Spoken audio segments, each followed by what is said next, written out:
Alhamdulillah Rabbil Alameen. Assalatu wassalamu ala Sayyidina Muhammad wa ala alihi wa sahbihi ajma'in. Dear brothers and sisters, Assalamu alaikum wa rahmatullahi wa barakatuh. We would like to welcome all of you to the third day of the virtual conference presented by Islamic Oasis. We ask Allah subhanahu wa ta'ala to put barakah in it. We ask Allah azza wa jal to make it a source of benefit for us, all of you, and the rest of the Muslim Ummah, inshallah.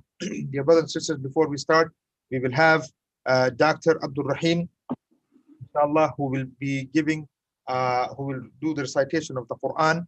And before him coming on, I will do a small introduction of Dr. Abdul Rahim.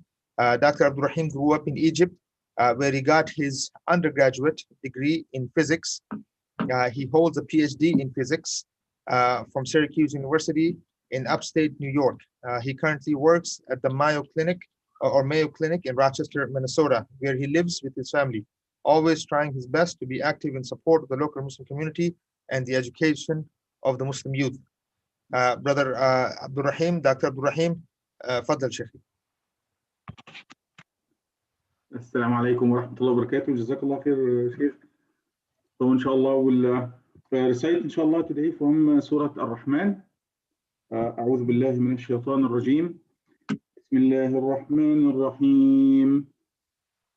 الرحمن علم القرآن خلق الإنسان علمه البيان الشمس والقمر بحسبان والنجم والشجر يسجدان والسماء رفعها ووضع الميزان ألا تطغوا في الميزان وأقيموا الوزن بالقسط ولا تخسروا الميزان والأرض وضعها للأنام فيها فاكهة والنخل ذات الأكمام والحب ذو العصف والريحان فبأي آلاء ربكما تكذبان خلق الإنسان من صلصال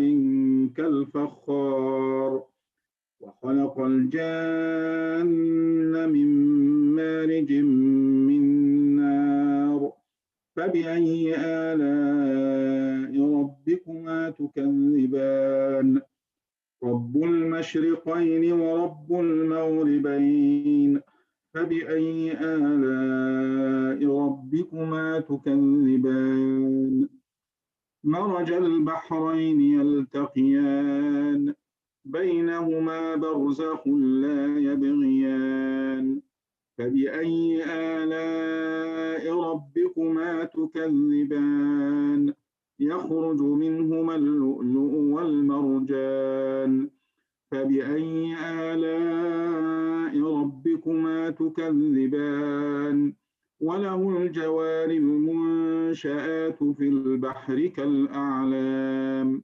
فبأي آلاء ربكما تكذبان كل من عليها فان ويبقى وجه ربك ذو الجلال والإكرام فبأي آلاء ربكما تكذبان يسأله من في السماوات والأرض كل يوم هو في شأن فبأي آلاء ربكما تكذبان سنفرغ لكم أيها الثقلان فبأي آلاء ربكما تكذبان يا معشر الجن والإنس إن استطعتم أن تنفذوا من أقطار السماوات والأرض فانفذوا لا تنفذون إلا بسلطان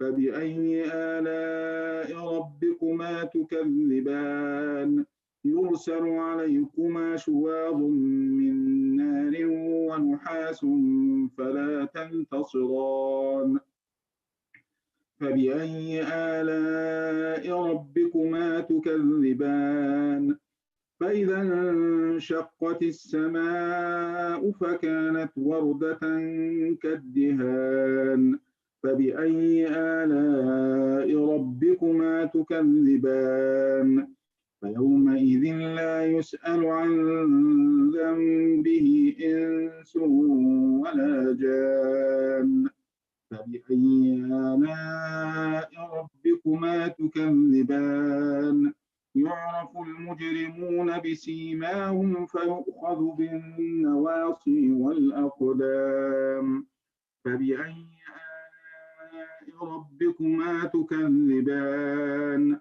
هذه جهنم التي يكذب بها المجرمون يطوفون بينها وبين حميم آن فبأي آلاء ربكما تكذبان ولمن خاف مقام ربه جنتان فبأي آلاء ربكما تكذبان ذواتا أفنان فبأي آلاء ربكما تكذبان فيهما عينان تجريان فبأي آلاء ربكما تكذبان فيهما من كل فاكهة زوجان فبأي آلاء ربكما تكذبان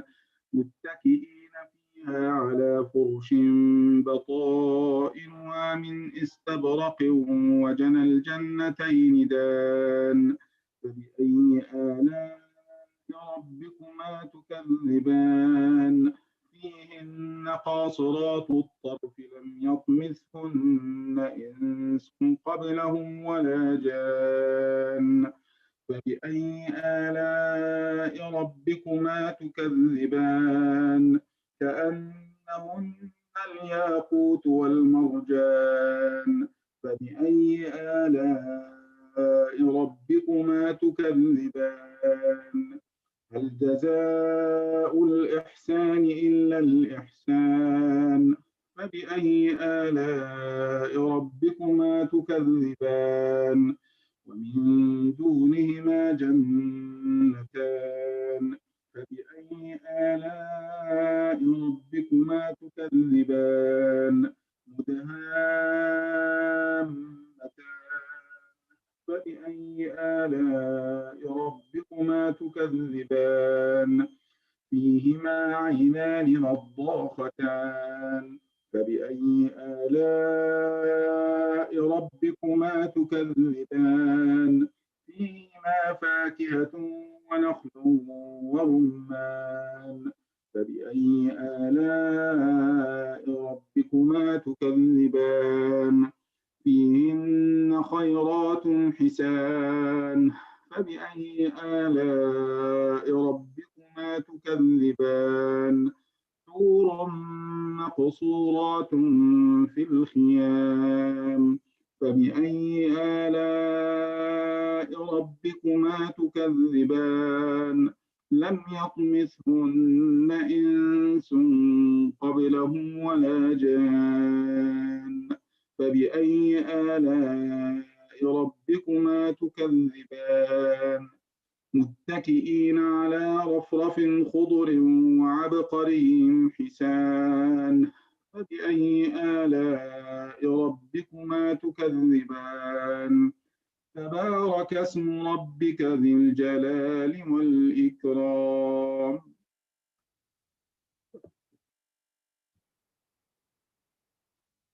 Jazakallahu khairan, Sheikh. Jazakallah khair. Barakallah feek. Inshallah, now, brothers and sisters, in 5 o'clock, inshallah, we still have about 5 more minutes, inshallah. We'll be starting with Sister Sarah, inshallah. So stay tuned, bi'iznillahi ta'ala. Jazakumullahu khairan. Barakallah feek. Assalamu alaikum. Salam alaikum.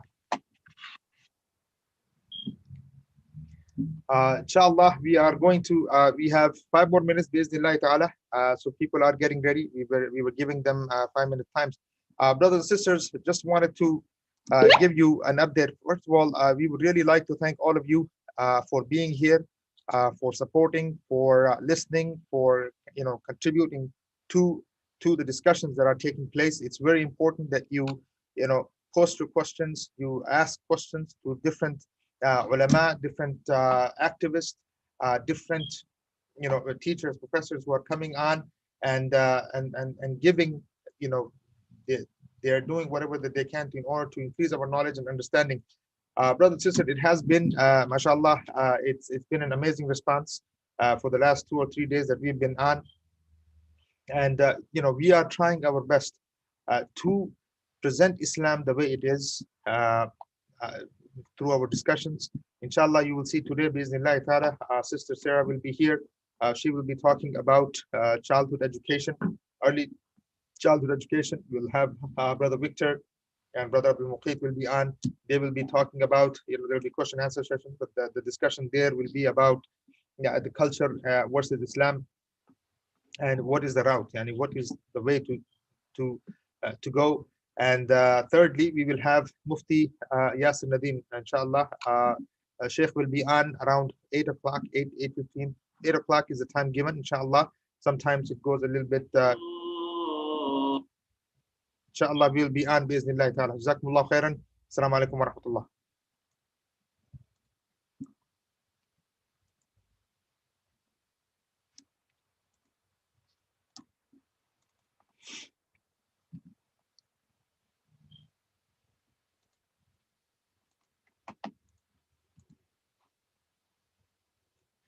Technical issues.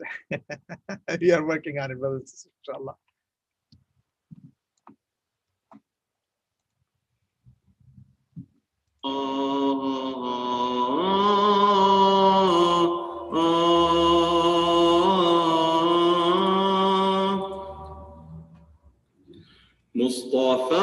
مصطفى منبع الصفا سيد الأنبياء مشعل في الوفاء كان في عطفه لليتامى تفاء مصطفى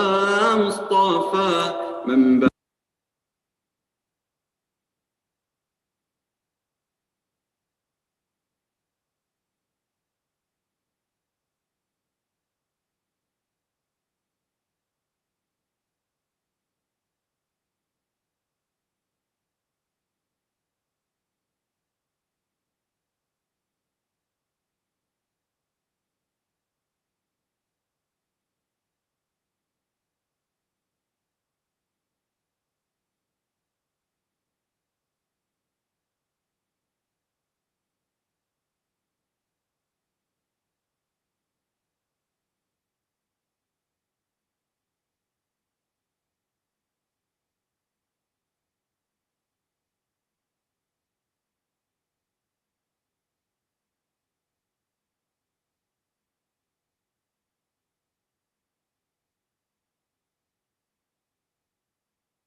Assalamu alaikum wa rahmatullahi wa barakatuh. Welcome back, brothers and sisters. Inshallah, we are going to have Sister Sarah, Madiha, come on very soon. So we will do an introduction as we. Sister Sarah reverted to Islam 15 years ago. She holds a BA in early childhood education and has taught in both in Islamic and public schools. Sister Sarah is a mother of four and is a da'wah carrier who has spoken on many different platforms regarding Islam, the system of Islam, and the revival of the Muslim Ummah. Sister Sarah, inshallah, welcome.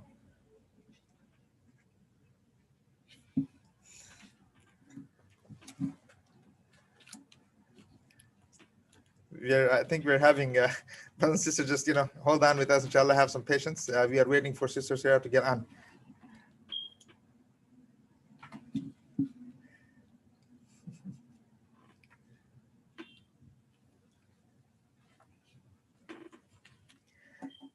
So before, inshallah, once we are waiting for her to get on, inshallah, until then, we will go over some of the points mentioned yesterday and day before in a few of the speeches and the lectures that have been given.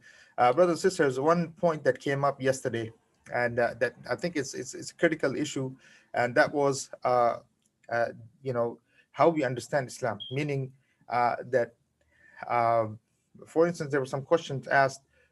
Someone said, for instance, that it took the Prophet ﷺ 13 years to, for this, to teach the Sahaba Tawheed, for instance. This was one of the things that came up yesterday. And this is actually a very wrong understanding. It took the Rasul ﷺ, of course, 13 years to establish the Islamic State. The first Islamic State was established in Medina, and that took 13 years, yes. But it wasn't the case to say that, the Sahaba, it took the Sahaba 13 years to understand the deen. And this is really something unfortunate, very unfortunate way of presenting Islam. So one of the things that we need to understand is that, if you think about Sahaba, such as Bilal radiallahu anh, who the moment he understands the deen, he understands Islam, he takes a stand against the Quraysh and is being tortured. If you look at, there were Sahaba, men and women, who were actually tortured for what they believe. They were, in those 13 years, they were not only tortured, some of them had to migrate to Eritrea or Ethiopia or different places in order to preserve their deen. So to say that it took 13 years to teach the Sahaba, Tawheed, or to, this is, I think, a very misunderstanding that needs to be protected, that needs to be actually discussed and actually corrected. And lastly, before we go on with today's conference, the idea that Muslims, if somebody accepts Islam, for instance, or the idea of gradualism, that when somebody accepts Islam, let them slowly they come into Islam and slowly start taking the points. Brothers and sisters, one thing we have to understand: the moment somebody accepts Islam, the ahkam of Islam, the rulings of Islam, are fard on them, are as much as the responsibility on them that like it is on any other Muslim. So the moment they say La ilaha illallah Muhammad Rasulullah, there's someone that they understand, they know what it is that they're saying, they are responsible for the rulings of the deen of Allah Azza wa Jal.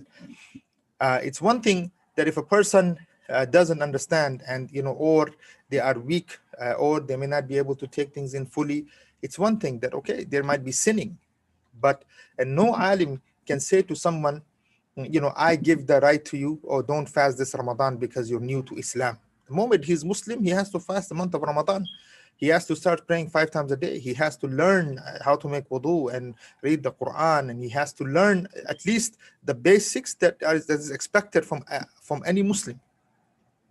There is no compromise on this. It's not that and the third thing that we were discussing is that no one is saying that the moment someone becomes Muslim, that they should be they're supposed to disconnect from their families or from their parents or their neighbors. No, we have to actually, the Prophet ﷺ said, "Ballighu anni walau ayah."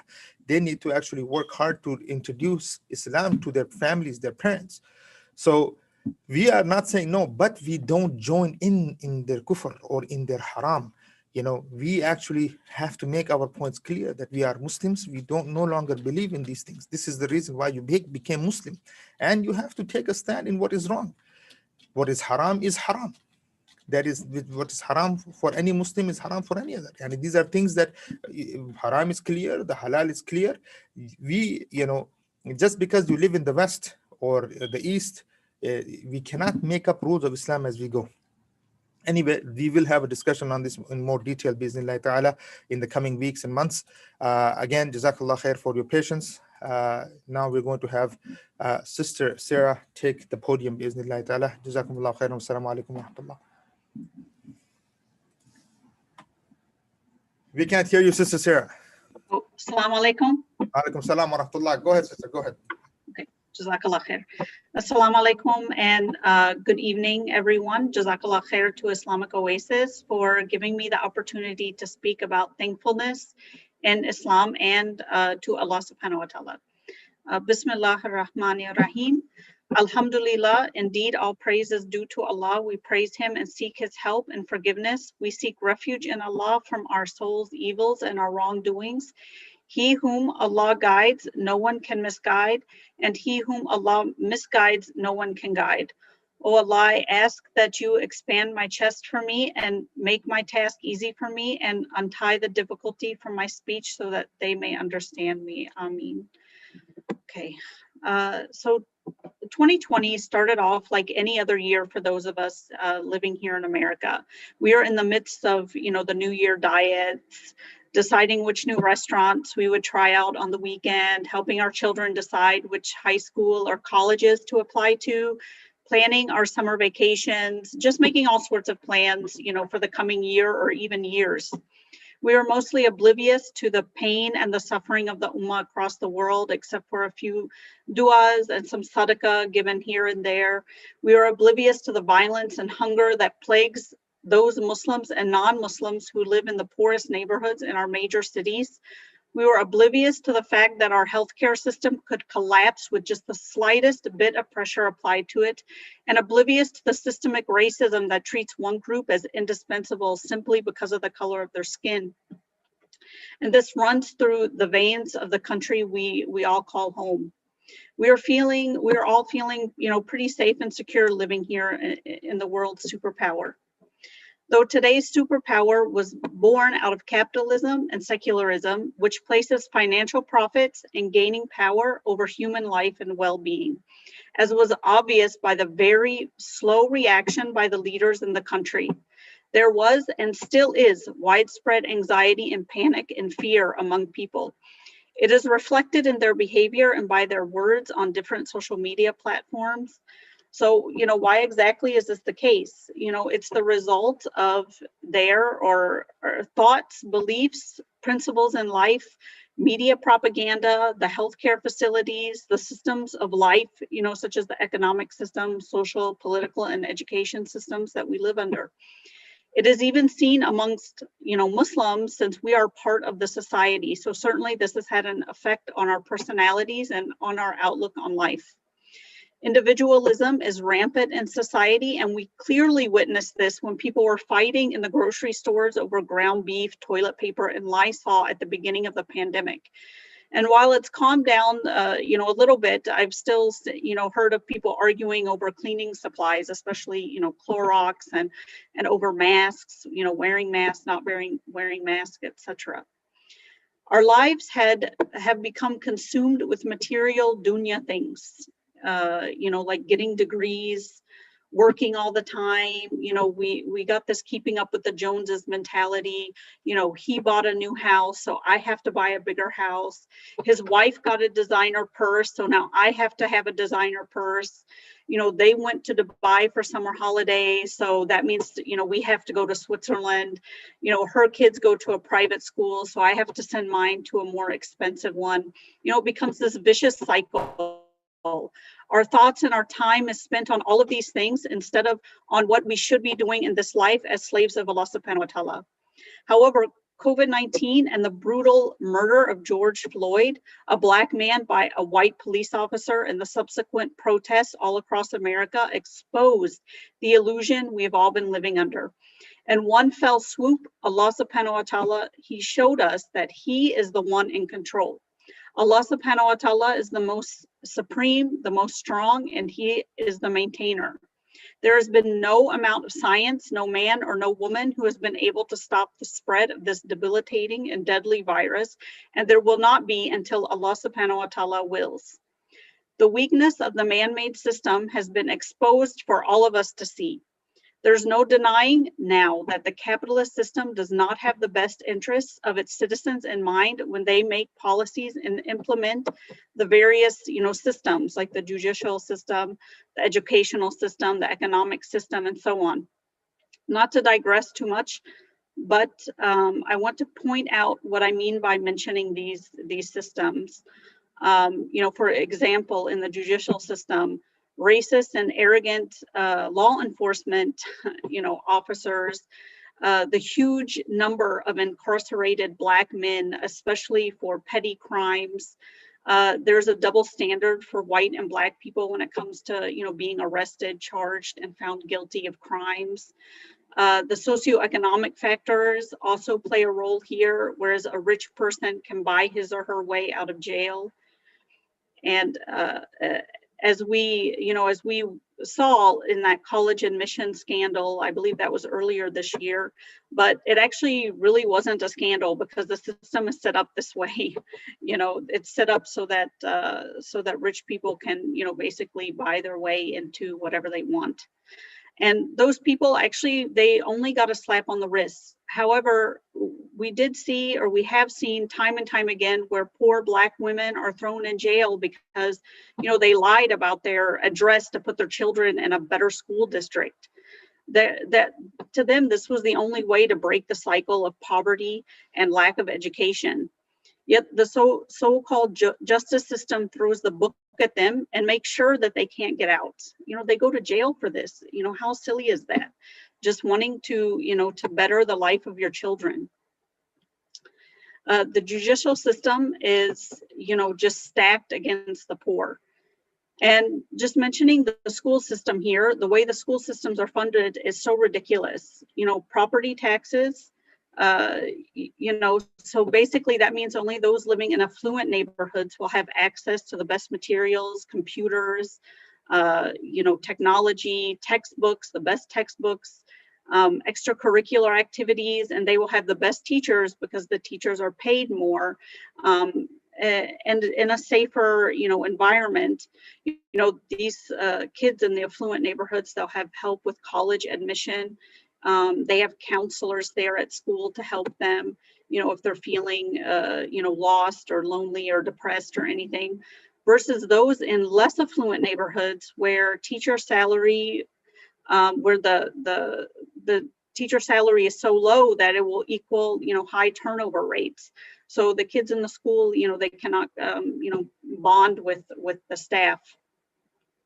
Also, the schools themselves, they're falling down, they're moldy, they're old, they have outdated textbooks. Forget about having extracurricular activities, and forget about helping, having somebody to help you fill out the college applications. It's just not there.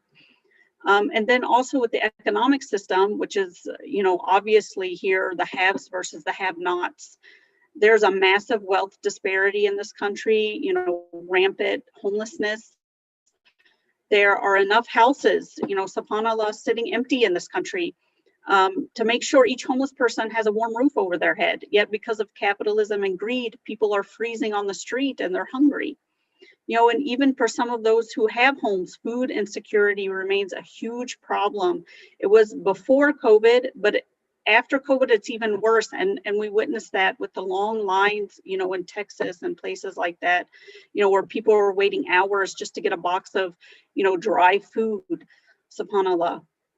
Access to healthcare and dental care is another huge problem here.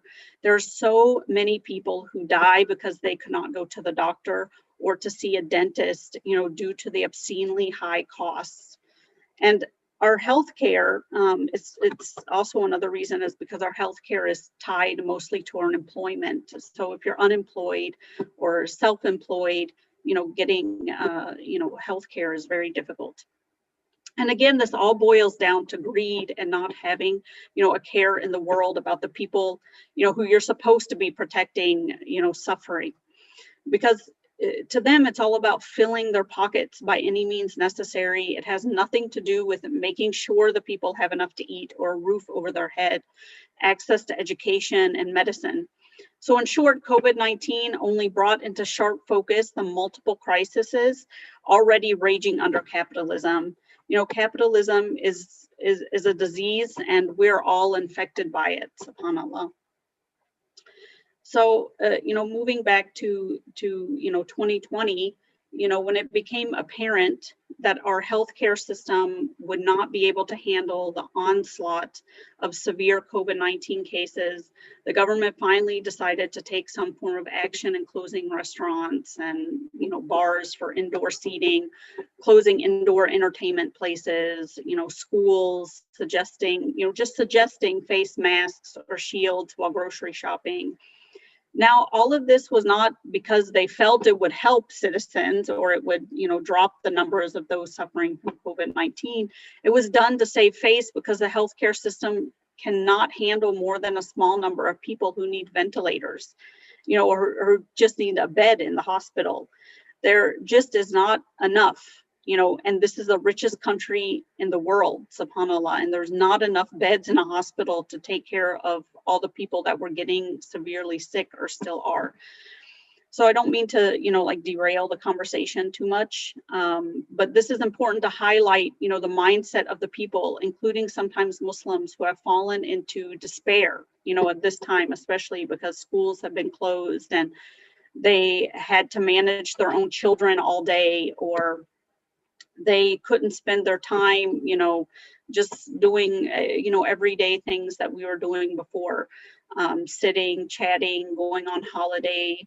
All of this stuff had to be canceled, and it was kind of, these things were kind of really silly. So this was one reaction to the pandemic and subsequent lockdown, especially for those of us in the middle or upper class. However, on the flip side, we did see that people really have suffered here from the loss of jobs, having to drop out of university, loss of health, loss of life. But subhanAllah, even these terrible events should not even throw a Muslim into despair or into feeling miserable about their lives. So as Muslims, how should we understand what is happening to us in the world with the COVID-19 pandemic? Is it a blessing, or, should we view it as a curse? And I'll start with the hadith. Prophet Muhammad sallallahu alaihi wasallam said, "How wonderful is the case of a believer. There is good for him in everything, and this applies only to a believer. If prosperity attends him, he expresses gratitude to Allah, and that is good for him. And if adversity befalls him, he endures it patiently, and that is better for him." SubhanAllah. So therefore, it's to be realized that this outbreak is a trial from Allah subhanahu wa ta'ala, which we need to face with patience and increased remembrance of Allah, instead of being panic and fear-stricken in this difficult time like we're seeing with the coronavirus, or crying, about not being able to have big parties or huge weddings or graduation parties. Further, this virus outbreak, it's a stark reminder to all believers like us and to the disbelievers as well, including the West, to realize how weak we are in front of Allah subhanahu wa ta'ala, regardless of our socioeconomic status or technological and medical advancements. Those things, they don't stand up to, to Allah subhanahu wa ta'ala. Therefore, right from this moment, we must draw ourselves closer to Allah subhanahu wa ta'ala, seeking his forgiveness for our misdeeds with sabr, and to rush ourselves for complete submission to Allah subhanahu wa ta'ala. When we draw near to Allah, we must realize the supreme power of Allah and the power of His deen. It is strange that we have become familiar with the blessings and their continuity, even when we are asked about our situation. And, we say this is very normal, when somebody says, oh, what's going on with you? How are you and your family? And you're just saying, oh, nothing new is going on. It's just the same old, same old. So we have become desensitized to the value of all these blessings, unless we lose them, as we saw, this year, subhanAllah, for us, especially in the West. So should we not realize the greatness of the blessings and the continued good health? And shouldn't we draw closer to Allah, especially under the pandemic of the coronavirus, when we are in greater need of that? We were suddenly deprived of many of the blessings that we took for granted, such as transportation and work and study and family visits. So now we know their value, as well as the blessing and reward of Jummah and the congregational prayer and attending the lessons of Islamic knowledge and sitting and having a cup of chai with our loved ones and our friends. SubhanAllah, it's unbelievable, that we have been, taken out of the masjid for so long, subhanAllah. May Allah forgive us.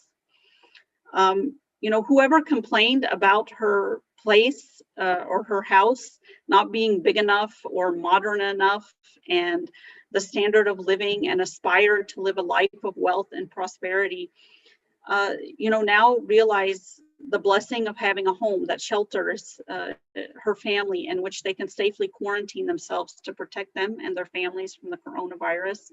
While many of our brothers and sisters have lost their homes, whether here or, overseas, to the brutal wars that are happening and to the criminality that they are subjected to, as is the case of the Muslims of Palestine and Syria and Burma and the Uyghur in China. They no longer have homes to protect them from the cold winter and the heat of the summer in order to even quarantine themselves from the coronavirus. Or, for instance, an app, to have food delivered to them so they don't have to subject their families to the virus by going out to the grocery store or to buy, whatever needs you have at home. However, we, on the other hand, not only have access to such grocery delivery services, but a variety, we have a variety of help and ease, to help us and our families, while others might not find anything to feed themselves. Under this pandemic, we realize the meaning of the hadith of the Messenger sallallahu alaihi wasallam, where he said 2 blessings which people squander, and that's good health and free time, subhanAllah. So as far as health is concerned, however much we thank Allah subhanahu wa ta'ala for the good health and well-being He has given us, we will never be able, to thank Him enough or to give Him His due. The blessing of the breath that many of us have been deprived of because of this virus, and now they're living on ventilators. This should make us step back and take a good hard look at what we have been doing and take advantage of our health before any kind of sickness befalls us. We should use it to do what is pleasing to Allah subhanahu wa ta'ala. And as for the blessing of free time that many people waste, we spend a lot of time, watching TV or playing video games or just doing other, mundane things. I don't really know what people spend their time doing, but a lot of times it's just, it's a waste. It's not really accomplishing anything.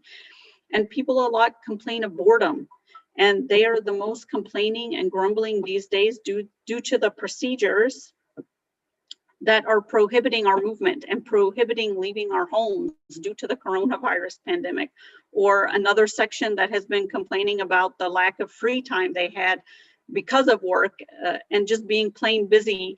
Now this free time is a cause for all of us to sit back and think about how we spent our time before. And we should not just think about it, but we should plan to make changes to our routines and our priorities to that which please Allah subhanahu wa ta'ala. We should spend more time seeking knowledge and spending time with our families and working in the dawah. subhanallah, inshallah. So the question is, did the dunya and its glitter take our time at the expense of the hereafter? It looks that way. And this is an opportunity that this pandemic and this lockdown, this is an opportunity for each and every one of us to account ourselves, to remedy what we missed, and work to fill the free time with obedience to Allah subhanahu wa ta'ala, to draw nearer to Him on the level of individual acts of worship, as well as good deeds, and on the level of working to revive His subhanahu wa ta'ala's ummah and to restore His rule on earth. While raising our children, we should teach them and remind ourselves frequently to be thankful to Allah subhanahu wa ta'ala for everything, everything. And I think a lot of Muslim parents do this. We thank Allah for our eyesight, for our hearing, our sense of taste, our sense of smell, which at this time so many people had lost during their battle with the coronavirus, subhanAllah. But also, when we tell them, be thankful for your toys, be thankful for, the fact that we have a DVD player in our van. So when we go on long rides, you're not bored, be thankful for your house, for all of our food, for all of our clothing, for each other, for our friends, for our family, who remind us of Allah subhanahu wa ta'ala and help us stay on the straight path. However, the greatest blessing that we must realize is the blessing of Islam itself, the blessing of the Quran and the blessing of the Sunnah of Prophet Muhammad sallallahu alaihi wasallam, which brought us out from darkness into light. And from worshiping servants, people were worshiping servants before, but now we know to worship the creator of the heavens and all that is on the earth and the universe. We should be thankful to Allah subhanahu wa ta'ala for being born a Muslim, or for having Allah subhanahu wa ta'ala guide us to Islam, and continue to thank Him and make dua constantly to grant us the knowledge of His deen and to help us, be firm on the haqq, on the truth. After all, it is Islam that has laid down rules and legislation for all our lives' affairs, starting with the cleanliness of bodies and place that some people have begun to learn in the shadow of the pandemic, up to the form of the system of government and taking care after the affairs of the people, which all humankind is missing, not only Muslims, due to the capitalist system, which has become glaringly obvious since the start of the coronavirus pandemic by the way the West and their followers from the rulers in the Muslim world dealt with it. And while we are talking about the blessings of the dunya, we must not forget nor neglect what Allah subhanahu wa ta'ala has prepared for His obedient believers on the day of resurrection. Because if we have countless abundant blessings in the dunya, we will have in Jannah that which we can never imagine, inshallah. So may Allah subhanahu wa ta'ala, protect us all and guide us to the straight path and keep us there, inshallah. Ameen. Jazakallah khair. Jazakallah khair, sister. Allah barak fiki wallah for that, for the lecture, especially on the thankfulness, especially at the time where people have forgotten all of the favors of Allah subhanahu wa ta'ala that they actually have. And this is why we had Dr. Abdul Rahim, he started the recitation of the Quran. He mentioned from the ayat of Allah, فَبِأَيِّ آلَاءِ رَبِّكُمَا تُكَذِّبَانِ, that how many favors of Allah will you deny? But inshallah, just to go to some of the questions that are coming in, sister, one of the things is, we've heard that you homeschool your children. And you are obviously, you have a BA in early childhood education. What motivated you to do this and to make sure that your children are taught by you and not by somebody else?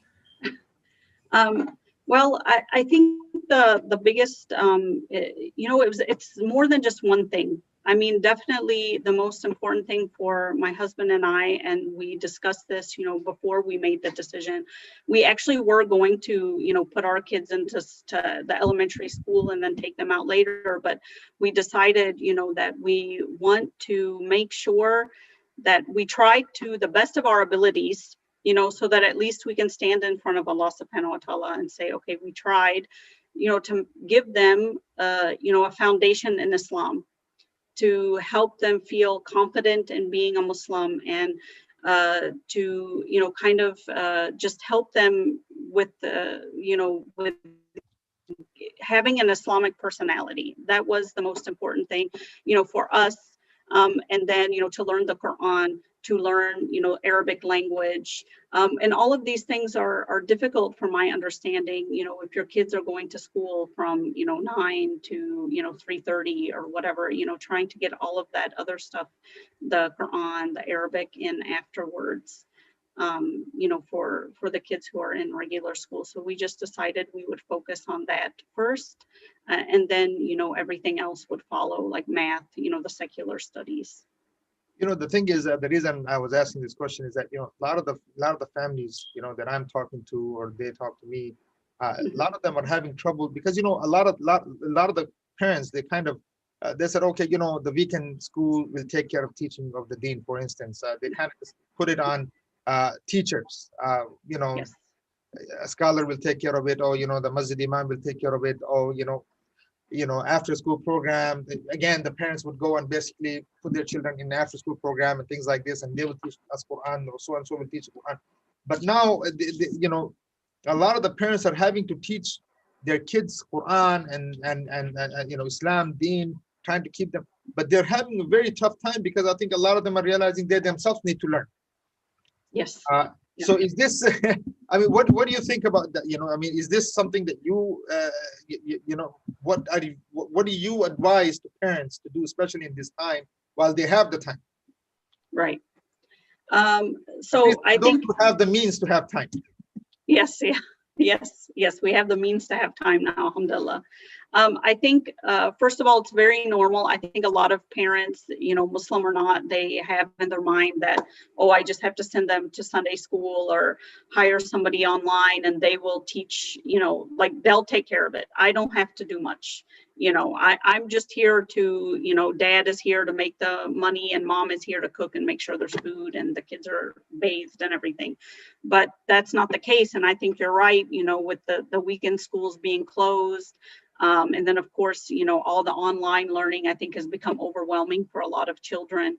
So parents are now going, okay, now I have to do it, but I don't actually know how to do it. So I don't know, you know, all of this stuff about the deen. And, you know, parents, as parents, we have to set aside the time ourselves, you know, to learn the deen, even if it's right alongside our kids. You know, read the pages, read the Quran, take these times out, you know, this time out every day, you know, 1 hour a day to read the Quran, you know, read a hadith, read the tafsir, you know, have discussions with your kids and do it yourself so that your kids, if they're too young to sit for an hour, if you just do it in front of them and they see you putting so much importance on the deen, then the children themselves will grow up and they will understand that, oh, this is what's important in our life because it was important to my mom and to my dad. So that means I have to also make that time, you know, to study the Quran, to learn Arabic, you know, which is very difficult for a lot of kids, especially here, because, you know, we don't speak Arabic here, you know, so they're not around Arabic speakers except maybe mom and dad, or not even mom and dad. So it's a very, you know, hard thing that parents, we have to be very cognizant of it and very aware of, you know, what is going on and, you know, putting that effort in, you know, as much effort as we do, you know, when it comes to our job or to our studies at university. You know, we need to put that type of effort or even more into learning the deen.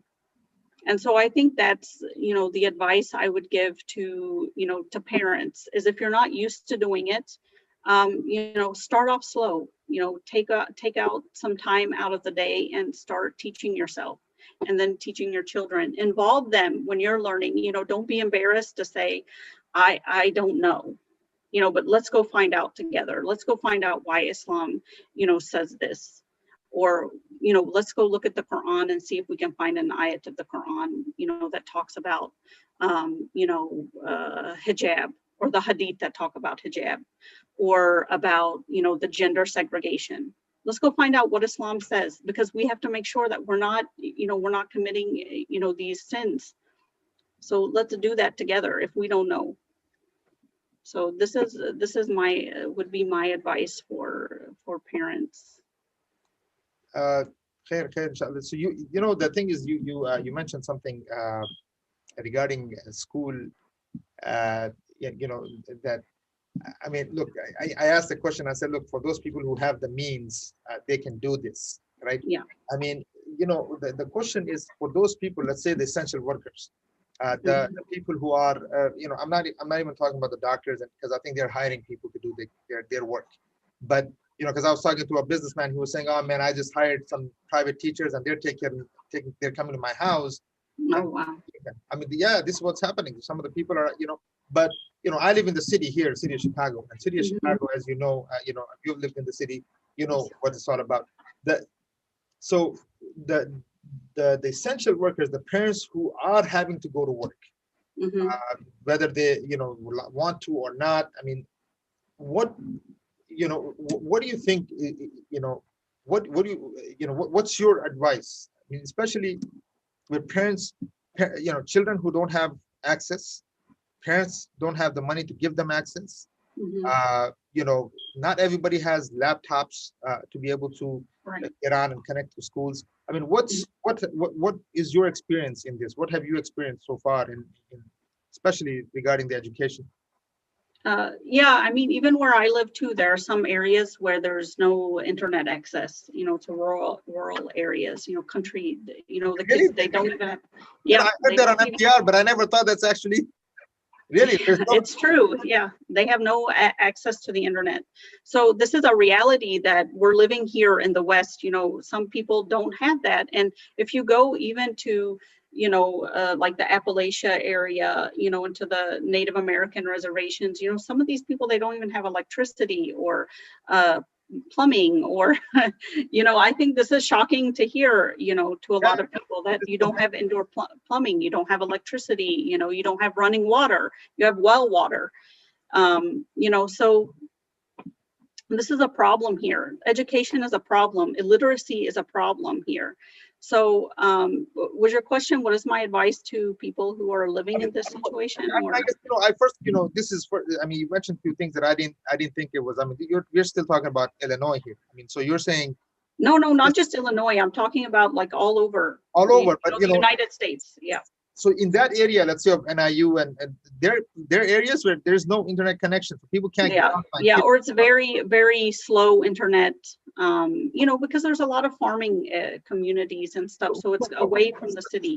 What's the future of education? I mean, what is, when the war, I'm very close to, the war that was taking place in Syria. I mean, I observed Syria very closely into many war zones. And this is usually the case in those areas, right, where people are desperate, there is no infrastructure already. So now and they used to say things like, the lost, generation. Lost generation. I'm sure you heard the Yeah. Are we facing that crisis now in this country? Do you think that there is a whole generation that is being lost? That's hard to say, but yeah, definitely. It could be, especially, in the inner city, the single parent households, in the rural areas out here. I think, some of the school districts did work to get, hot spots placed in the house. But there are people that have 3, 4, 5 kids, and running all the laptops and stuff. It overwhelms, not everybody has the money to buy that high speed internet, to run all of these things. So definitely, just being online right now, for some people, it's, very difficult for the kids to learn anything. Like the days, I think, they're going from like 9 to noon. And then afterwards, the kids are kind of like on their own. And so if you do have, a parent who, English isn't their first language, who's going to help them? Yeah, I mean, that's it. Yeah, that's help their child. That's an issue. Yeah. So nobody's there. I mean, have you faced any of this? I mean, you're obviously an English speaker, but have you seen? Because you also teach online, no? I mean, I've heard that you're also teaching kids online. Do you see that common thing where a lot of parents don't know the language and they have no clue what to do, how to help their kids?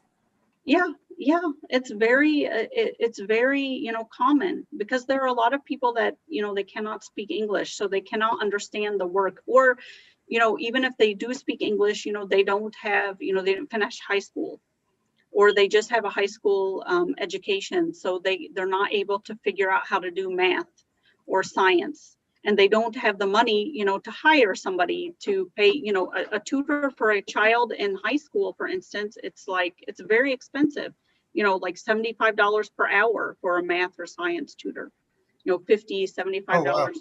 It's very expensive.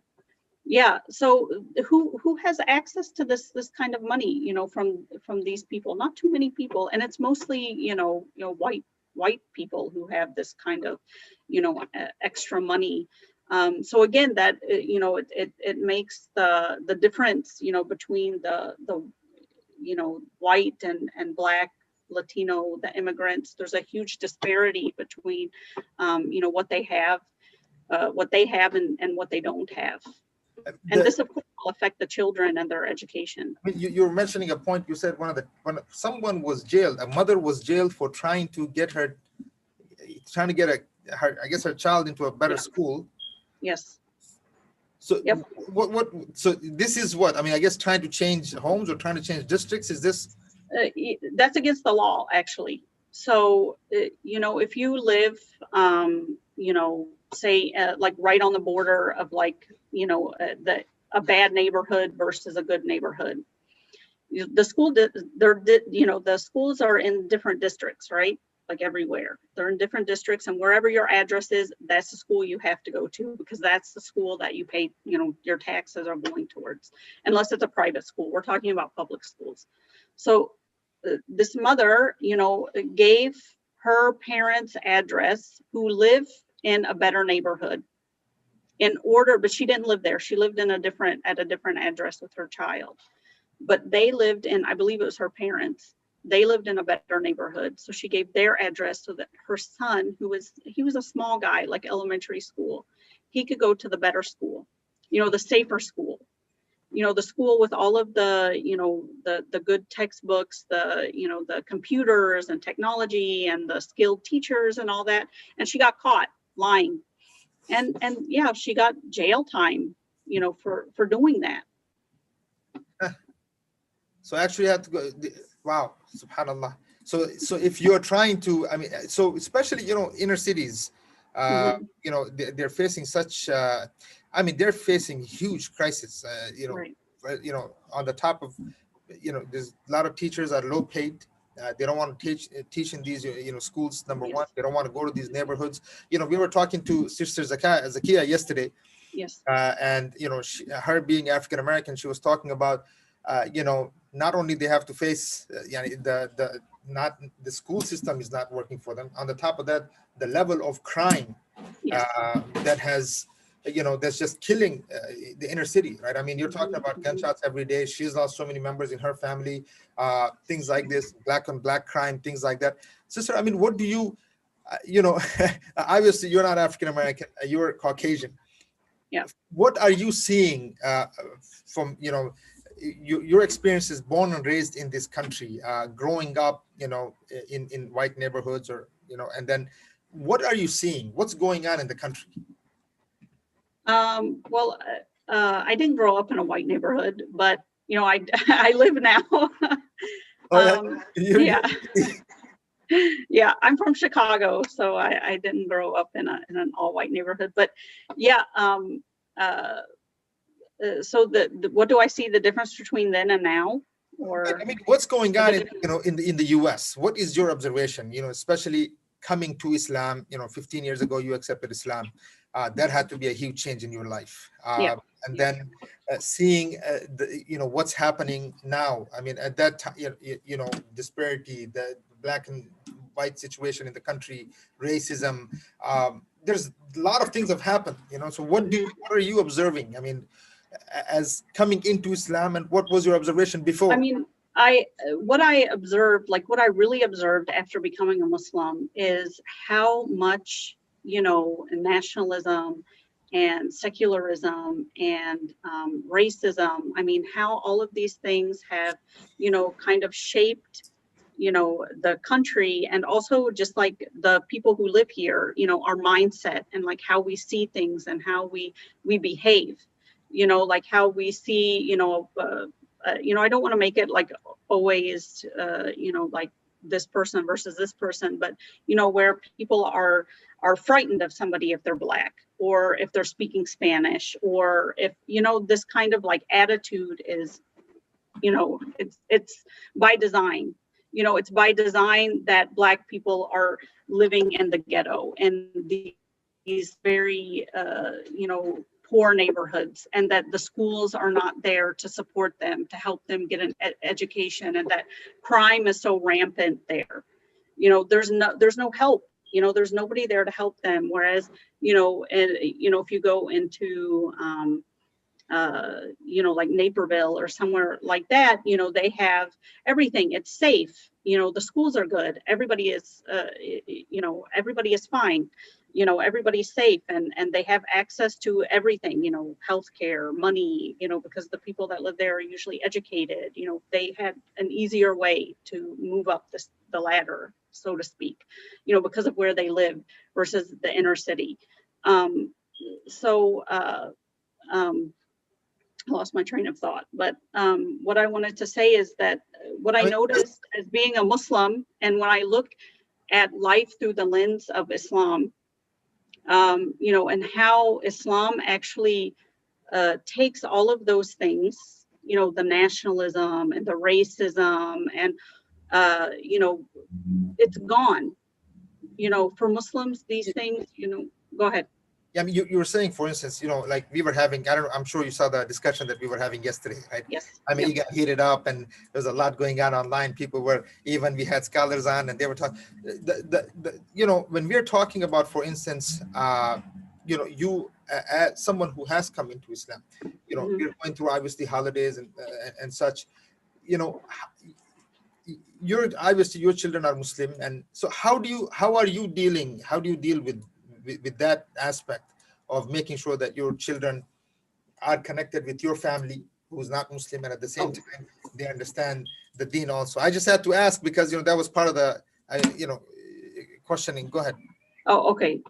Okay, so how do I deal with that? I think, you know, the dealing with, you know, non-Muslim families, I think the best way to deal with it is to be completely open and honest with them. You know, don't sugarcoat things. Don't try to say, oh, you know, I can only come for dinner today, you know, but I'm not really celebrating, because that's confusing. You know, it's confusing to them. They don't understand. But if you come to your family members and you explain to them what Islam says, you know, Islam says that Allah is one, and our Prophet is Muhammad sallallahu alaihi wasallam, and we, you know, we cannot celebrate any holiday that has any origin, you know, in paganism, you know, the tree thing and all of that stuff, or Christianity. So I can't participate today. And for most family members, like maybe at first they might be a little bit upset because of the gift giving and all that stuff, you know, grandkids especially. But, you know, if you make dua to Allah and you're honest from the get-go about what Islam says, you know, about celebrating you know, un-Islamic or Christian or Jewish or whatever other holiday, they will come around, and they will be okay with it. And also, you know, making them be part of Eid. You know, like they don't have a problem being, because they're, you know, Christianity or atheism or whatever ism they are, you know, there's no problem for them. You know, but we know what the haqq is. We know what the truth is. So, and invite them over, you know, at that time, exchange gifts with them at that time, you know, have dinner with them at that time, you know, do those things with them, bring them into your life, talk to them about Islam. And this is how you know, you open the doors, you know, inshallah, to them to become, you know, to become Muslim, to inshallah, you know, accept Islam. I mean, so you're saying being open, it actually helps, being honest and open, it actually helps in opening the doors for da'wah. Yeah, of course. Yeah. Because if we are, sugarcoating things or, saying things like, we love Jesus too, like, okay, that this is confusing to them. Like what? So then what do you believe? Yes, of course, we're Muslims. We believe in Prophet Isa alayhi salam, but can I talk to you about Prophet Muhammad sallallahu alaihi wasallam? Because they don't know anything about Prophet Muhammad sallallahu alaihi wasallam. They don't know about, that Allah is one, or that, we don't believe Jesus is not the Son of God. You have to be open and honest. Don't try to, tiptoe around these things because it's confusing. And then when they hear from somebody else or later on, something comes up, then they get upset. Then that makes them more upset. So for me, just being honest with them from the get-go, really helped. And then I've seen, where other people have kind of tiptoed, like I said, around these issues, or they celebrated for several years, Christmas and Easter and all of those things. And then when they realize, like, oh, maybe I shouldn't be doing this, or somebody, told them it was not allowed, and then they tell their parents, the parents are like, but you've been doing it all these years, what happened now? And it was like, oh, because you're just telling them all the time it's okay. And then all of a sudden, then it causes more of a, an argument, I think, as opposed to being. I guess, especially even for children, it's even more, probably even more confusion. And you're creating even more, because the thing is that, yes, people are coming into Islam. I'm like, such as you came into Islam, but the problem is your children are born into Islam. Yeah. Right? I mean, they have to be clear in what we believe and what we don't believe, what we take a stand down, and how we need to take on stand on some certain things. I mean, they are actually a means of da'wah for maybe even for the grandparents. Yes. Yep. Sister, the question came is that, what do you do as far as kids, you're a teacher yourself, children and reading. I mean, how do you, one of the things, especially because it seems like a lot of kids are disconnected with Islamic history. There's disconnect with Islam and the seerah of the Prophet ﷺ. So much is not known. I mean, because for instance, yesterday, Dr. Musa Abdul Ghani, he gave a talk and he was talking about, the love of the Prophet ﷺ. How, Sahaba were so connected to Rasul sallallahu. An example, for instance, in Badr, the Battle of Badr, the Sahaba in Medina, when they got to Medina, when the Battle of Badr was taking place, you had some Sahaba who would come and they were asking, for instance, Abdurrahman ibn Auf, where is Abu Jahl? Because we heard, they wanted to kill him in the Battle of Badr, and they wanted to know, where is this man? Even so, although they were not with him in Mecca, the Sahaba, when they came to Medina, they made sure to teach the children in Medina who Abu Jahl and everybody else was. And they knew so much about these guys. When the Battle of Badr took place, they wanted to come and get rid of Abu Jahl. So the question, I guess, is, how do we do that? What kind of literature, what kind of books, what kind of methods should we use to teach our children? Okay. Oh, I wasn't prepared for all of this. I would have made a slideshow and everything if I had known these questions would come. We can, but at least in general, what do you, what do you advise? I think, for me and my husband, we really like reading and we like history. So, Alhamdulillah, our kids, just kind of, I think, naturally like that stuff. So when we're sitting with them and talking with them, but I buy a lot of books, having a library if you can, if you can afford it. Your kids don't need an iPad. Buy books, buy them books, have a library in the house. If you have friends, buy them books as gifts. For it could be for any occasion you're going to visit, buy them books, for the kids or for the adults, whoever, buy books.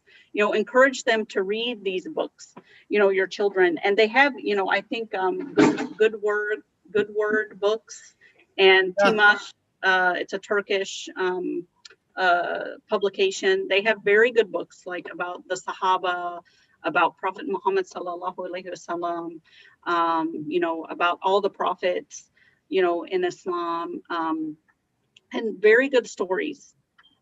Incorporate this into your routine. Incorporate reading into your routine. Incorporate talking to your children about Islam. Not just in like a school way, like, okay, we're going to read this and now you have to write a report. Not like, not like that, because then they're not going to want to listen. The other thing, if your children are small, have them, I remember once I wrote one of the ayat of the Quran, about, talking about the sea, underwater and the ocean. And then I had my kids, they were small, like 3-4 years old, paint a picture of the sea. And then over top of the picture that they painted, we wrote the ayat of the Quran, so that they can make a connection. So doing things like this with them, from the time they're small. I mean, this is the thing is, I think a lot of times parents think that, oh, we don't have to do anything until they're 10 or 12, until they're big. They're too small, they won't understand. And this is a big mistake. Talk to them all the time. Do you see that bird? Who created that bird? Allah subhanahu wa ta'ala created that bird. You know how the earth, spins. Talk about the science, like how it spins, why it spins. Who could have done that? Could a man do that? Could it have accidentally happened? Like the Big Bang, because this is what they're learning, right, in school. Do you think that could really happen like that by accident? What if the earth was a little bit closer to the sun? What would happen? We couldn't live here because we would all burn. It would be too hot. What if it was a little bit further away? Again, there could be no human life here because it would be too cold. So these things, constantly talk to your kids about them. Ask them what they're learning in school from their friends. Find out what's going on with them. Be a parent and don't be scared to ask these questions. What did you talk about at school today? What are you and your friends, what are you discussing? Get these things, because believe me, kids are, the way we talk to our kids and the way they understand things is sometimes totally different. I can give you an example. One time I was teaching a high school student, and her mom, had told her, which we all do, Allah subhanahu wa ta'ala is he's merciful, right? Allah forgives us. We're Muslim. She took this as, she understood this as, that means I can do things. She liked a boy at school. She wanted to date him. Even though we have been talking, we can't do that in Islam. You can only have a relationship like that if you're married. But she took this understanding that I don't think her mom intended her to, as that, well, I'm a Muslim. Allah is merciful. He's going to forgive me and let me go to Jannah anyway. So why can't I do, what I want to do? So this is how she understood it. I can do what I want to do. If I want to dress in a certain way, if I want to, hang out with my guy friends, maybe even drink something, I can do that because I'm a Muslim and Allah's going to forgive me anyway, and I'm going to go to Jannah. Allah doesn't put a Muslim in Jahannam. So, why should I bother? Because the mom just, in her explanation, that Muslims, we, like, that Allah is merciful, so this is it. This is what we tell our kids, but we also need to tell them, the difference between halal and haram, and how we will be held accountable for all of these things. And not just that we can do whatever we want.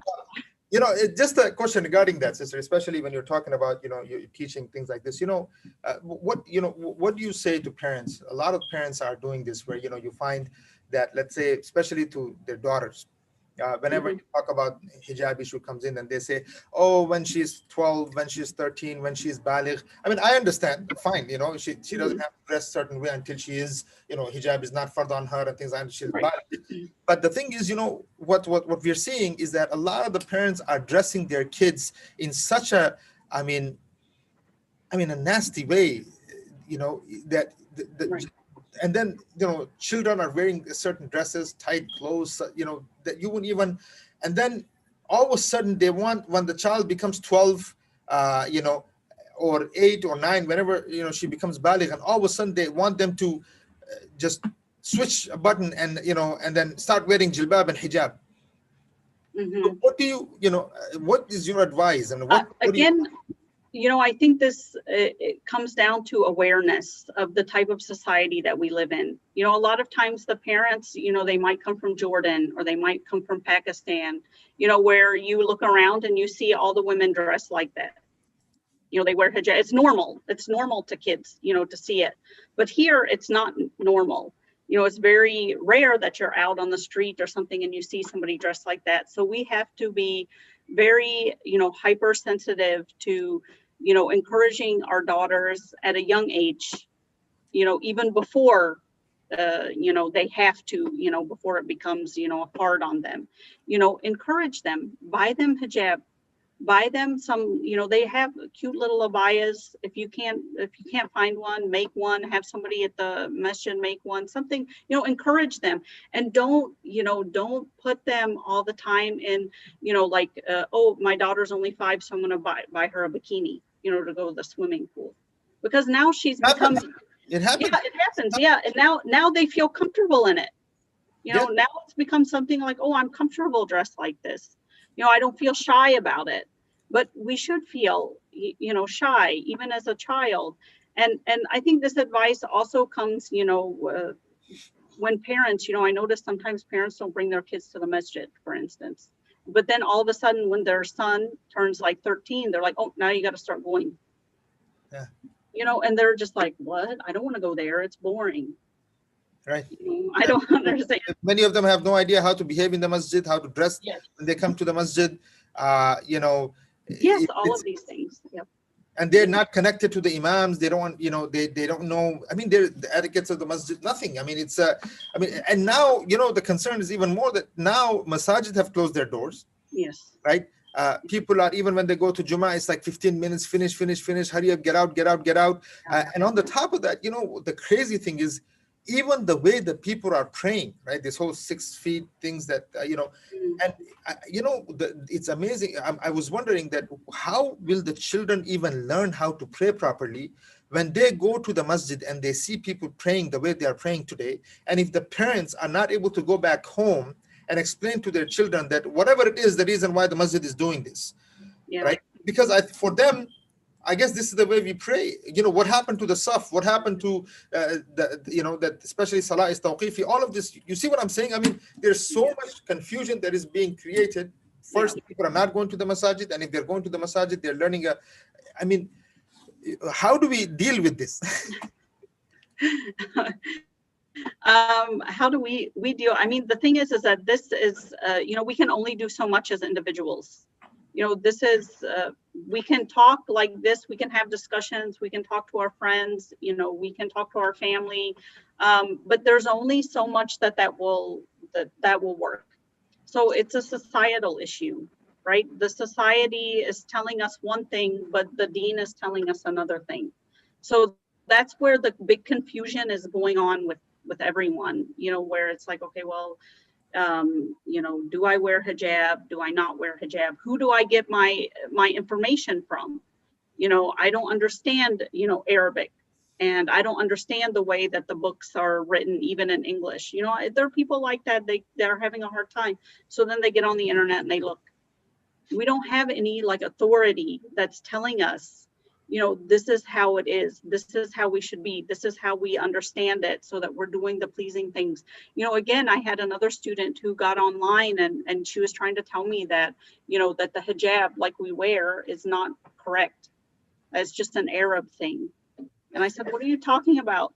She's like, oh, I saw this video. This woman gave I think it was like a TED talk or one of those things. And she was a Muslim, and in this talk, you know, the woman was saying that the hijab just means to cover your chest for a woman. So covering your chest could mean just with any old t-shirt. Mm-hmm. Because the pre-Islam, the women would sometimes go out topless, right? So that's what hijab meant. It didn't mean, you know, a scarf, the jobab, you know, covering, you know, so these things are confusing to the youth. And even the parents, they don't go and show this to the parents and talk to the parents about it. And even if they do, sometimes the parents, they either, they overreact, and yell and scream and punish, or they just don't even know what to say. It's like, well, sometimes it's like, well, at least she's, not asking me to wear a tube top or something like that. At least she's covered. I mean, I've heard moms say that, well, at least she's got, pants on, no matter how tight it is, at least she's not wearing a skirt, that shows her legs or something like that. So there's a lot of this confusion. And like I said, we don't have there's no state, there's no authority to come and help guide us on these things, on how to do this. And I think sometimes we forget how much the society that we live in affects us and shapes, our thoughts and our opinions and our actions. So, that's why for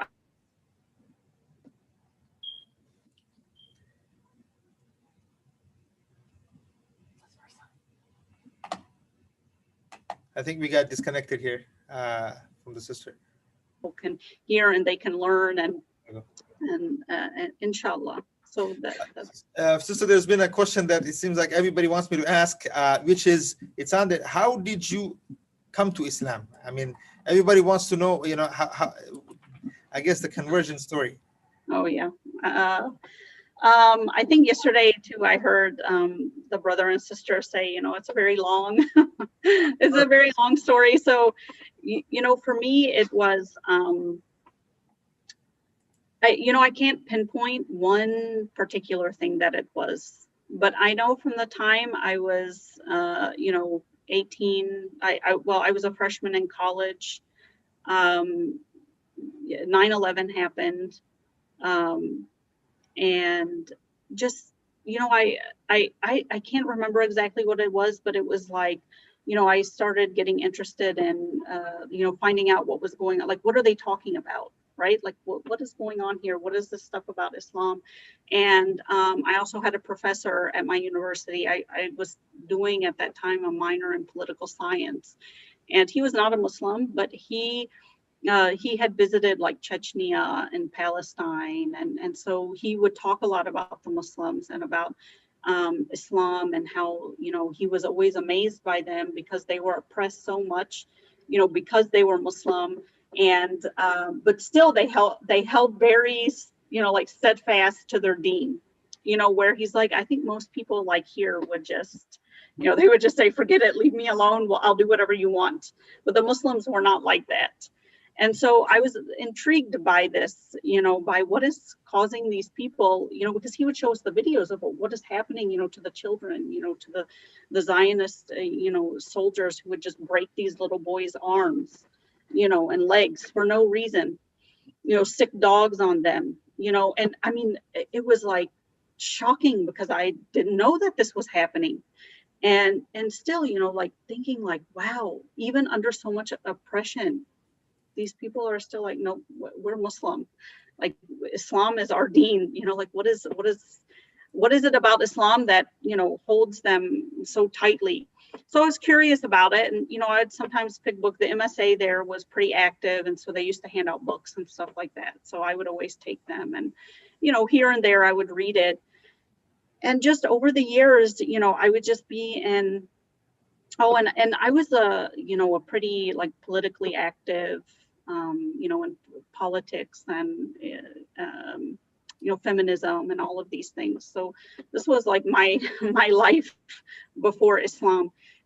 But still, I did a lot of things, like protests and still I kept, I would always have this feeling like, what am I doing? None of this stuff is working. Like we're out here all the time protesting against wars and against poverty and against, for women's rights and all of these things, but nothing is changing. Nobody's listening, even though we would find this political guy and he would say, oh, I'm going to vote me in, I'll change. Well, we would vote him in and guess what? Nothing changed. So then to me, it became like, there must be something wrong with the system, that we're living under. But then what system do we turn to? Is it communism? No. Socialism? No. They failed. These are things that I studied before. So I knew that these were not the answers. And just like just something about the Prophet Muhammad SAW would come up, when I was reading, or the Quran or Islam. And every time I would just get closer and closer and closer, like, I have to find out more. I have to find out more. And then when I was about 25, so this was 7 years later. So this was going on over 7 years. I don't know. I just woke up one day and I was like having an anxiety attack. Like, I have to be a Muslim. I have to.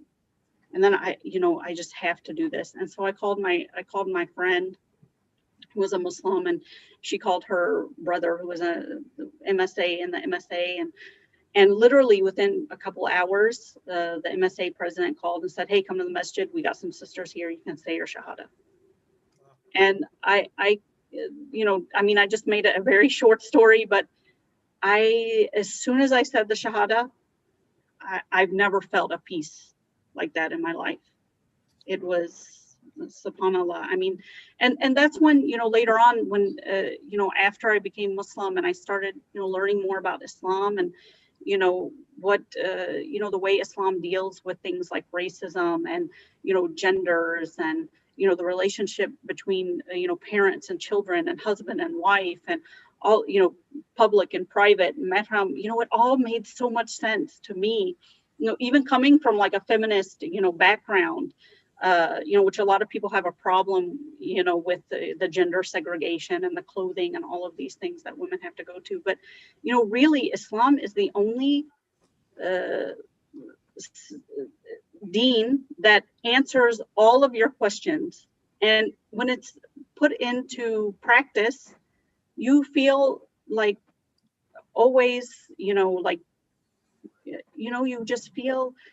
feel like thankful, you feel at peace, about everything, no matter what you're going through, you feel like I don't have to worry too much because I know that whatever Allah has planned for me, it's going to be good for me.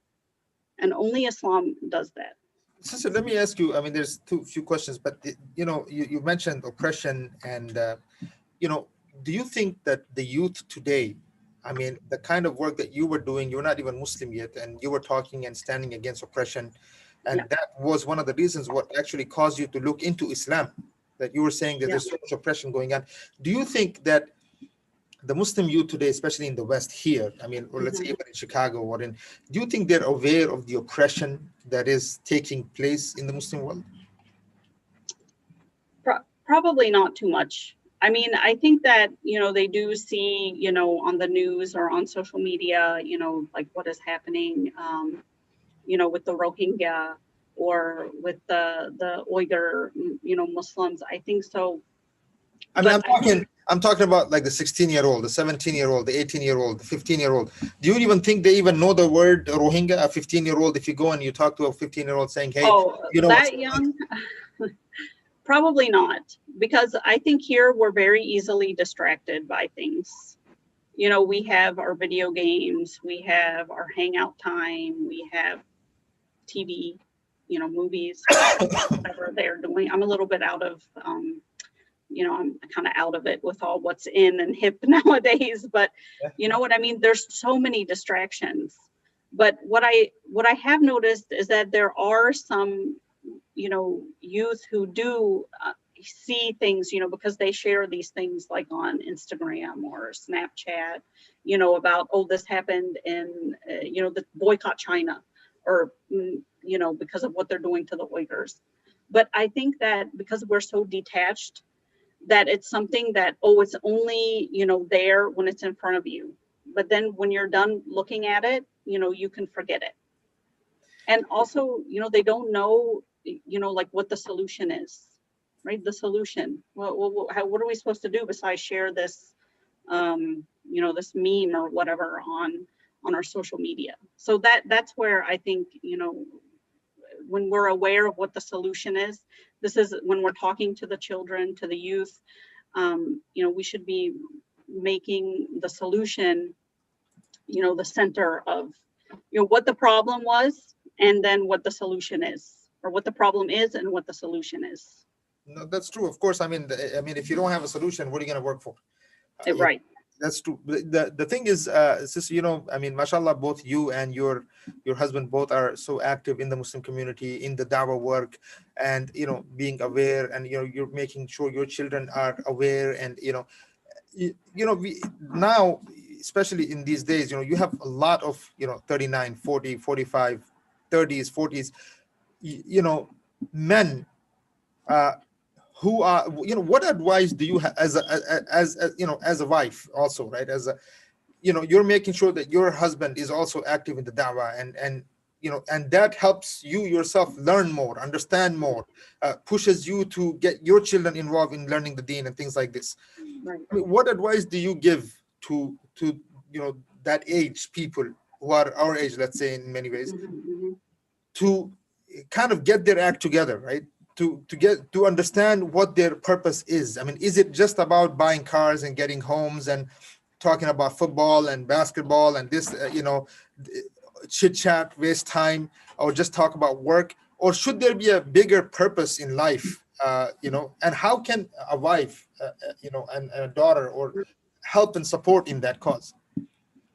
Oh wow, that's a big question. I think a lot of times when I'm talking to people is that there's just a disconnect between our life in the dunya and then the akhirah, the hereafter. So I feel like they don't have whether they're born Muslim, it doesn't matter, like about rizq. They don't understand this. So, they think, oh, I have to do X, Y, Z, in order to make money, in order to do all of these things. So they don't want to take the chances, they don't want to take the time because, well, if I'm taking time out, to take classes with the scholar, for instance, then that's going to take away from my income because I'm not going to be working. What does that make sense? Yeah, of course. I mean, look, I'm not. So I think that you have to, when talking to somebody, you have to kind of start from the beginning with them, because sometimes that's the problem, is that like I said, there's a disconnect. They don't know how to bridge the two things, what they're doing here and the akhirah. Like a lot of times people think, oh, well, as long as I'm fasting my Ramadan, I pray my salah, and I'm going to go on Hajj. Yeah. And I give zakah, I'm done, right? That's all. That's it. That's all I have to do. And, I'm good to go. So, when you have to, start at like the basics, having these regular conversations with them and kind of guiding them, to kind of understand that Islam itself, it's a way of life. And what does it mean, as a way of life? Meaning that it has all of these systems, talking to them, again, talking to them about the history, just like you do your children. Talk to them about the history of Islam. Talk to them about how, Islam has a solution for the economy, for justice, for, education. Like all of these things, this is what we have to understand as Muslims, that subhanAllah, Allah subhanahu wa ta'ala gave us the most beautiful, thing in the entire world. And that is the Quran and the Sunnah. And we should not be embarrassed about it or shy about it, to talk about it and to place it, in front of the world as, hey, look, right, the entire world right now is looking for a solution because everybody knows it's not working. How is it that you coming into Islam, going against the whole, the whole society, and you are talking about Islam as a solution? You are condemning capitalism, you're condemning communism, you're standing up and saying, hey man, this is Islam, and Islam needs to be now talked about as a way of life. Why do you think a viable solution? Why do you think that this is not something that even the born Muslims or back home Muslims, Islam is just zakah, qiyam, siyam, and tasbih, and go to the masjid, Allahu Akbar, talk about some people, come home. But how come you you know, you are, this is amazing, right? I mean, this is something to we need to think about, is that someone who's come into Islam, studies Islam in such detail, and saying, hey, Islam needs to be presented as a solution to the world, not just to keep the status quo the way it is. I mean, this would be the last thing, but you know, is it because the way you were learning? Is it because you know, what is it, your upbringing? Is it the books that you're reading? Is it movements you're part of? What is going on that you know, that gives you that understanding that said, hey, constantly motivating that no, Islam needs to be talked about as a way of life, and we need to challenge the world and say, hey, we cannot accept this type of oppression? I think, you know, number one, it is, I mean, this is what I say, like, to always be thankful to Allah subhanahu wa ta'ala, because this understanding, you know, only comes from Allah. You know, it only comes from Allah subhanahu wa ta'ala. But I think also because of my background, before I was Muslim, and, you know, working in all these social justice movements and all of these things, and kind of witnessing for myself that, you know what, all of these things that we were doing, you know, the status quo never changed. You know, the people who are living in the inner city are still living in the inner city, even though we are talking about that, you know, so many years ago, you know, even though we were fighting for that so many years ago, and even before me. You know, so much domestic violence, it's still a problem, even though we were out, you know, we were out there, you know, protesting against it. We were doing so many things to help women, you know, single mothers. But look, do we still have single mothers? Do we still have poverty? Do we still have domestic violence? Do we still, all of this stuff is still here. So all of this, you know, working within, you know, the system, and, you know, you know, saying, oh, this man or this woman, you know, they can change the law and all of these things. No, what do these laws do? They haven't done anything. How many amendments do we need? How many, you know, XYZ, what do we do? And as a Muslim, Allah already gave it to us. He told us how to live for all of mankind. You know, the Quran was sent as a mercy to mankind. And as a Muslim, if we're not, you know, giving Islam as the solution to these problems, then this shows that, then can we really be thankful to Allah subhanahu wa ta'ala if we're not doing those things?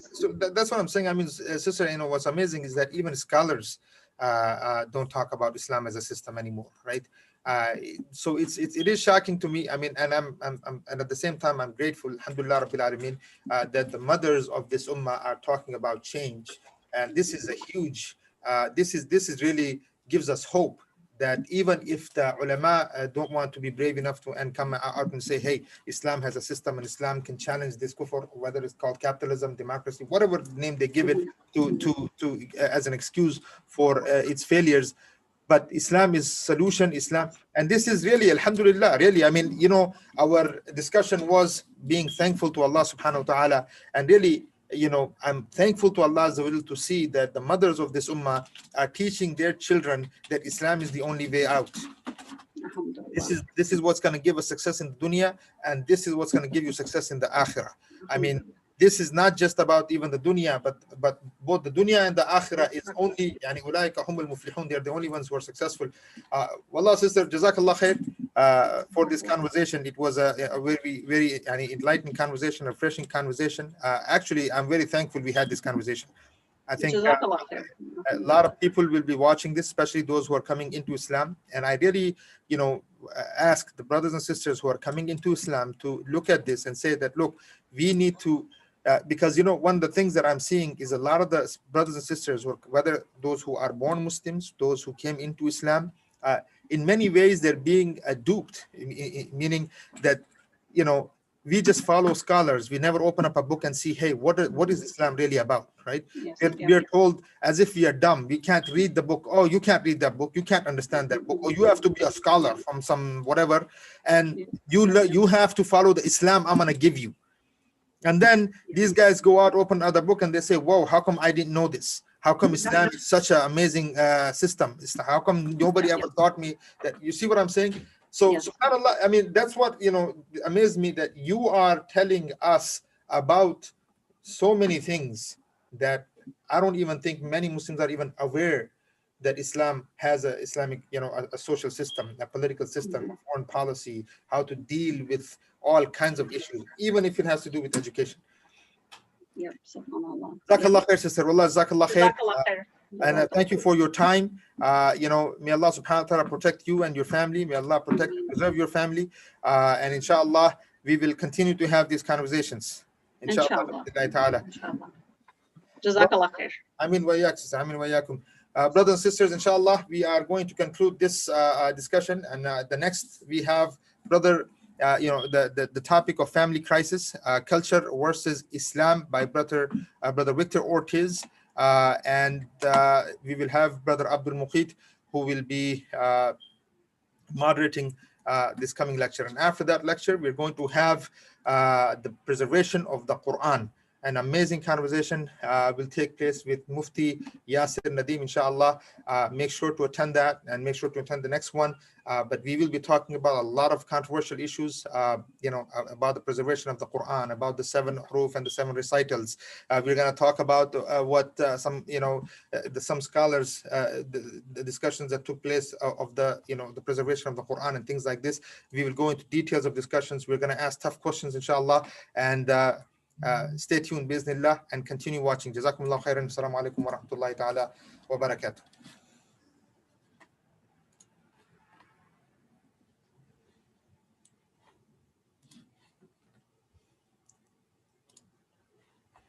They like me being live, So we are waiting for the next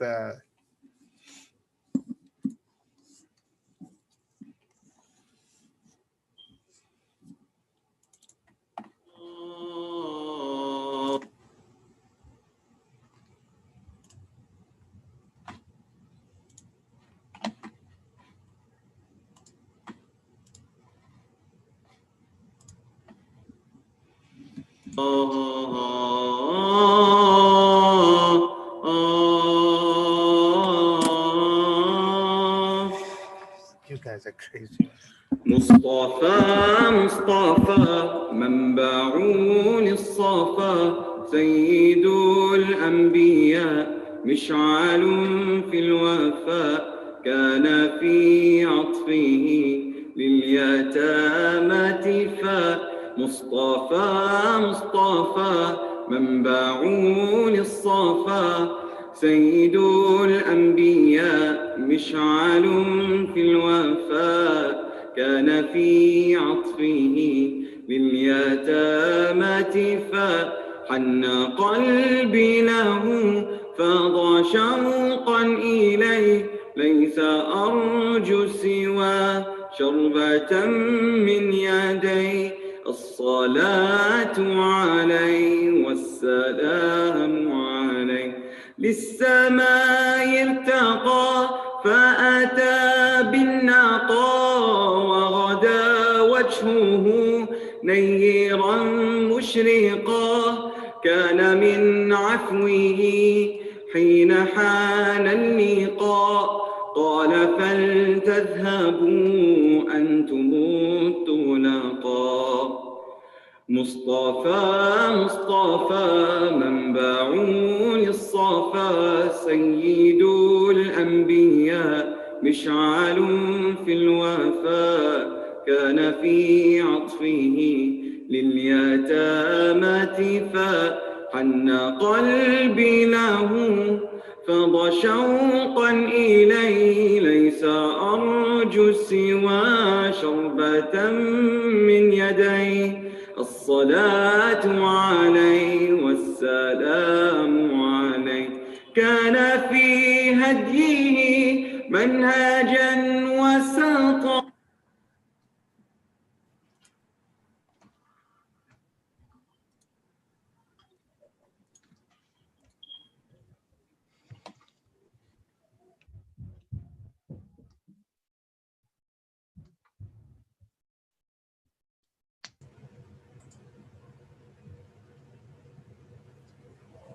Assalamualaikum. Walaikum salam. Can you hear me? I can hear you. Assalamualaikum. Okay. So are we online now? We are online, yes, alhamdulillah. Right. So assalamu alaikum wa rahmatullahi wa barakatuh to everyone who's listening and viewing this to this talk. Welcome to the third day of talks, and today the next speech is by Brother Victor on family crisis, culture versus Islam. I just want to give a brief intro for Brother Victor. Brother Victor is someone who is pursuing a degree in social work, family studies and development, and also pursuing his Islamic studies with International Open University, formerly known as Islamic Open University. He also is a teacher and administrator and has worked with works closely with families and youth at the Islamic Oasis Center. And I think that's about all I wanted to mention about you, Brother Victor. Please go ahead and get started with your talk. Inshallah, Jazakallah khair. Yeah. So the way we'll do this, inshallah, so that way people can know. So I'll end up, doing a brief statement like the previous session that we just had. We will end up doing just something shortly like that, and then eventually we'll hit up on the Q&A type of conversation, inshallah. Yep.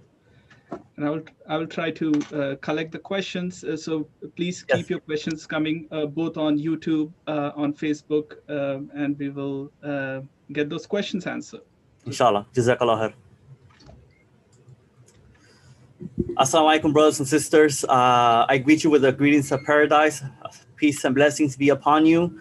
Brothers and sisters, today, as the previous conversations which we have had, I am addressing you as a Muslim, as a believer. Well, accepting Islam as our deen, born or a convert, means that Islam becomes the filter of all aspects of life.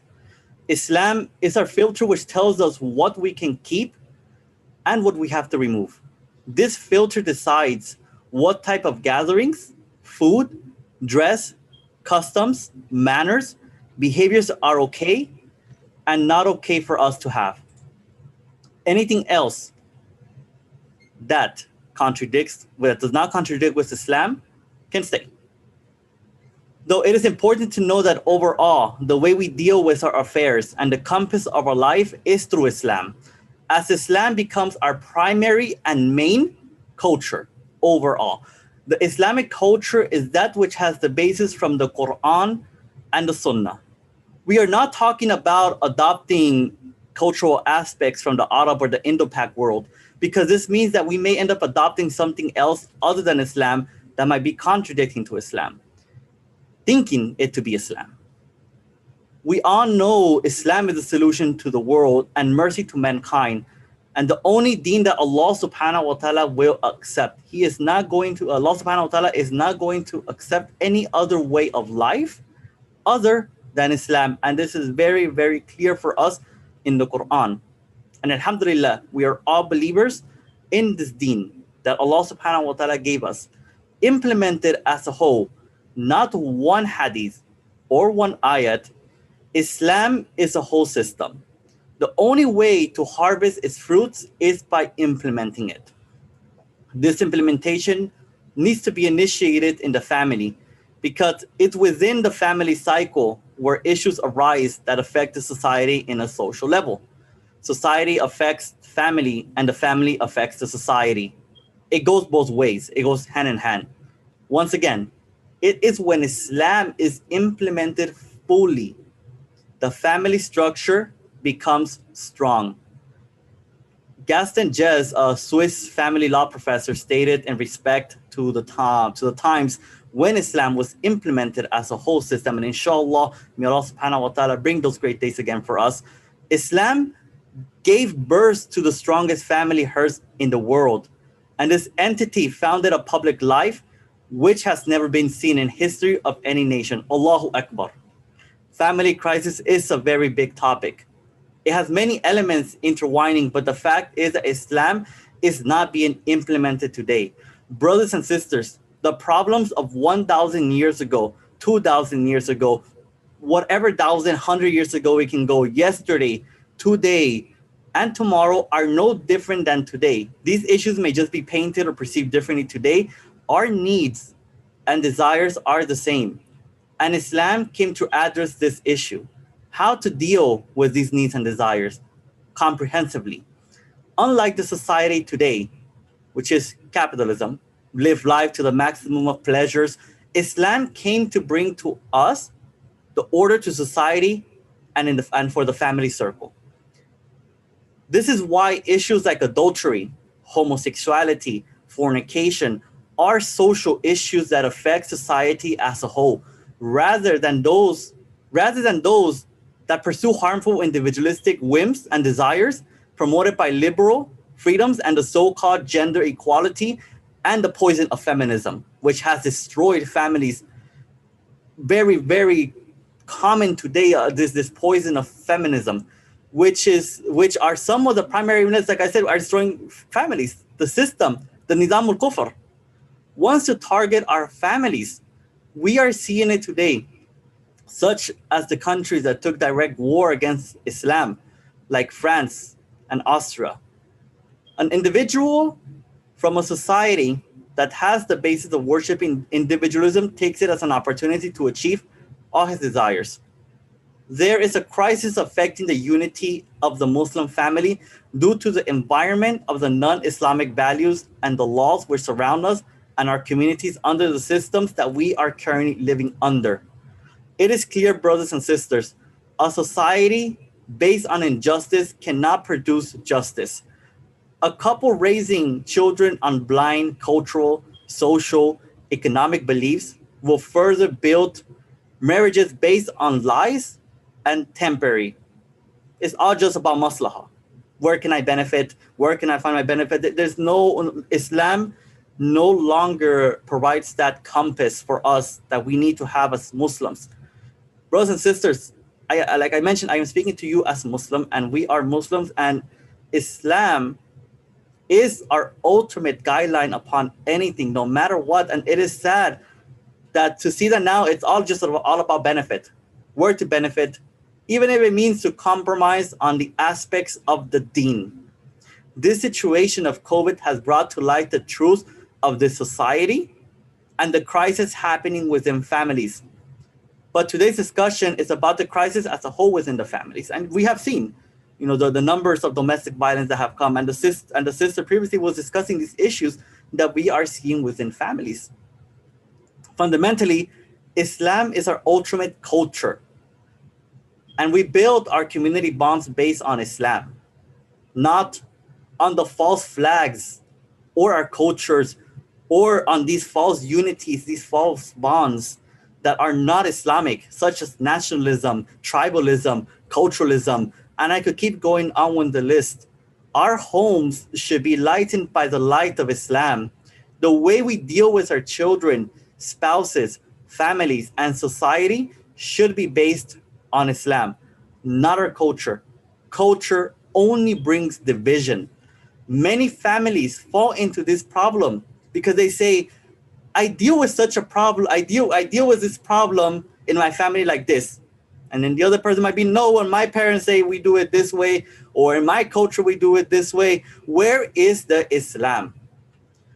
When your homes are grown and developed by Islam, your children will fall in love with it automatically, no matter from what background, social level, race, or ethnicity you're from, even if your marriages are based on the outside nationality. And brothers and sisters, it is sad when you see families that reject each other because of color or the country that they're from, even though they are Muslim. They reject, even as a brother or sister, it's a righteous brother or sister, and they're all they care is about Islam. And it is sad when you see families who have these ideas, because of nationalism, because of race, or because of the color, they're not from our same tribe, they're not from our same color, they're not from our same background, from our same neighborhood, and the list can just keep going on. Brothers and sisters, the only thing that should determine anything for us as Islam within our family in order to remove this crisis is Islam as a whole, comprehensively. And it is sad when we see divorces that are happening within our community, and it is happening in a high rate, whether it's from the Muslims or among the kuffar. And again, we have the solutions for this. Islam has a solution for this to prevent all this, all this destruction that happens within the families. We see situations where during the weddings, before we see couples, before they get married, it's about pleasing the others. Where is the pleasing to Allah subhanahu wa ta'ala? Where is the pleasing that you're only here to please Allah and you're not here to compromise on your deens or your values? Divorce rates are higher, have been shown by statistical means, where those who spend more money on their wedding end up having a higher rate of actually getting divorced. Why? Well, because their pleasing was only to please the other people. Brothers and sisters, if you are in this path of getting married soon, and if you're and for my young brothers and sisters, do not fall into this mistake. And parents, realize that for your children, do not have them fall into this corruption. Islam should be our ultimate thing in life. We shouldn't be concerned about trying to please others. No, we're not going to please anyone. No one. You're not going to please no one. The only one we are here to please is Allah subhanahu wa ta'ala. It's about following Allah's orders and commands. This is the time to build your homes and families on Islam. We don't know when we will die. And it is sad that many don't even know their parents have died, or don't even know how to wash their parents' body. Brothers, if this is the time, as the Prophet ﷺ said, every one of you is a shepherd and is responsible for his flock. It is sad when you see children who don't know even that their parents have passed away. When Islam is part of your life and your family structure, this shouldn't be an issue. You must protect your families from the hellfire. This is the time to culture your homes by Islam. And I will repeat this once again. This is the time to culture your homes by Islam. I did not say any other culture. I did not say my Mexican culture. I did not say the American culture or the American culture which I grew up by, or the Arab culture or the Indo-Pak culture. I said it very clearly. This is the time to grow our homes on the light and the guide of Islam. Read the stories of the Prophet with your children. Show them by actions that they see you too are a slave of Allah, and that you too serve Allah subhanahu wa ta'ala. Show that mercy you have with your spouses in front of your children. It is the time that we learn how the Prophet sallallahu alaihi wasallam used to deal with his family, with his children, even though his wives were from multiple tribes. And that didn't matter from what tribe they were from. Inshallah, brothers and sisters, before I address this first thing we should begin is within our household is the issue of culture versus Islam. Family crisis is destroying our brotherhood in Islam from within our household to society as a whole. As for today, I will leave you with building your homes purely on Islam. By this nurture of taqwa, nurturing taqwa into your families. The first thing you should begin with is with taqwa. If you want to successfully raise your children and protect your families, in reality, it all starts by selecting the right spouse. Taqwa is the motivation to seek a spouse based on deen. Your spouse will be the teachers of your children. Selecting the spouse should be based on their Islam, not their race or their culture. Parents should make sure that their aqidah is well sound, and as mentioned earlier, ensure their connection with Allah is there. It is not just enough to just memorize the Quran and a hadith, but the aqidah requires you to act upon it and live by it. Secure your families through taqwa. Allah subhanahu wa ta'ala tells us in the Quran, and whomever puts his trust in Allah, then it will be sufficient. Verily, Allah will accomplish his purpose. This system of Islam is built purely on Islam and implements all its belief, values, laws must be placed together and acted upon according to the Prophet ﷺ's method, the system of Allah. With my ending, brothers and sisters, I want to end with the important message of unity, the unity to preserve the future of Islam within our communities, our families, that you, my brother, my sister, are one ummah. We are under one flag of Islam. The Sahabas also went through challenges. There were diseases, illnesses, death, family problems, etc. Our struggles are for the sake of Allah. So don't go around boosting your struggles, because we don't find the Sahabas doing this where they're complaining among each other. Oh, you don't understand me because I went through this, but you went through this. Brothers and sisters, as I said, this is for the unity, to become one ummah and to grow and as one nation and not divide ourselves because of the sake you don't understand me. And I will end, inshallah, with as a reminder as well, brothers and sisters, when you are teaching Islam to your children, realize that you are their primary teachers. As Islamic teachers and people who are teaching, we are just simply vitamins, if you want to put it that way. We're vitamins for the children. The main course, the main nutrition is you, the parent. And most importantly, to preserve your family through the light of Islam and remove all the aspects of jahiliyyah that are within your home, in order for you to have the presence of the angels within your home, the light of Islam within your home, for the preservation of your family, inshallah. Jazakallah khair. I'm ready for questions, inshallah. Jazakallah khair, Brother Victor, for that nice intro talk. We will start getting into the questions. Just to begin with, I wanted, you kind of touched on this issue about, the dominant culture affecting Muslims living under in the West. I wanted to, on a related note, a question being that, people sometimes don't understand what we mean by culture. Can you explain a little bit on what is culture? So some examples of what we see within culture. For an example, I will give you an example of what we can say culture can be. Simply anything that goes against Quran and Sunnah in the very broad aspects we reject it as Muslims.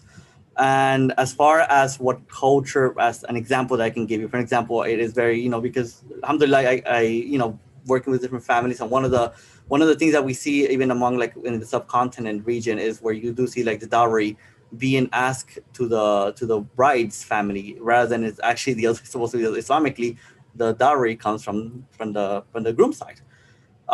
Such are these examples, which are perceived to be Islamic, or when they're not.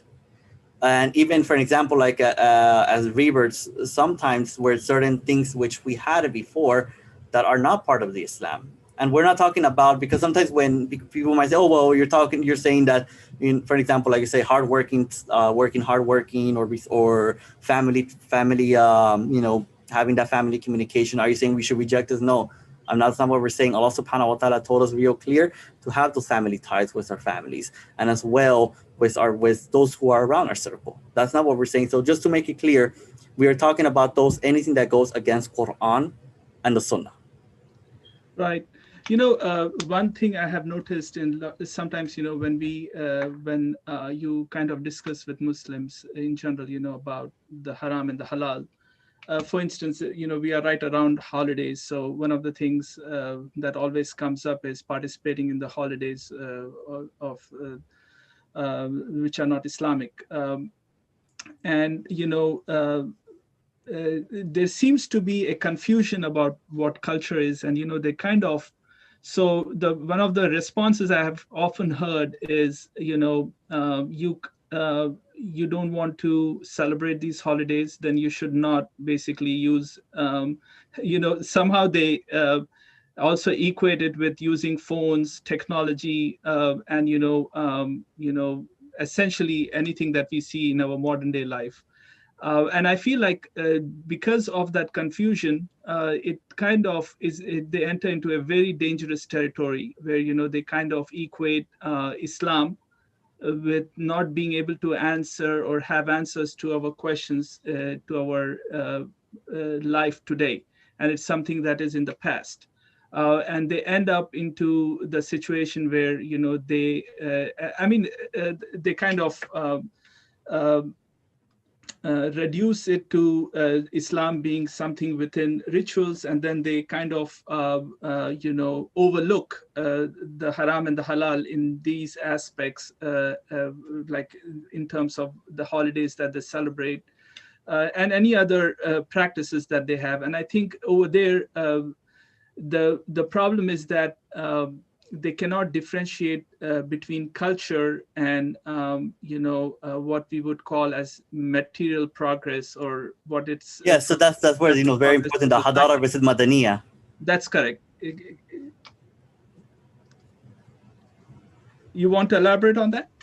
Yes, inshallah. So this is you were getting right into that point, and this is the aspect where people are not differentiating between what is the difference between the civilization progress and when you adopt a certain system. Is it haram for us to drive cars or to have cell phones? No, this is not what we're saying as far as culture or progress. This is just material progress we're talking about. There's nothing here that you are adopting a system or you're adopting a way of life by taking these things. Does Islam addresses can you use a phone or not? Yes, it does. When you go into the areas of fiqh, I'm like, you have it there.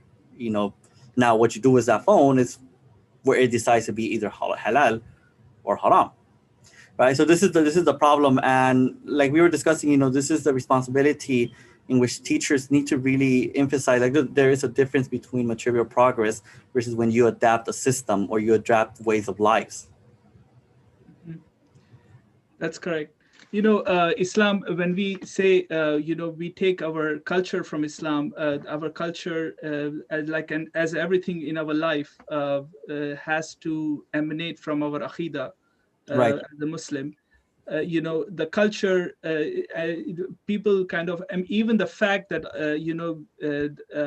that Allah subhanahu wa ta'ala has made permissible the use of technology and material progress that are just natural progression of human societies. What you find in your daily life has been made generally permissible for us, unless and until, you have any explicit prohibition from the Sharia. So when we talk about the matters in which you are not allowed unless and until you have an evidence from the Quran and the Sunnah, are in the matters which are from the belief of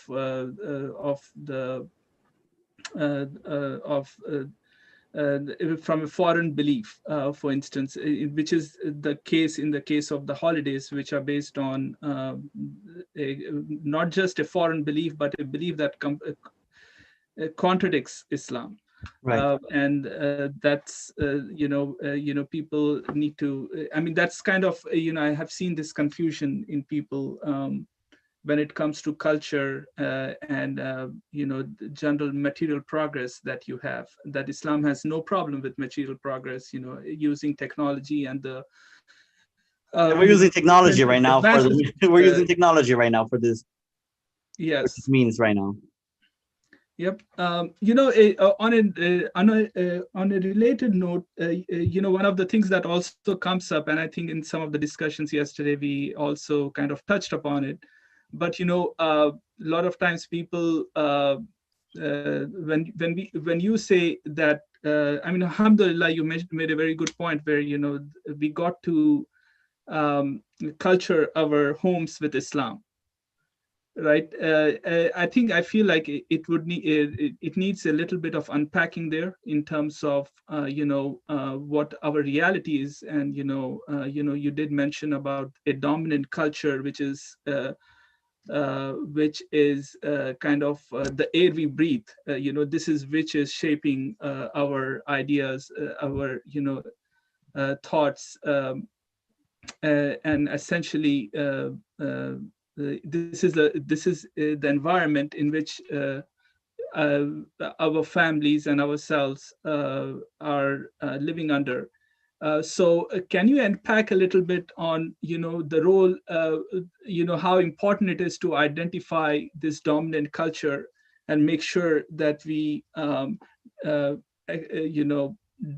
be very deliberate in terms of how we give importance to address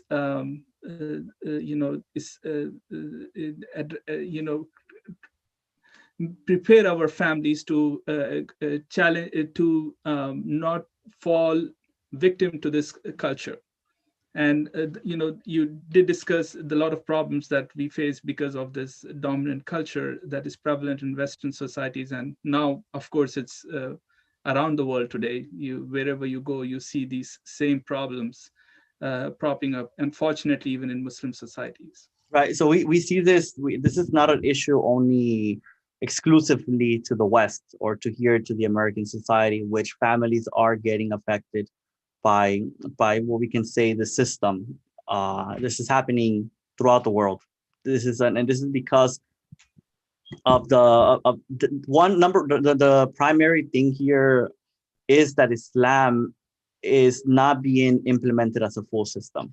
And this is there's things we can do, and inshallah I'm going to discuss those issues of what we can do still as individuals for us to be able to still protect our families. Though in the bigger picture and in the bigger scale, it is important though to note that unfortunately we are not living under a system of Islam. And the moment once we have that system of Islam is going to address and protect these issues and protect the nucleus of the family. Now, as far as what we can do for now, of course, inshallah, is to work to bring back this Islamic system back into full implementation again, in order for this issue of the family protection to be there. But what we can do as far as right now in order to prevent all this stuff is how you're going to decide to raise your children.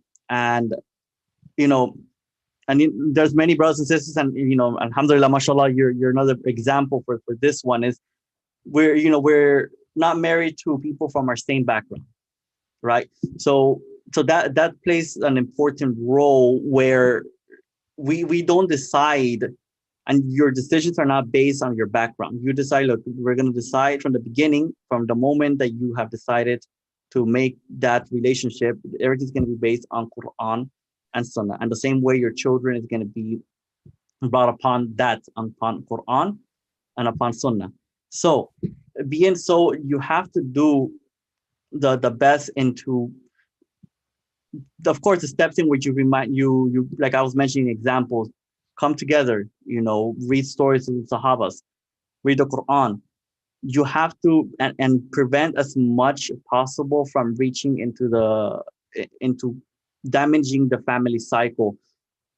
Unfortunately, there is, the material that is watched upon families, whether it's movies, these stuff affects the family, and like whatever material that's coming into the family, into the house, is going to affect the way your children grow and the way the children are being brought upon. And we are finding, unfortunately, even the shows that we thought were very innocent about 10 to 15 years ago, such as like PBS, we are seeing now that they're promoting a certain agenda. Mm-hmm. So of course the content, because this is where a lot of we're seeing, I've seen where parents, this is what they do. They simply just grab their phone. The kid is 2 or 3 years old, and they just give them the phone, and they have no idea what they're watching. And things can just start popping up depending on the area you're at. You start getting random commercials, and who knows, maybe the kid has no idea what he's doing, just scrolling down, tapping, and things are just popping out. And now, as far as other suggestions which the families and the parents can do in order to make sure that they ensure the Islamic culture is there, is they're going to learn from you, the parent. The parent plays the primary role, that they act upon that which the Aqidah, as I mentioned earlier, that they act upon the Sunnah of the Prophet ﷺ, that they show them the love they have with Allah and the Prophet ﷺ, that connection that they have built with Allah subhanahu wa ta'ala, that they also showed, like I said, the mercy that you have with your spouse. They have to see this, because, unfortunately, kids they're gonna reach a certain age, and they're gonna say, oh, well, I see, they see, oh, well, I see these people, they mingle, and I see this boyfriend, girlfriend, or I see X person, they're so nice, and they say, oh, but my parents are not like this. Well, they have to see the parents also, hey, you know what? The Prophet ﷺ was also also built this relationship and this connection with his wife, and they have to see this. Your children need to see that you also have this with your spouse, and that it's based on mercy that you have what you have. Mm-hmm. Mm-hmm. That's true. I have a few questions coming in. I think you kind of addressed some, but I will just state it over here. Maybe you can tackle them, Victor. The first question: my child is not following Islam and says it is backwards. What should I do? My child is not. My child is not following Islam and says it is backwards. What should I do? Number one is, we had to. It's a very the question. It varies from scenario to scenario. What's going on in the family? And Assalamualaikum. is varying on to what's even causing the child to even assume such a question, because unfortunately most of the times where people do end up having these issues is because they see family practices which are not Islamic. They start pushing their child into things which are not, they tell them, oh, you're gonna have to, for an example, there's a scenario where there was one of the students, just as an example. Unfortunately, it seems that the parents are not being very supportive of him in pursuing his education, when we know Islam encourages us to grow as much as we can in education. And what's happening is, of course, Alhamdulillah, he understands this is just a cultural issue. It has nothing to do with Islam. But if someone doesn't understand this as an example, they're going to assume, well, Islam is backwards and it's not allowing me to even pursue an education or to grow myself as a Muslim in order to benefit society. So if inshallah, maybe they could kind of reinforce a little bit more what that exactly means, as far as, what is really the reason that they're actually believing it is backwards? Where is this coming from? Find out. So that's my suggestion, is find out, where is this question coming from? Why is the child having this even concern? The question didn't just come out of nowhere. Something triggered that question. And inshallah, Sister Yasir as well to join us, alhamdulillah. Right. Yeah, I think if I'm, that's so true that, we got to kind of diagnose where this understanding is coming from. But I think one of the reasons why I feel the complexity, people, I mean, for us, like, as a Muslim, the belief that we carry is a belief that is based on a very sound, based on a certainty in the belief in Allah subhanahu wa ta'ala, believe in his book, believe in his messenger, believe in his book. And also, when we understand the solutions that Islam gives to our, each and every aspect of our life, it kind of, gives us a sense, a confidence. Again, this is from the mercy of Allah subhanahu wa ta'ala, that it gives us a confidence and, a pride in Islam, that we follow a superior way of life. And, this is one of the things which I feel like our youth need to be, as both as parents and both as a community, at the level of the community, we got to address this, where we are presenting Islam comprehensively with its aqidah, its rational basis, and the solutions it gives to each and every aspect of our human life. And it's in a way that it instills confidence and pride in our deen. And this, addresses, and, I think this is something where, we don't, even though we might be living in a society, actually, I think that this is necessary for us to live in a society where the dominant culture is based on a foreign, it's based on principles like, Victor, you were talking about the pursuit of happiness, which is fundamentally contradicts the pleasure of Allah subhanahu wa ta'ala, which is the ultimate objective of the Muslim. And so it requires, it's imperative for us, to,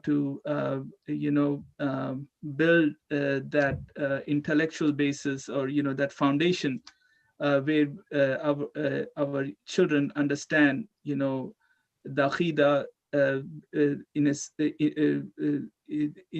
a way that, it is certainty in belief within them, and also understand the solutions that it gives to how they need to conduct themselves, having an understanding of halal and haram, the fard and the sunnah, and even this discussion about, like we had the earlier question, which is, about the difference between culture and, what Islam allows us to take from the general progress in society. And I think that kind of helps shape the personality of the child, and this is and how he relates with the world as he interacts with it, whether at school, whether at work, whether with his friends, all those areas. And I think that is what I feel is imperative for us, especially living in the West, to discuss. I just wanted to jump in quickly. Sure. Assalamu alaikum wa rahmatullahi wa barakatuh.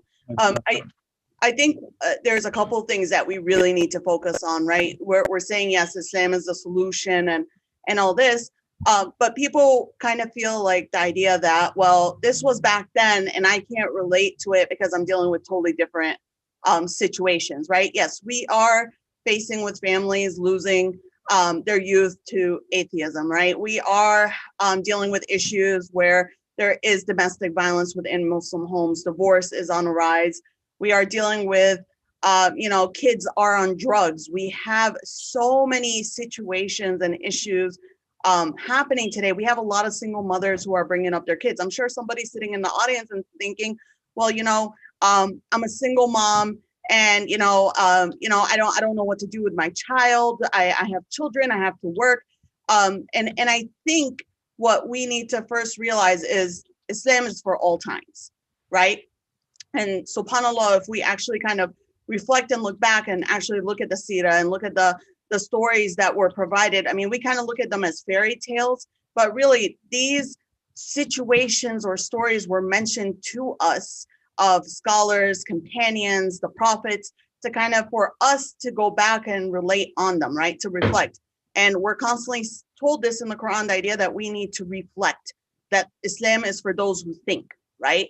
So if such as, the idea of the single mothers out there who might be listening to this today, subhanAllah, if we look, we will see that most of the great scholars were brought up by single mothers, right? If we look at Imam Ahmad, he was brought up by a single mother, right? If we look at, I believe the only one that wasn't was Imam Malik out of the 4 schools was Imam Malik, but his father had left his mother, and his mother was the one who still brought him up, even though they were still married, right? I mean, there's discussion between scholars if they were or they weren't, but the idea that, she actually said what she ended up, the seed that she implemented into her child, Imam Malik, is the idea that you need to work on your manners before you even work on your knowledge, right? On how you basically, sit in the gathering of those of knowledge. So I think if we are capable of kind of going back and looking at, subhanAllah, like single parents who brought up such great scholars in Islam, right? Or even looking at the idea that we do have parents who've come into Islamic Oasis Center and have said, my child takes drugs, right? How does Islam deal with this aspect? And we go back to the story of Umar ibn al-Khattab, right? When the child came up and asked him and said, what are my rights? What does Islam say? Why do, this isn't coming out of nowhere. Children don't just wake up one day and they're like, let me see, let me try something different today. I think I'm gonna go smoke a joint. None of that happens, right? There is something that leads to this aspect, right? And correct me if I'm wrong, usually it starts off in the household, right? It starts off where we are dealing with parents who are depending on others. Sister Sarah even hit on this earlier, depending on others to do our work for us. we see that during the time of the Prophet Muhammad sallallahu alaihi wasallam, and even the Salaf that came after, they made sure that culturing started right away within the household, right? The idea that Imam Shafi'i's mother moved to Mecca, so Imam Shafi'i gets an amazing upbringing, right? So mothers willing to take this sacrifice, moving from one location to the other, so their children can have the right environment. While here, what we're dealing with is we have immigrants leaving their country, right? Coming to the States thinking, the West is where my child will have the best upbringing. And it's really, is it the concept of, well, they're going to be practicing Islam, or is it more the concept of, no, they'll have the best of the materialistic world, right? And it's usually that concept. And then sadly, yes, that child will have the iPad, the child will have the latest, Nintendo system, they'll have the latest Nikes, they'll have the latest school bag, they'll have, everything up to date. But you ask them a simple question, who is Muhammad sallallahu alaihi wasallam? And they'll give you that blank look. And we've had this happen at Islamic Oasis. You ask them, who is Muhammad sallallahu alaihi wasallam? And they'll look at you like you're crazy. They have no clue who you're talking about, because the only thing we've cultured our children to do is the idea of materialistic, right? Run after the dunya. The idea that as long as I just give my child, the latest Nikes, they should be fine. And I guess, Victor, I'm gonna give it back to you and ask, we've worked at the center, right? Right. And you've had many families come in. You've actually, subhanAllah, we have around 100 plus youth that come here, right? Work with, right, alhamdulillah. Right, from 7 to 18, 19-year-olds. Right. What are some of the things, this is real, right? We have to be as real as possible. What are some of the issues that we have had to face when some of these people come into the center? Yeah, we have multiple issues. Either, like, for example, like the issue as far as, sadly enough, you had to, in the beginning when we were working with the children, one of the major issues was they had no idea who a Sahabi was. Even sadly enough, they had no idea who Allah subhanahu wa ta'ala was. You told them you asked them Allah, who was Allah? And they'll reply back, it was Jesus. Astaghfirullah. This is what came out of their mouths because of the work that was being done by the missionaries here in Chicago. You have children who drugs. I'm like, they're dating, girlfriends, boyfriends, inappropriate text messages going on during the nighttime, in the middle of the night, 2, 3 in the morning. These are just some of the issues which we have actually dealt with as part of the children, rebellious children as well, where children are telling, you know what, me having a cell phone is a right, and the parents falling for it, believing this, that, so I guess I need, this is families who come from overseas, or they're losing their children into this society. Because again, the whole idea was about, it's about, becoming a doctor, nothing wrong with becoming a doctor or becoming an engineer. But when you have the proper Islamic understanding, when you have that protection of Islam, but where it's just, this is your goal. This is what you need to do. This is what you need to do. This is what you need to do. And later on, they come to us, what's going on with my child? Or, remembering, as dating issues. What's going on with my child? My child's calling the cops on me. Cops showing up. Child services showing up. And they're saying, what's going on? Well, there was something you acted on the wrong time. True. And I just, if you don't mind, Brother Abdul, I just want to jump on that, right?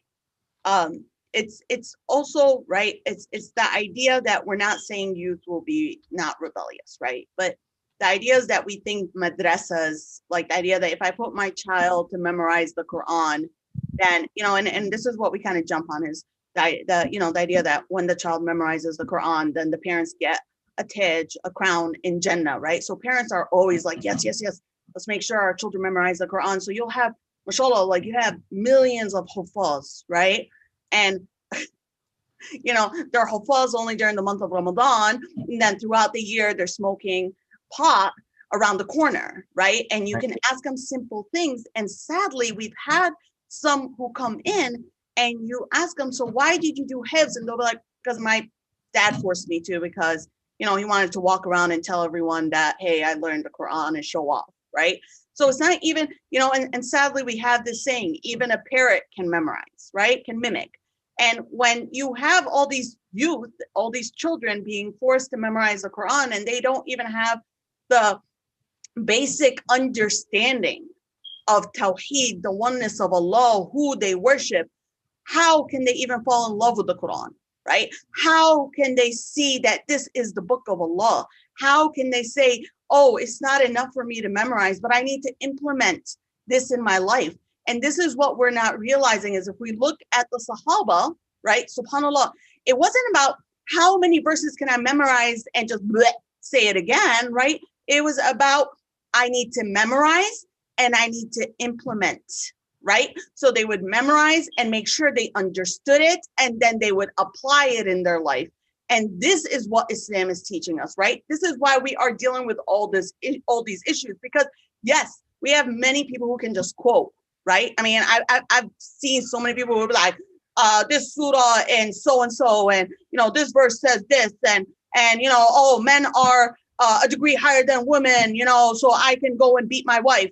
And probably I'm going to get a lash for all this, but what I'm getting at is there is no understanding. There's no understanding of the Arabic grammar. There's no understanding of what it's applying about.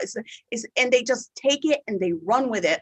And then we are a generation of people who have stopped reading, right? The only thing we're good at is just listening to people. And again, what I highly recommend is, even after any of these talks, please go and read. We have the books. This is what Islam is about, is reading and understanding. It's not about following blindly, you know, scholars or speakers. I mean, anybody can be an amazing speaker, right? I mean, I can name you a couple of people who are amazing speakers and they're kuffar, they're non-Muslims. Doesn't mean anything, right? It's the idea that you are supposed to take whatever you hear and go and research it and make sure the person, what they said is correct. So in the end of the day, we need to also make sure that we bring up our youth, our kids, to understand why they are Muslim, right? It's not that I am Muslim because I was born in a Muslim family. Because sadly, Muhammad today might be Mo tomorrow. Khadija today might be Susie the next day, right? Because she had no understanding, or he had no understanding of why they were Muslim. And we will not be around forever for our kids to guide them, right? So if we are not able to apply and give them the understanding at a very young age, then we will lose our children. Maybe they might be still on Islam. Maybe they'll pray that Jummah Salah, but imagine their children. And I have seen this with my own eyes, where people my age will come and say, oh, my father used to be Muslim, or my grandfather used to be Muslim. You know, so this is something that's happening in our own time. And the other thing is the idea of, we only kind of focus more, I think, on how important it is on the men to be educated. And this is a major problem. A lot of our women today are only educated in the cultural stuff. We bring up our daughters to be prepared to get married, not to be prepared to be leaders. And this is a problem. This is a major problem, because we have forgotten the only reason we had people like Imam Bukhari is because Imam Bukhari, even Ibn Taymiyyah, like I read this and I was like in shock. Ibn Taymiyyah comes from a lineage. His grandmother was a great scholar, right? This is the only reason why Ibn Taymiyyah is known today, is because he comes from a lineage of females who were scholars, okay?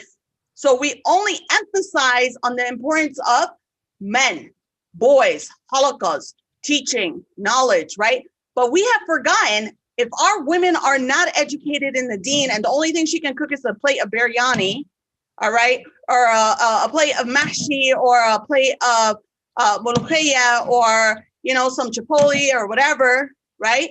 Then sadly, that's all your children will be taught at home. But if she has Islamic knowledge, imagine what leaders she will be bringing up. Who the next Salahuddin al-Ayyub will be, right? Imagine who next will be Aisha radiallahu anha.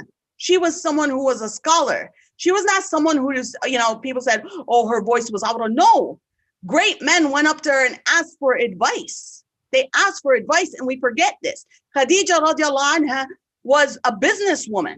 She was a businesswoman who the Prophet Muhammad sallallahu alaihi wasallam worked for, and he would go to for advice. Correct? So if we even just see, we're talking about the Prophet Muhammad sallallahu alaihi wasallam, the one that, the whole ummah knows, the one that people are willing to die if someone slanders his name, used to go to a woman and ask for advice. When he got the wahy the first time, he went to Khadija radiallahu anha because he was not sure if it was shaitan or not. And she gave him the best of advice. And this is the thing, this is how we are even advised to find spouses, right? Nowadays, how we look for a spouse is she a trophy for me to show off to the rest of my friends? Or the sister says, oh, I need that doctor. I need the engineer, right? It doesn't matter. Oh, it's okay. He's religious. He goes to Jumu'ah Salah, right? But then when the kids start coming in, then the tears start coming in, right? Oh, my kids don't know the deen. Oh, he doesn't care. And that, of course, this is what you chose from the start. This is what you wanted, correct? And then the brother complains afterwards and says, oh, she won't wear hijab. Oh, she doesn't pray. Well, that's what you wanted. The trophy wife, congratulations. You got what you asked for, right? And this was not the advice of the Prophet Muhammad sallallahu alaihi wasallam.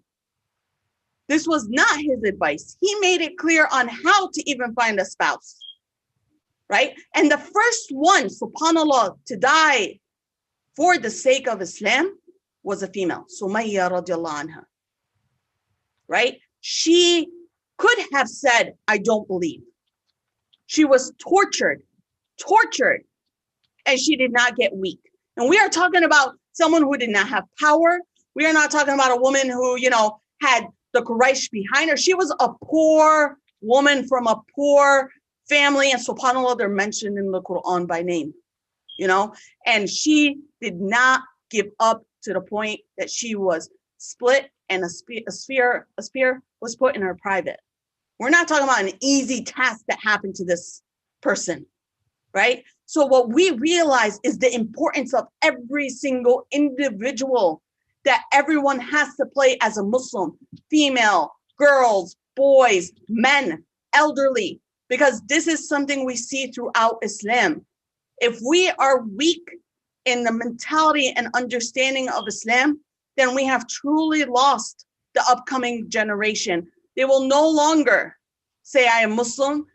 They will say, my great grandparents were Muslim. And is that what we are waiting for? We can't hear you, Brother Abdul Muqeed. Sorry. Your voice is muted, brother.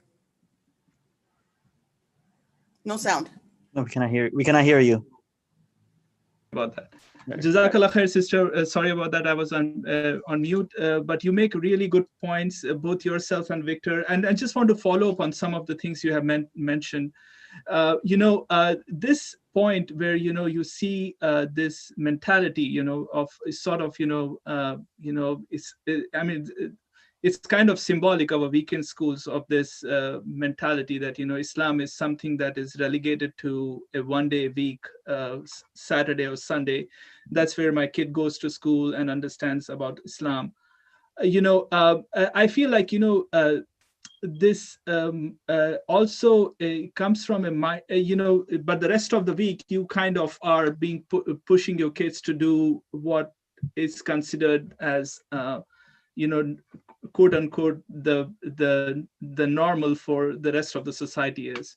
And, there is much more deeper, it's much more deeper, I feel like, sometimes the mindset of fitting in, which a lot of the parents themselves carry, and, the impact it has on the kids. Islam, like you mentioned, Islam should be something that makes us confident, and is something that we kind of take pride in. However, when when you talk about Islam, this is something that is it's something that is supposed to carry a change mindset. It's supposed to change things around you, and it's not supposed to be something that's fitting in. Our seerah, as you brought the example of all those Sahaba, the Sahabiyat, whose examples are very clear about how they went against the dominant culture, and then they were the ones who brought about the change. And how can we as parents, or what needs to be done to bring about this change in mindset from being fitting in to something that says Islam is the central to my life, and like the previous speaker was talking about, is the connection between my life with the akhirah.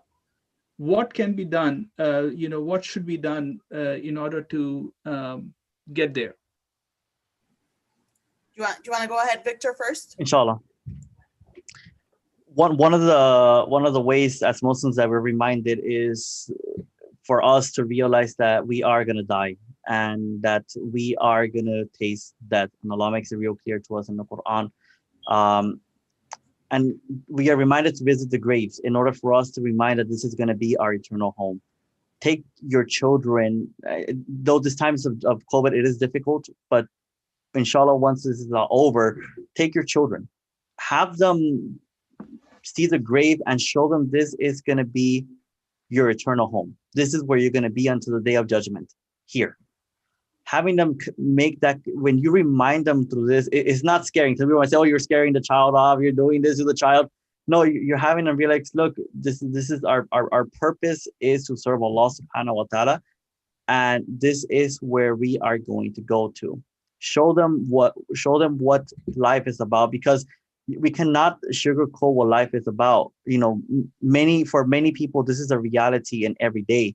It reminds me, when we were making dawah in the South Side, you have youth who we were speaking to at the age of 18 who knew, I don't think I'm even going to make it to the age of 20. I don't even think I'm going to make it to age 24. And they're very smart people. They were not, and they were probably, they were not in their five senses because of either substance that they were under the influence we were talking. But even above that, I was surprised how amazing we were able to dialogue with them and have that communication with. So establishing that connection that you're gonna taste that, and that we have a time here in this dunya. Reminding them, take them to the grave, show them if they have the opportunity to wash the body. These are reminders for us, because we get distracted by the dunya, we get distracted by technology, we get distracted by different things. And even though COVID probably was a reminder for many of us, it probably just kind of became just normal thing of life. We forget about death. Maybe the first month we were panicking. We were like, oh my God, what are we going to do? How do we prepare? We're going to get sick, sore throat. We probably got COVID. What do we do? All this stuff goes through your mind. But then the moment everything is done, you forget. We have to be reminded by different reminders. And one of my suggestions is visiting the graves. Speak about this topic with your families. Have this conversation with your children. Have this conversation with your spouses. Look, we are going to die. We are going to taste death, and we don't know when this is going to happen. Remind them about this, that death is something real and it will happen, and not to be distracted by the distractions of the dunya that makes us feel that we are eternal and we're not going to die, which is not the case. Mm-hmm. I actually wanted to add on that. That's a very good point, Brother Victor, mashallah. It's, this is personal, right? And Alhamdulillah, like I am thankful, especially, where I was born and raised in upstate New York. There weren't a lot of Muslims. My mom was the only one who wore hijab, and I could see, right? Like, my kindergarten teacher, when my mom would come, she'd be extremely rude to her because she had hijab on. So I could see, and there were two approaches my mom could have taken, and it was to be embarrassed that she's Muslim, which I would have been able to kind of understand and probably end up being embarrassed myself, right? Or to, you know, make sure her and my father, you know, they made sure to always teach my sister and I this idea that Allah subhanahu wa ta'ala can see us no matter what, at a very young age, right? So I even remember in school, because I went to public school, there were no other Muslims, right? The month of Ramadan, we'd be fasting, and my friends would be like, hey, Esra, just eat this. Your mom isn't here, you know. And to them, it was the idea, your mom isn't here, so go ahead and eat, right? And I'd be like, well, God can see me, and I was like still in 3rd grade, and of course to them, they're like, wow, you know, like this idea that she won't eat because God can see her. Right. And this was something that constantly my parents were reminding me is, hey, Esra, you know, God can see you. Right. Did we make mistakes? Yes. I'm not going to lie and say we didn't. Yes, we did. Right. And this is what Allah subhanahu wa ta'ala says to us, right? I love the slave who makes mistakes and goes back and repents. So even Allah knows that we will make mistakes. He created us. We're in sin, the one who forgets. So this isn't anything new, right? But the idea that we have to answer to the creator, to Allah subhanahu wa ta'ala. He's the one who can see us at all times. And there was a scholar, I don't remember his name, but his mom would do this where she would hide the food and she'd be like, make dua to Allah, right? And he'd make dua and all of a sudden they would find it. So he was taught the idea to be dependent on Allah subhanahu wa ta'ala, that Allah subhanahu wa ta'ala was the provider, right? So I think at a very young age, we can't wait till a child is 15, 13 and be like, oh, okay, now I'm going to start teaching them aqidah, tawheed, you got to put your hijab on, this, because they start hating the religion because now you're trying to shove it down their throat. You waited all those years, right? Saying, oh, they're still young. Let them enjoy their life. Islam does not make you not enjoy your life. Yes. That's what we need to realize. It's not that if you practice Islam, now you're just going to have a sucky life. No, it's beautiful, right? And if you start applying this at a very young age, I have a daughter who's 12 now, Alhamdulillah. Since a very young age, I would be like, hey, put your hijab on, you look so pretty. And she wanted to. So she started at the age of 2 wearing hijab. And I know people who were born and raised Muslim would be like, why would you do that? Why are you making her life so bad? And now, poor child, right? Like as though I was oppressing her or something. You would be like thinking I was holding a knife to her throat, right? And I'm just looking at them like, okay, so my child has to wear a shirt and pants going outside, and that's not oppression. But once I put a headscarf on her head, all of a sudden I've just oppressed my child, right? And my daughter was fine with it. And subhanAllah, the amount of non-Muslims who saw her and were like, you look so beautiful, it was like dawah, right? And sadly, she was convinced and she understood why 100% she had it on, and it was because of Allah subhanahu wa ta'ala, that she ended up going to a Muslim school where a Muslim teacher ended up telling her, are we ready for this? Why do you have this on? You're still young. Yes. That my daughter started doubting herself, that she came back and asked me, Mom, I'm still young. Do I have to wear it? I said, no, it's not obligatory on you, but do you get good deeds? Of course. Right? And I said, if you're comfortable taking it off, then you'll also be comfortable wearing a t-shirt. And she said, no, I don't want to take it off. Right? SubhanAllah, it's so sad to hear, these kind of stories, because you're not the first one. You mentioned to me about this story with your daughter. I have heard some other stories about similar, Muslims actually in public schools going in and actually confronting Muslim girls wearing hijab on why they are wearing hijab and they are not required to wear hijab. But I think going back to the point, I think it's very important, like how we as parents conduct ourselves. Like as Sister Esa, you were talking about your parents and all, and building that mindset right from a young age. And in fact, I was reading up about the Islamic education system.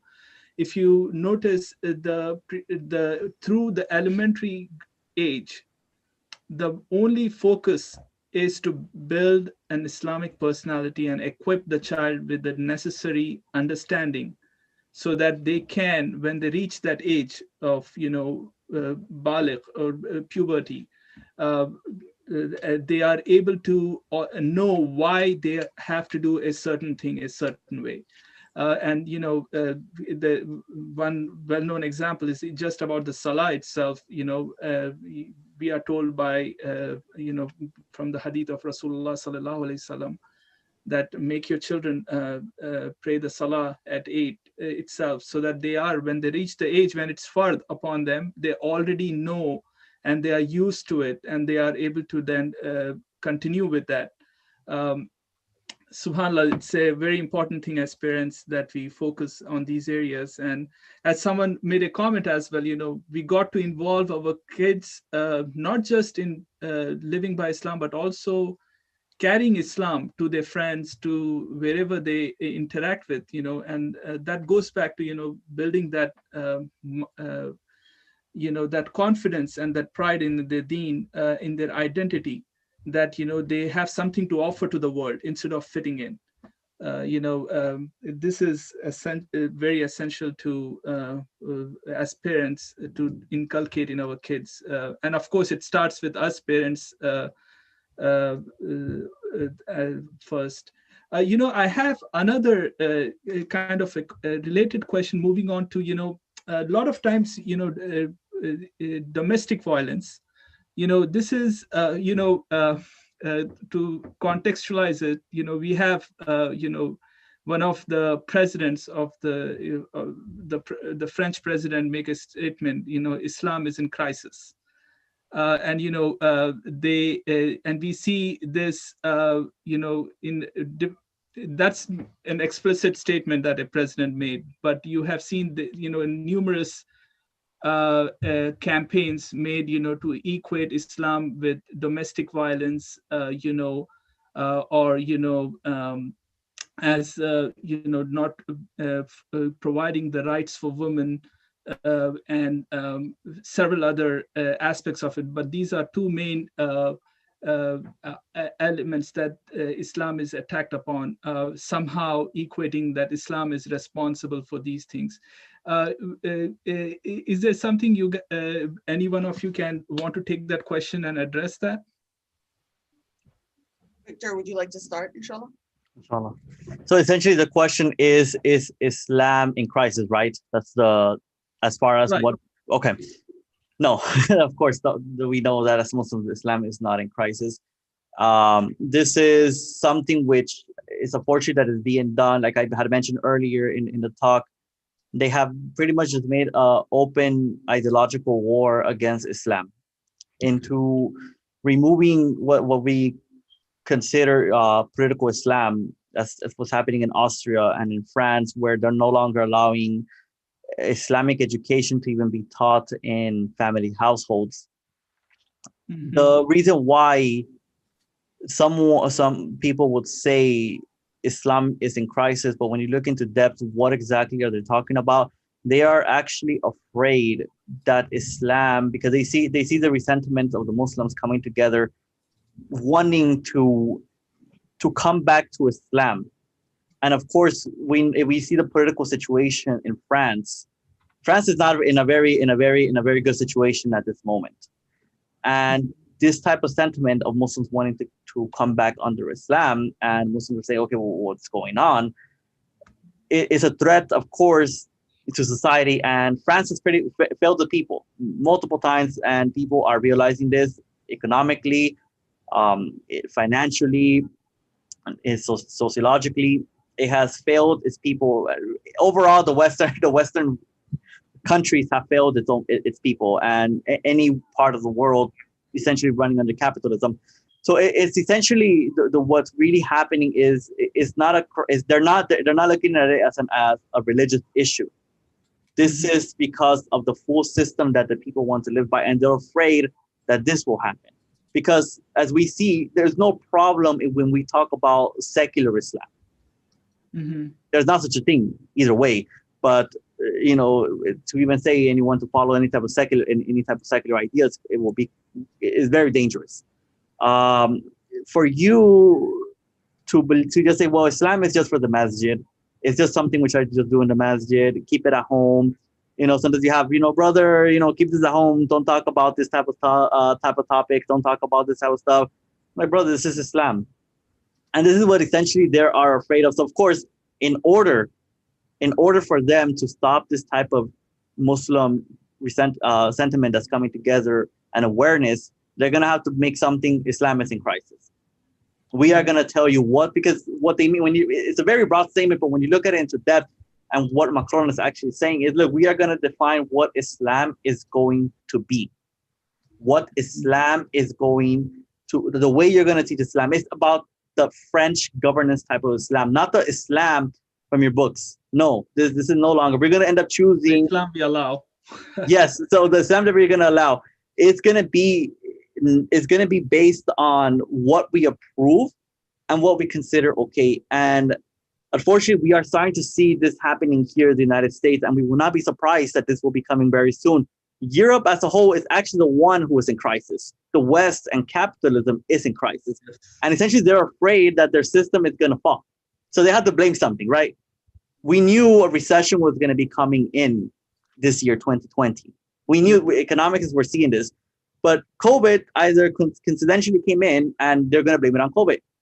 This situation, we're seeing the financial crisis, the family crisis, the crisis in the Western world, and any system, and pretty much the whole entire world running under capitalism, is because it has failed its people. And they have to blame something, of course. And in France, they're blaming Islam. In the US, they're going to blame COVID. If it's not Trump, it's going to be COVID, because they're going to find different things. Right. Yeah, I just, Jazakallah khair for those points, Brother Victor. I wanted to also go to the, at Islamic Oasis, I'm sure both yourself and Sister Isra kind of deal with a lot of, I hope it's not quite a lot, but with divorces and issues, cases of domestic violence in Muslim community, in Muslim families. Give us an insight into what's, what is going on that is behind this. Obviously we live in a society where this is an epidemic, right? I mean, you turn on, you go and read up on any of the figures out there. I mean, you cannot deny it's an epidemic problem here with regards to domestic violence, and divorces obviously is off the chart. It's just increasing year over year. So what is going on in the Muslim families that is behind this domestic, these issues that, kind of, are they just specific to Muslims, or is just because Muslims are part of in a society where these are epidemics, and that's why we have this problem?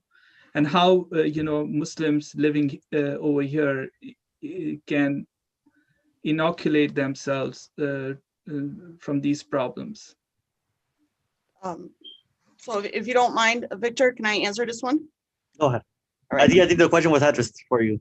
Oh, okay. Yeah, it was. She had mentioned it for you. I'm an expert in domestic violence, huh? I have to teach me every day. No, I'm just kidding. I don't want it. Okay, I need to stop before now. Next thing you know, they're like, "We got proofs. Sister Ezra gets beat up." All right, joking, guys. Just that was a joke. Okay. So I actually want to go back a little bit. Is Islam in crisis? And you'll see why I'm saying this. No. Are Muslims in crisis? Yes. 100%. And the reason why I'm going to say this is because no longer are we teaching or living by Islam. We are living by cultural Islam. Right? So why are we in the situation we are in today is because households only run according to culture. And if you no longer live in your society and you are still trying to apply the culture from back home, then that individual starts comparing their life to somebody else and who has it better or looks better. And they say, I don't want to live this life anymore, right? So sadly, again, this goes to the lack of knowledge. where you do have some scholars, okay, and subhanallah, right? We know that the people that will be entering Jahannam, I mean, please, brothers and sisters, those who will be entering Jahannam are some scholars, right? And people will stand there and say, why is so-and-so going into Jahannam?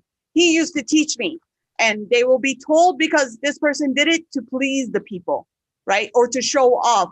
Also, a lot of people will enter Jahannam for following scholars blindly, right? Islam makes it clear to be very careful. And sadly, you do have scholars who promote the idea of violence, okay? The idea that it is acceptable for men to beat their wives, okay? And this goes back to the idea of no understanding and what people taking the religion and running with it and making it say whatever they want.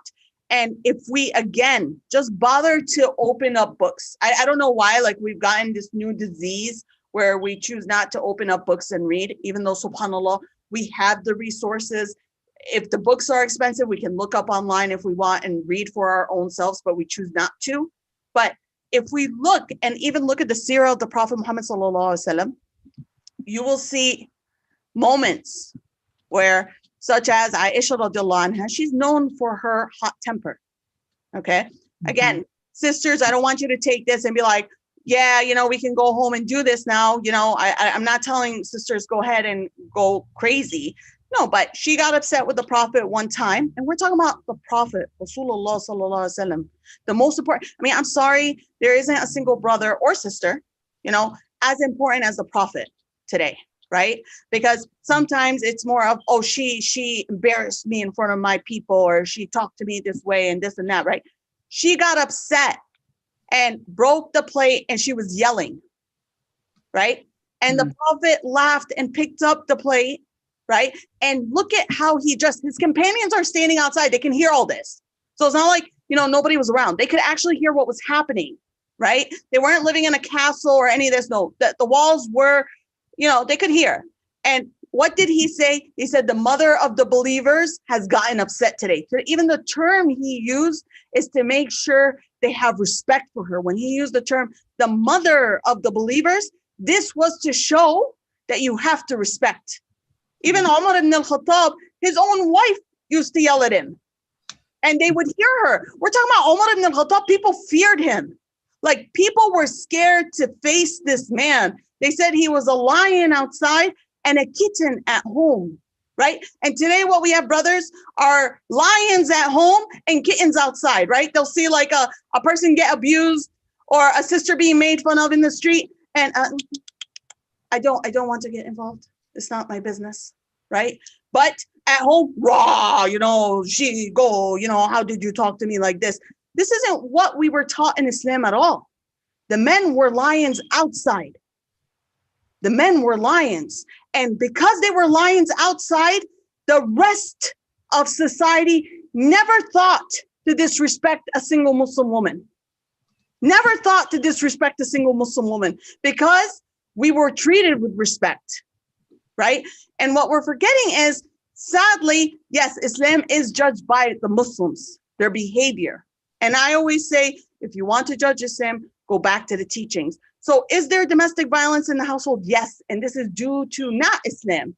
This is due to culture, right? This is what culture teaches. So back home, this is acceptable. Even in this country now, it's acceptable, right? The idea of divorce, is it halal in Islam? Yes, right? We know during the time of the Prophet Muhammad SAW, many of the companions were getting married and would get divorced. But in society, a woman who was divorced was not looked down upon. She was taken care of.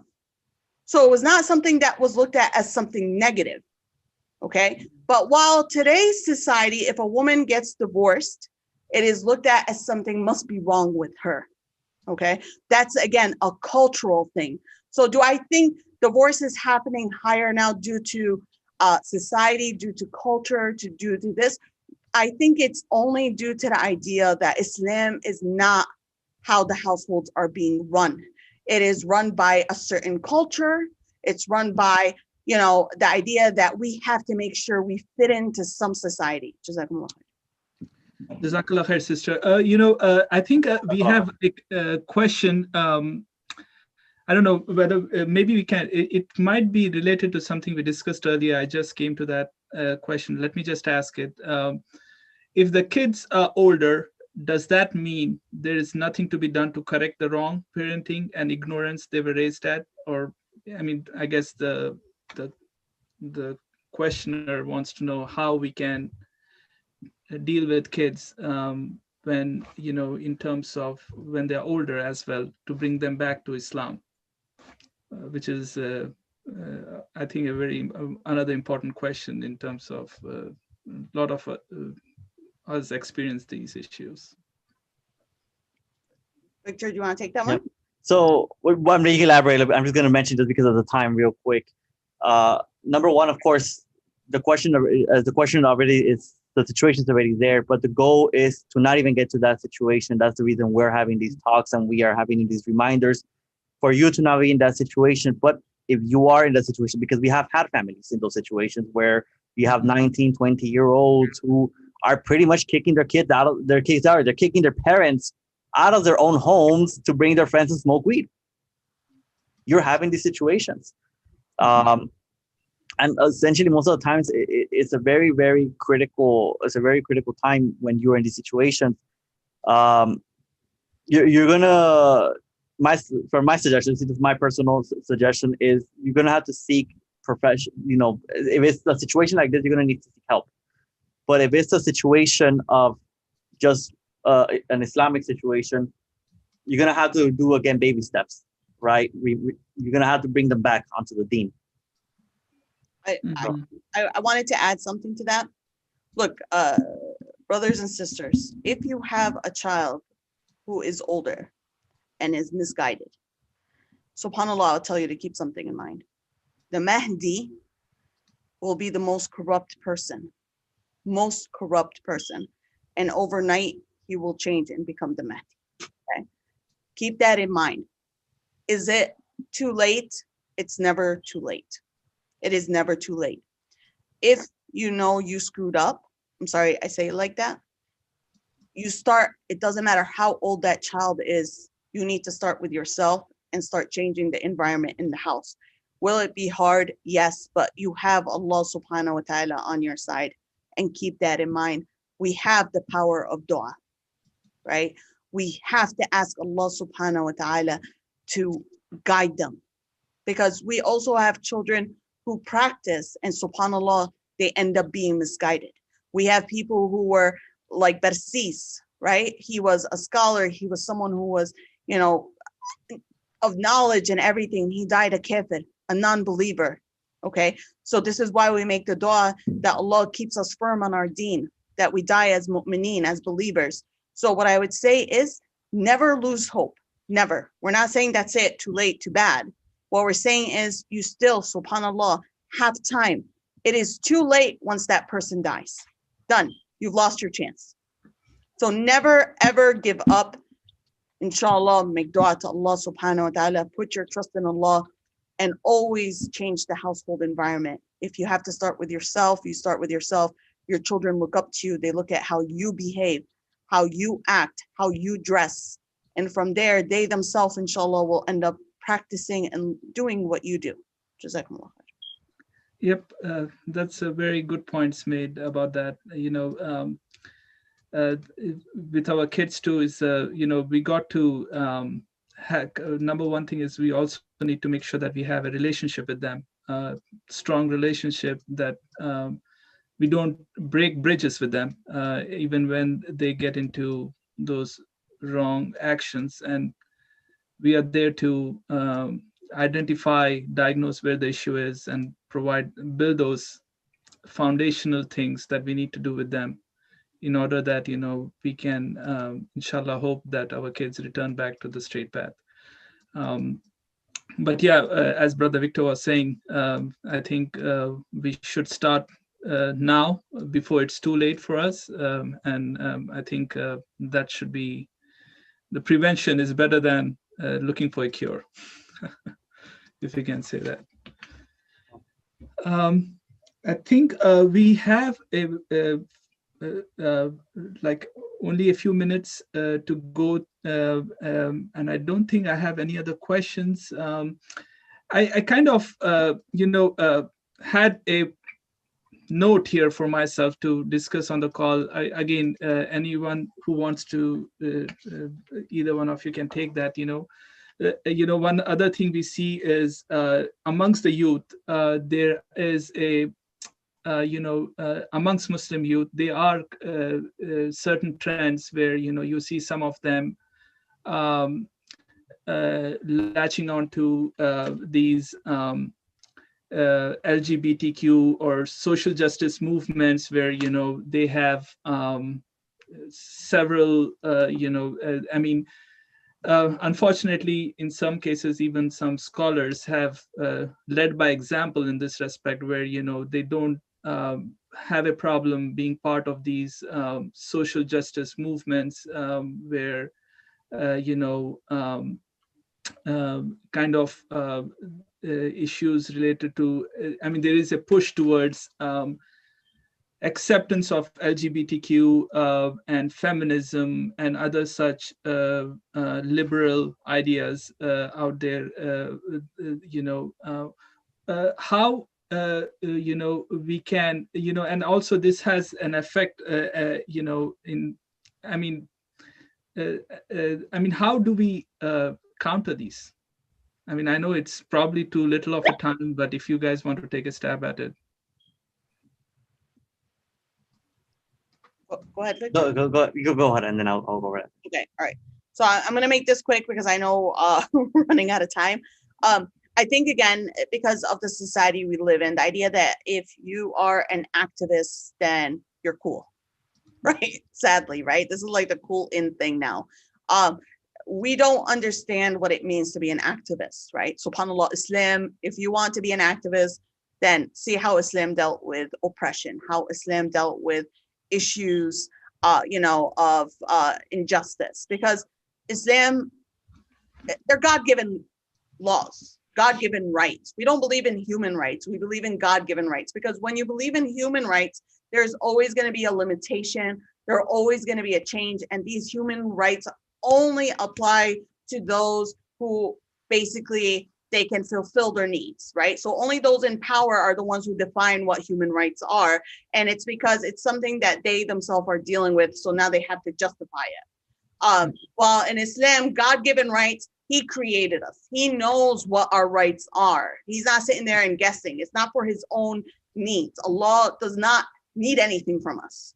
So the only reason why any of these children are following these movements is because they, again, don't understand the rich history of Islam, right?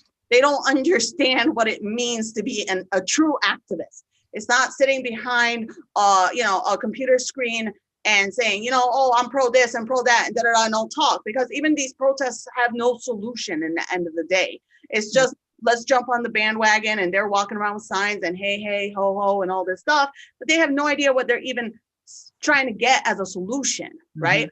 And they feel like if I don't do this, then in the end of the day, I'm going to be looked at through a negative lens. So to me is, again, making our youth have an understanding of Islam and see the rich history of Islam, and to realize that we do not change our ideas to follow society, that we love what Allah loves and hate what Allah hates. This is what we do as Muslims. If Allah hates homosexuality, then we don't follow along. If Allah hates a certain action, we say it's haram, even if society itself looks at us as being in the wrong. Ibrahim, the Prophet Ibrahim himself went against his whole society when they worshiped idols. His own father threatened to kill him, and he still stood firm. So it does not matter. And this is why I'm saying, stop following people blindly. Learn for your own sake. Jazakumullah khair. Yep. Yeah, that's Jazakallah khair for all your thoughts. I think that's very important for our youth to understand Islam comprehensively, and its history, its solutions, and how it was implemented. And now it achieves all of the things that none of these movements have been able to achieve. And of course, at the end of the day, we call for it because it's our belief, and that this is the one that will allow us to achieve success in this world and in the hereafter. Jazakallah khair for all both of you for getting on this and giving us sharing your thoughts and insights. The next speaker, we will be starting. Let me just get moved so that way I can let the next speaker come in, inshallah. Jazakallah khair. Yes. All right. Assalamu alaikum. Wa alaikum. So I just want to make a note of the next talk, which is the preservation of the Quran, another very interesting topic by Brother Mufti Yasir Nadeem. It starts in the next minute, so please hold on until we get started. Jazakumullah khair, and over to the next moderator. Jazakallah khair, Brother Muqeed. Jazakallah khair, wallah, barakallah fikum. Inshallah, brothers and sisters, we are getting ready for Sheikh Yasir. Inshallah, he will be coming on soon. It's going to be an exciting discussion, bi'idhnillahi ta'ala, a deep discussion, a dialogue.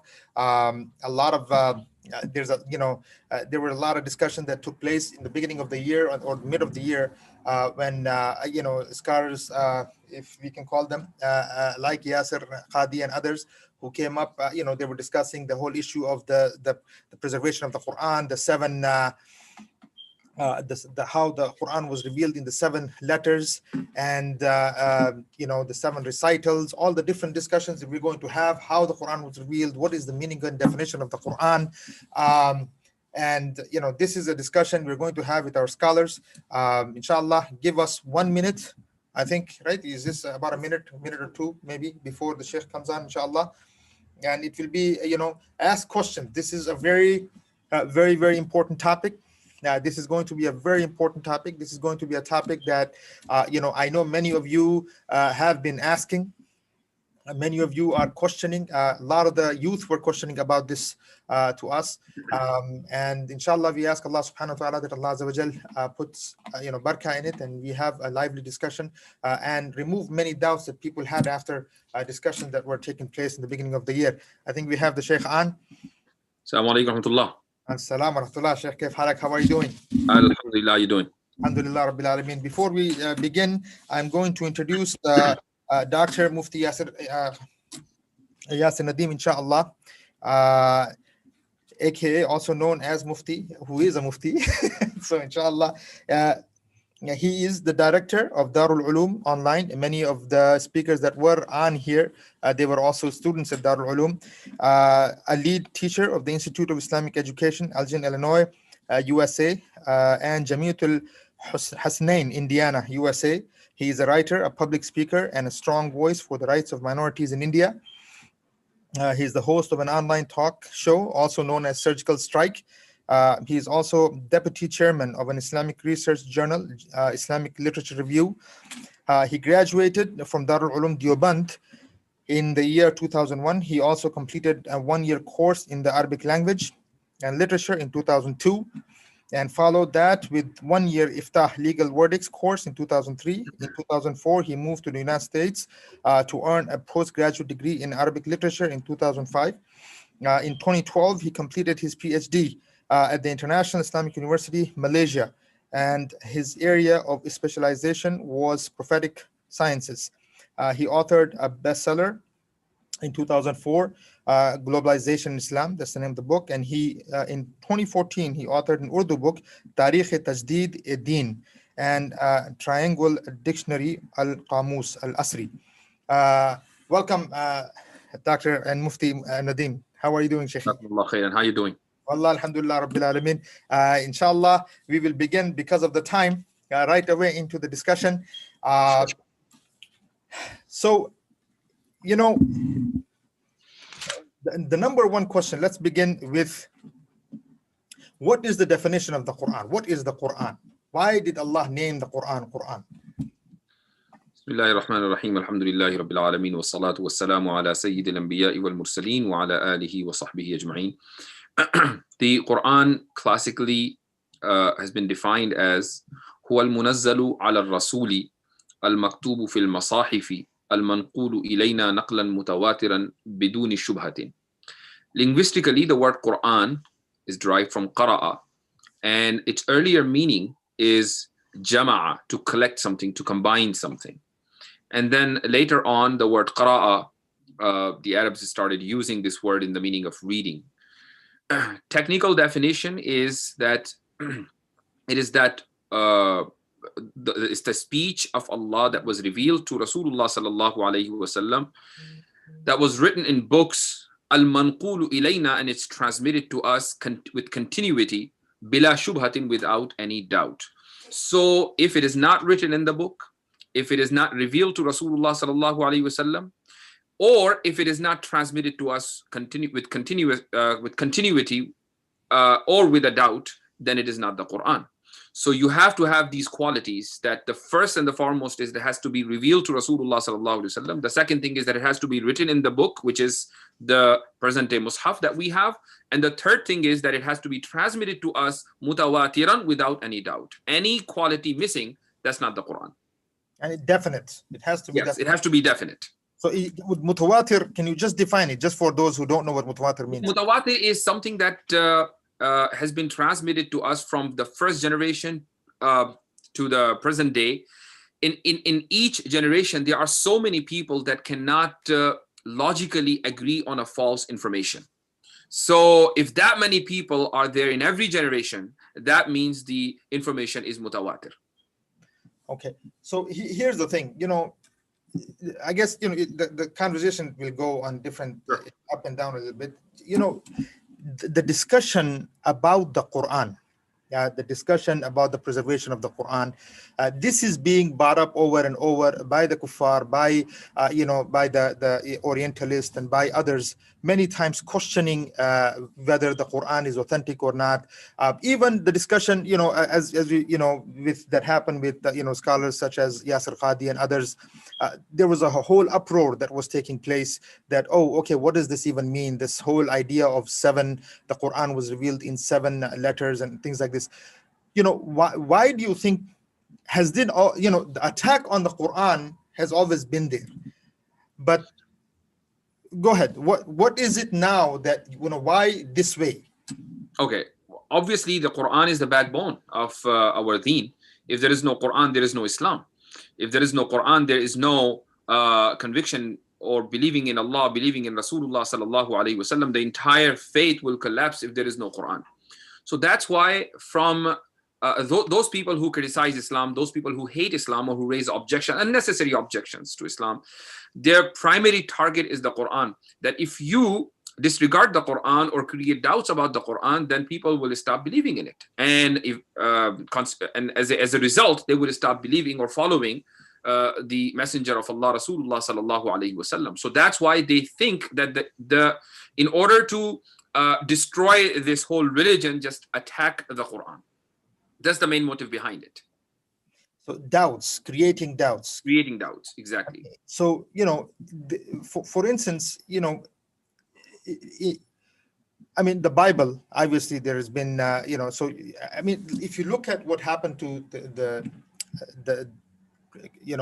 Christians, for instance, right? When they lost, when they had doubts in their own books, they left the books.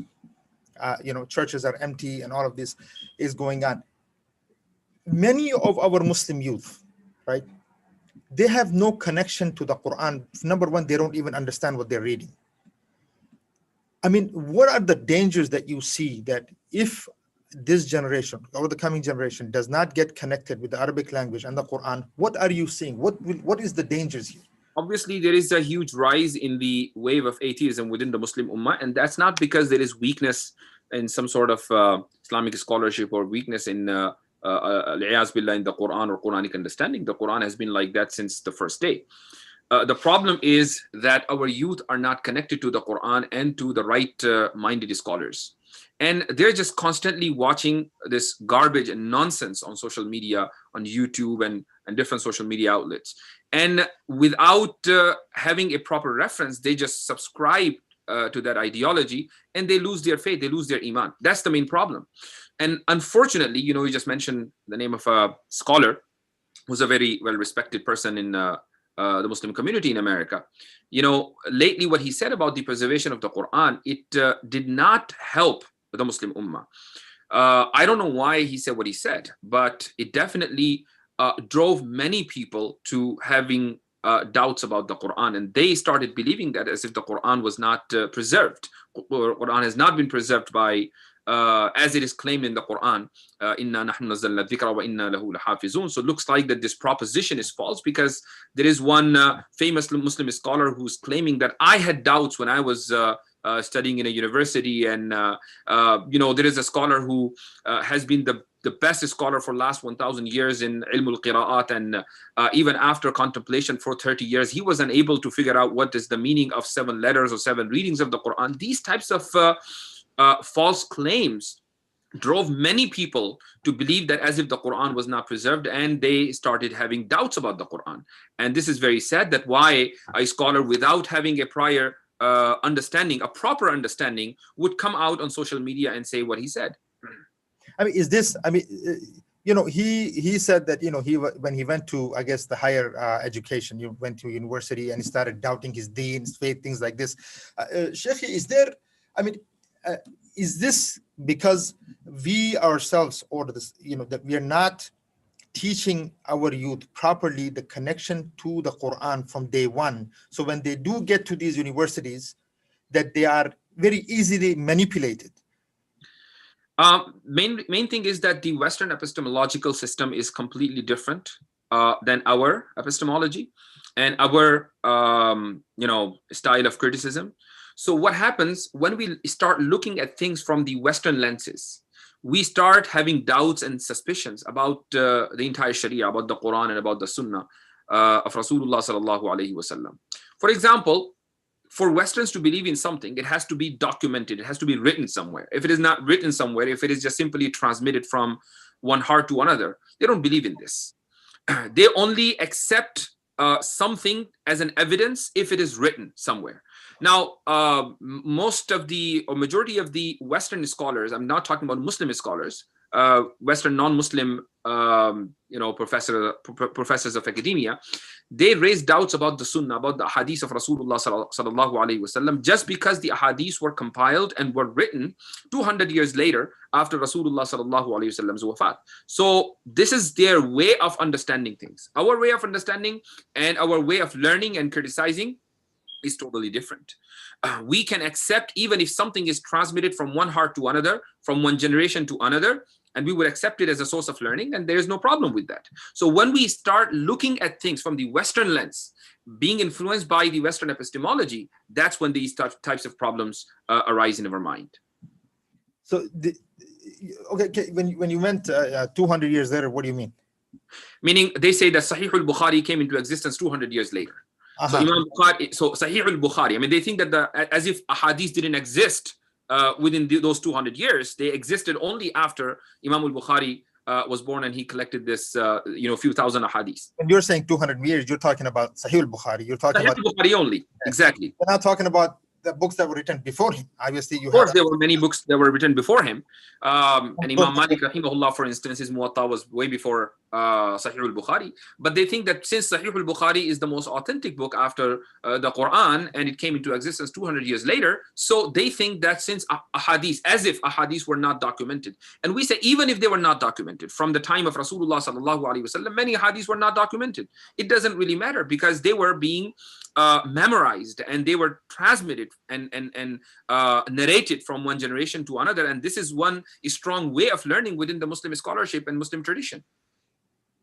So, okay, so let's go to something. I mean, I'm going to keep the topic related to the Quran. Yeah. Inshallah, next time we will actually have a discussion on about the hadith also, inshallah. So that's already coming up, bismillah ta'ala. So let's say, yani, okay, what were the different ways the Quran was revealed? What was, go ahead. Yeah, you know what? Before I explain different ways of the revelation of the Quran, there is a hadith Rasulullah sallallahu alaihi wasallam said, and the hadith is ma'nan mutawatir, not lafzan. Ma'nan mutawatir, meaning the content of the hadith is as it was transmitted in with different wordings from one generation to another with tawatur. Rasulullah sallallahu alaihi wasallam said, "Inna hadha al-Qur'ana unzila على سبعة أحرف فاقرؤوا ما تيسر منه. It was revealed according to the 7 readings. You can recite however you like. فاقرؤوا ما تيسر منه. Now, people have many different understanding of this hadith. Now, this is a very important point. They don't have different understanding of the Quran. The Quran is mahfuz, and it is believed by all Muslims without any exception that this Quran has been preserved from day one, and it will remain preserved till the day of judgment forever, without any addition, without any deletion, no change, nothing. Not even in diacritical mark, there will be no change at all. Entire Muslim Ummah believes in this without any exception of a single scholar. So now the question is, then why do we have different interpretation of this hadith? Well, again, there are different interpretation of the hadith, not of the Quran. The problem is that many Muslim scholars struggled how to apply this hadith on the Quran. So the ikhtilaf and the difference of opinion is not about the Quran, is about the hadith.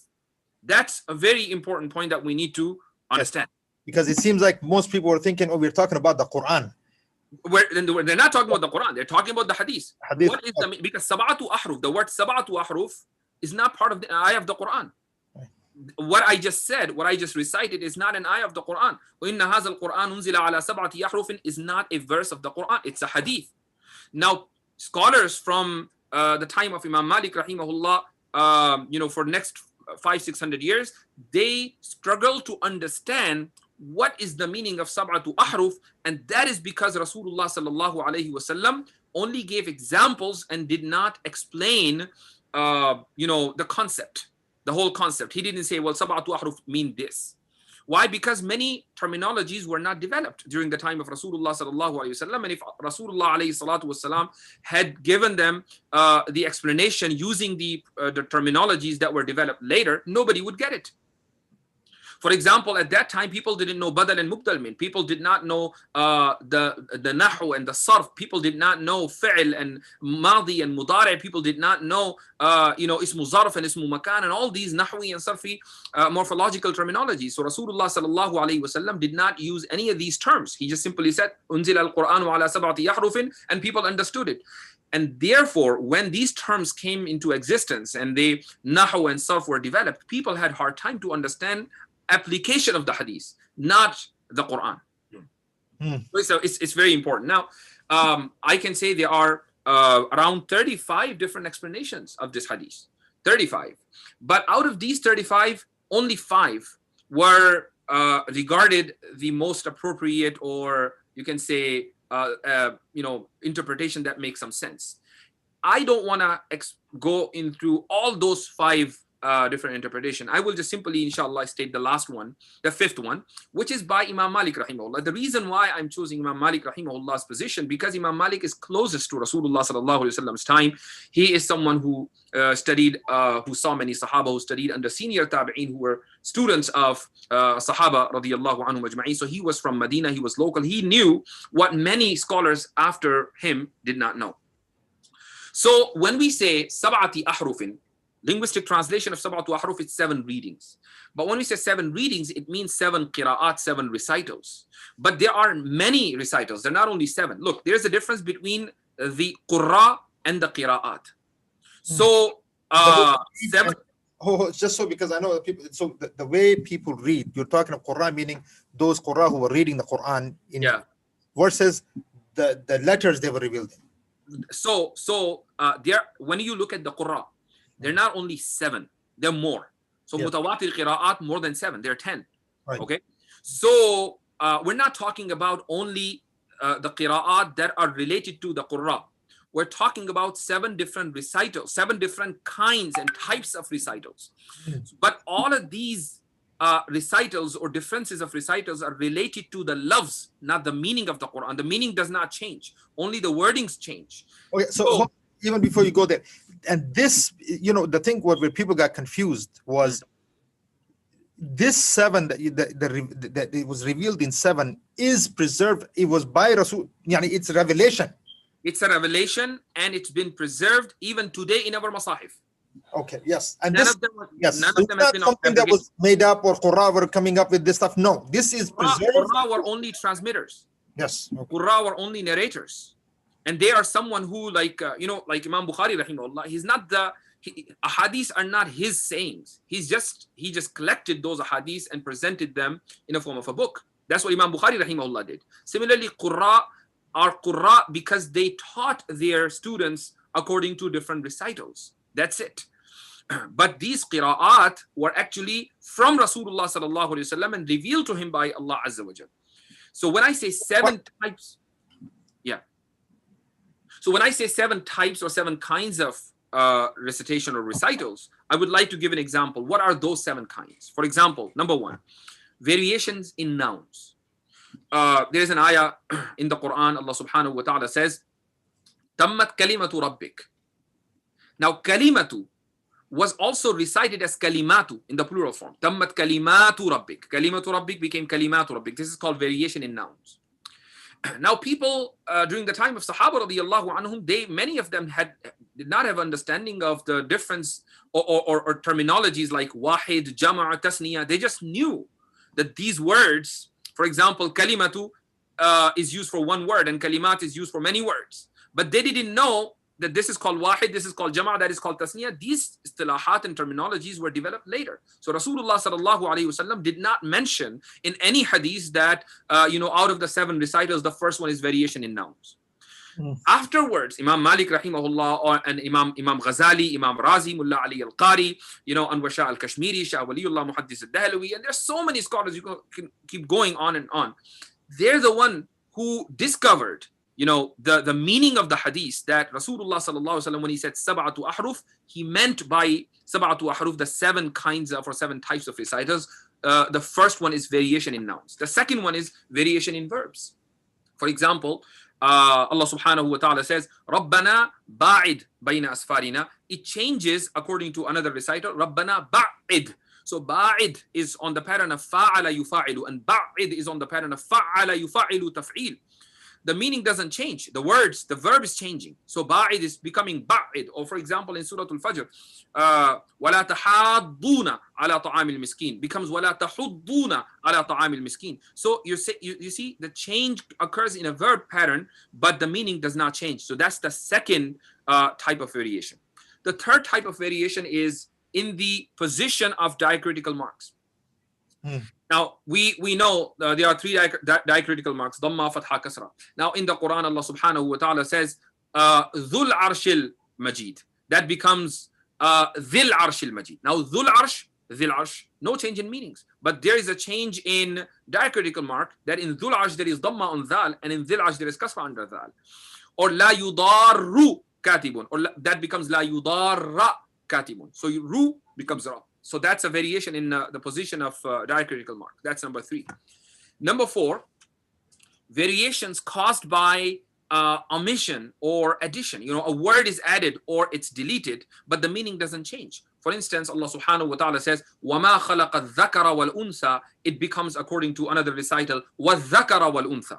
وَمَا خَلَقَ is implied there. The meaning does not change. It's the same meaning. In one narration, وَمَا خَلَقَ is there. In another narration, وَمَا خَلَقَ isn't. Or for instance, before you got, was this understood because the people understood the language? People understood the language. People learned it from Rasulullah sallallahu alaihi wasallam this way, and they transmit it to the next generation this way. I mean, meaning both ways that you read. Of course. So I will tell you, inshallah, after I'm done with these 7 types, that what is the standard? What is the criteria? How do we know that there are only these 7 types, not the 8th one? I will inshallah tell you briefly. Go ahead. So there is another example of, I think I was talking about number 4, the 4th type. Another example is a famous ayah that we recite, many of us know, tajri min tahtiha al-anhar becomes tajri tahtaha al-anhar. Now, if you delete min and you just say tajri tahtaha al-anhar, meaning wise, there is no change between min tahtiha al-anhar versus tahtaha al-anhar. Okay, so this is the 4th type of variation. The 5th type of variation is variations of placement of words. Now look at how words are placed differently. For example, there is an ayah, Allah subhanahu wa ta'ala says, وَجَاءَتْ سَكْرَةُ الْمَوْتِ بِالْحَقِّ. In another recital, it becomes وَجَاءَتْ سَكْرَةُ الْحَقِّ بِالْمَوْتِ. Now, سَكْرَةُ الْمَوْتِ بِالْحَقِّ changes to سَكْرَةُ الْحَقِّ بِالْمَوْتِ, meaning does not change at all. The words are placed differently. Number 6, variations caused by replacement of words, meaning you have a liberty of using different synonyms. For instance, Allah subhanahu wa ta'ala says in one place, فَتَبَيَّنُوا. It can be said as فَتَثَبَّتُوا. Now, فَتَثَبَّتُوا and فَتَبَيَّنُوا, they both mean the same thing. They're two synonyms. Or the word طَلْعٌ becomes طَلْحٌ. طَلْحٌ becomes طَلْعٌ. Okay, so instead of ha, ayn is pronounced. Instead of ayn, ha is pronounced. And you can easily understand this, the wisdom behind that. You know, we see many people, even the native English speakers, cannot easily pronounce ha. And there are many people who speak Western languages, they can properly pronounce ha, but ayn is very difficult for them. Or vice versa. For some people, pronouncing ayn is difficult, but ha is okay. So Allah subhanahu wa ta'ala in the earlier days gave this liberty to people through Rasulullah sallallahu alaihi wasallam that certain synonyms could be used. And in the beginning of the revelation of the Quran, one word could have up to 7 synonyms. But then Rasulullah sallallahu alaihi wasallam, when he recited the Quran, the entire Quran to Jibreel alayhi salatu wasallam in the last Ramadan, it's called Al-Aradatul Akhira, the last presentation. So in that last presentation, all of those, or majority of those synonyms were deleted, were abrogated. Why? Because there was no need. People have been trained properly to recite the Quran. They could easily read tal'un or talhun or tabayyanu or tathabbatu. So there was no need to continue giving them this liberty. So in Al-Aradatul Akhira, many of these, the usage of these synonyms was abrogated. So that's number 6. And lastly, variation of accent. For instance, وَالضُّحَى وَاللَّيْلِ إِذَا سَجَى. So instead of saja, it becomes sajay. So that's variation of accent. So these are 7 types of variations that Rasulullah sallallahu alaihi wasallam talked about in the hadith, unzila al-Qur'anu ala sab'ati ahrufin. Now, is there any criteria? How do we know that there are only 7 types of variation and no 8th is allowed? Look, there are 3 rules. Number 1, any change of recital, it must be accommodated by the Uthmani style of a script. If it cannot be accommodated by the Uthmani style of a script, it cannot be part of the Quran. For example, the word kalimatu rabbik and kalimatu rabbik, the way how it is written in the Quran, it can accommodate both. It is not with alif, kalima, after meme comes alif and then ta, the way how we usually write. That's not how it's written. It's written kaf, lam, meme, and then ta. But the ta is not the ta marbuta, the round ta, it's the open ta. Now, this way, you can recite the word kalimatu as singular or kalimatu as plural. You understand? So one ayah accommodates both singular form and the plural form. And that's the case with every single recital.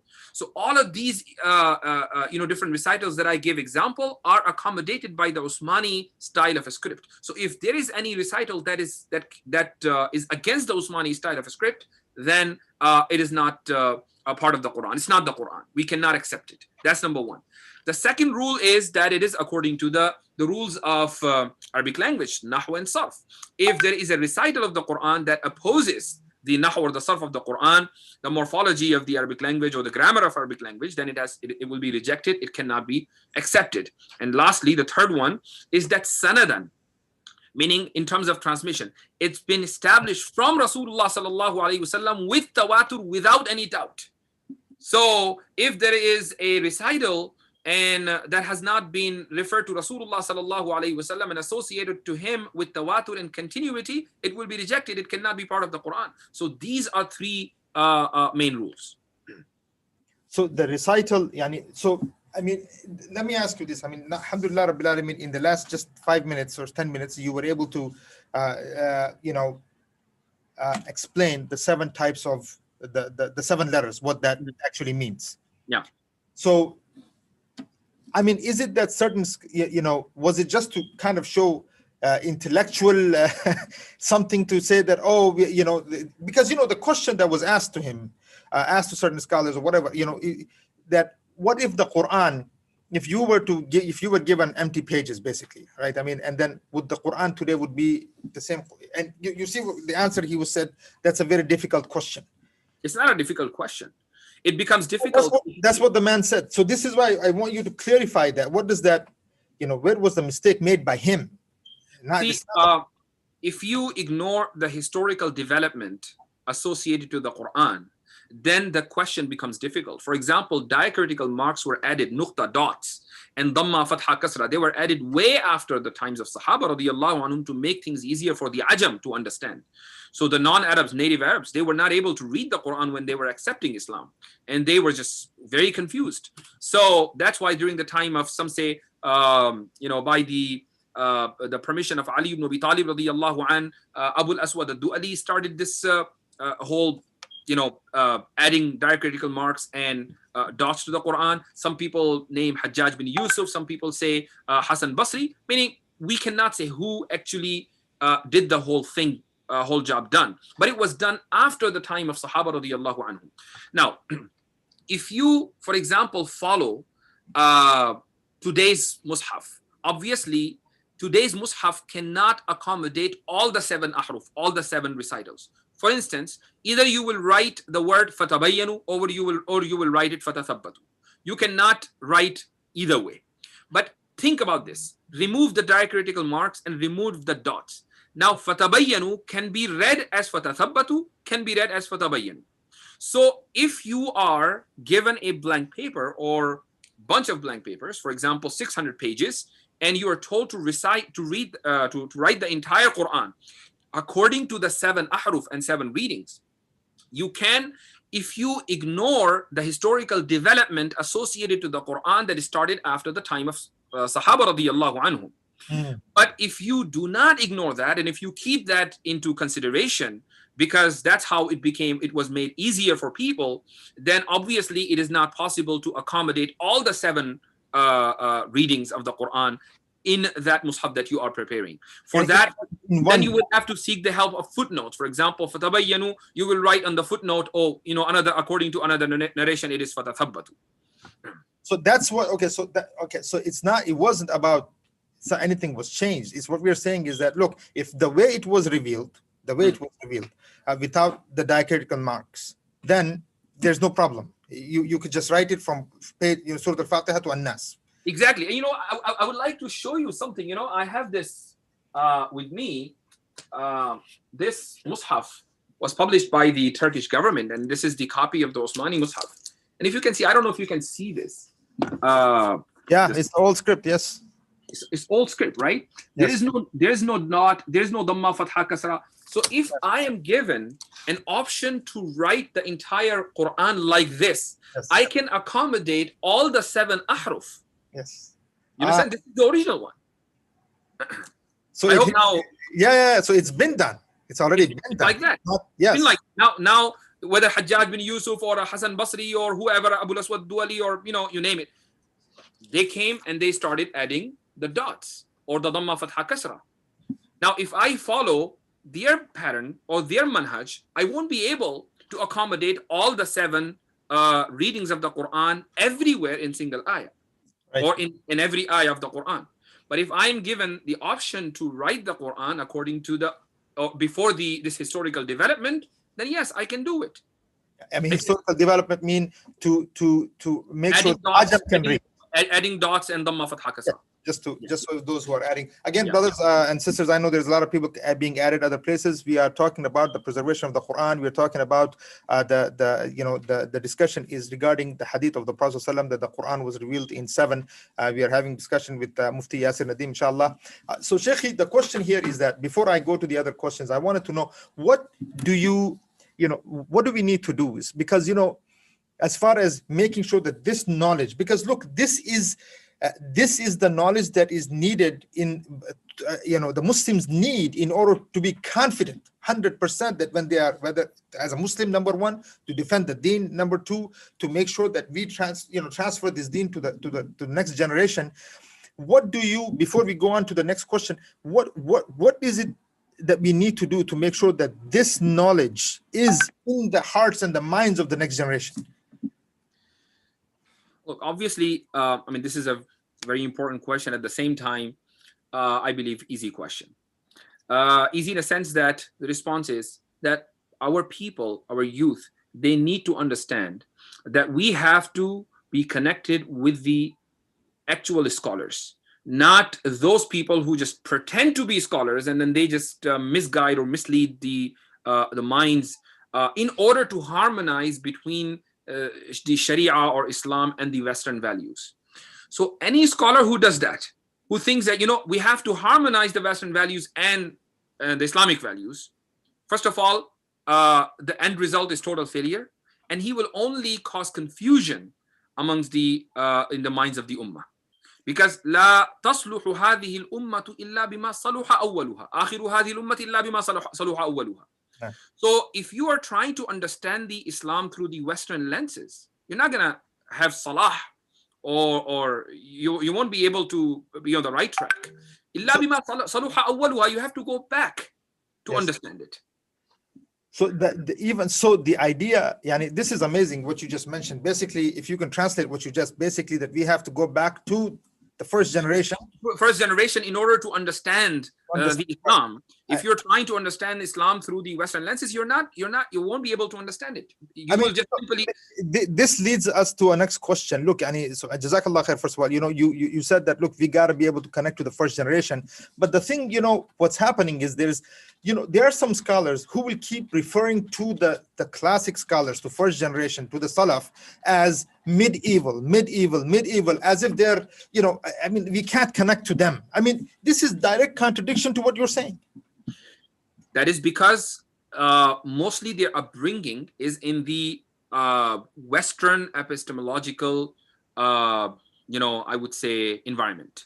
So they go to university, they learn philosophy there, and in philosophy they take a course about epistemology, and in epistemology and Western civilization, introduction to Western civilization, this is what they learn, that in order to be progressive, you have to learn and believe in what the scientists said after 1400s. So anything before 1400 is medieval. That's like a curse. It can be right if you look at this timeline from the Christians' point of view, or from the Western civilization's point of view. But from the Islamic point of view, the more you go back, the more khair you will get, because Rasulullah sallallahu alaihi wasallam said, "Khairul quruni qarni, summa alladhina yalunahum, summa alladhina yalunahum." The best generation is my generation, then the one that comes after, then the one that comes after. But the Western civilization believes is that you will become more and more progressive as you move forward. We say we will become progressive, meaning Islamically progressive, as we move backward. So they are two different worlds apart. You cannot try to harmonize the two. When they went back, they're going back to what's called dark ages for them. Exactly. For them, it was dark ages. For us, this was our golden age. This was our golden age. So stop using these terms that were introduced to us by the Western scholars. We should use the terminologies that were introduced to us by our scholars, like Salaf Saleh. What's wrong in using this, in this term? And its English is also available. Pious predecessors. What's wrong in using that? Right. So Sheikh, question, when we're talking about, we just talked about the seven, the letters it was revealed in, and the seven different, we just went over that. If we are not going back to our Salaf, if we are not going back to our, the first three generations, we won't even know how to read the Quran properly. No, and obviously, and then we will say that there are holes in the classical interpretation.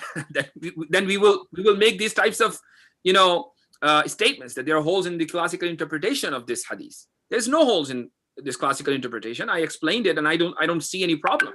Yes, objections were raised, but look, objections are raised against Tawheed. Objections are raised against Rasulullah sallallahu alaihi wasallam, against his marriage with Sayyidah Aisha radiyallahu anha, against the Quran. Just because an objection is raised against something, it doesn't mean that it lost its credibility. What advice you would give to those who are, I was talking to one of the professors at University of Chicago. Before I came to Darul Ulum, to Sharia, they have a Sharia program there, and almost 90, if not 95% of the staff they're not Muslim. And what one of the teachers, he's Muslim, he told me, listen, man, if you come here, you have you have sisters who came here with hijab and niqab, and they left here without any of that. Yeah. Right. What advice do you give? Because, I saw a lot of Malaysian students there, Indonesian students there who are going to University of Chicago to Sharia, Department of Sharia.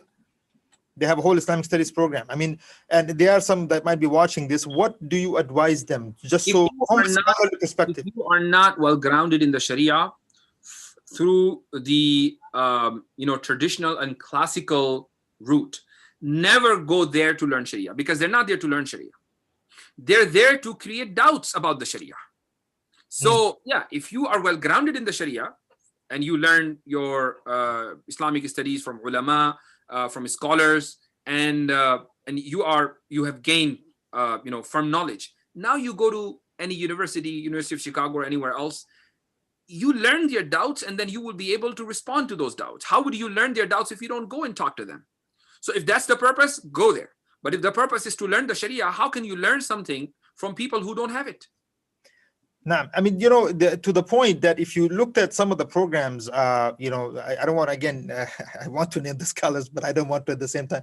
They developed a program for teaching Aqidah, for instance. And the thing was, maybe you saw this, one of the students, he sent me the syllabus of the book, the names of the books and the things. Not one book is by a Muslim scholar, and they're teaching Aqidah.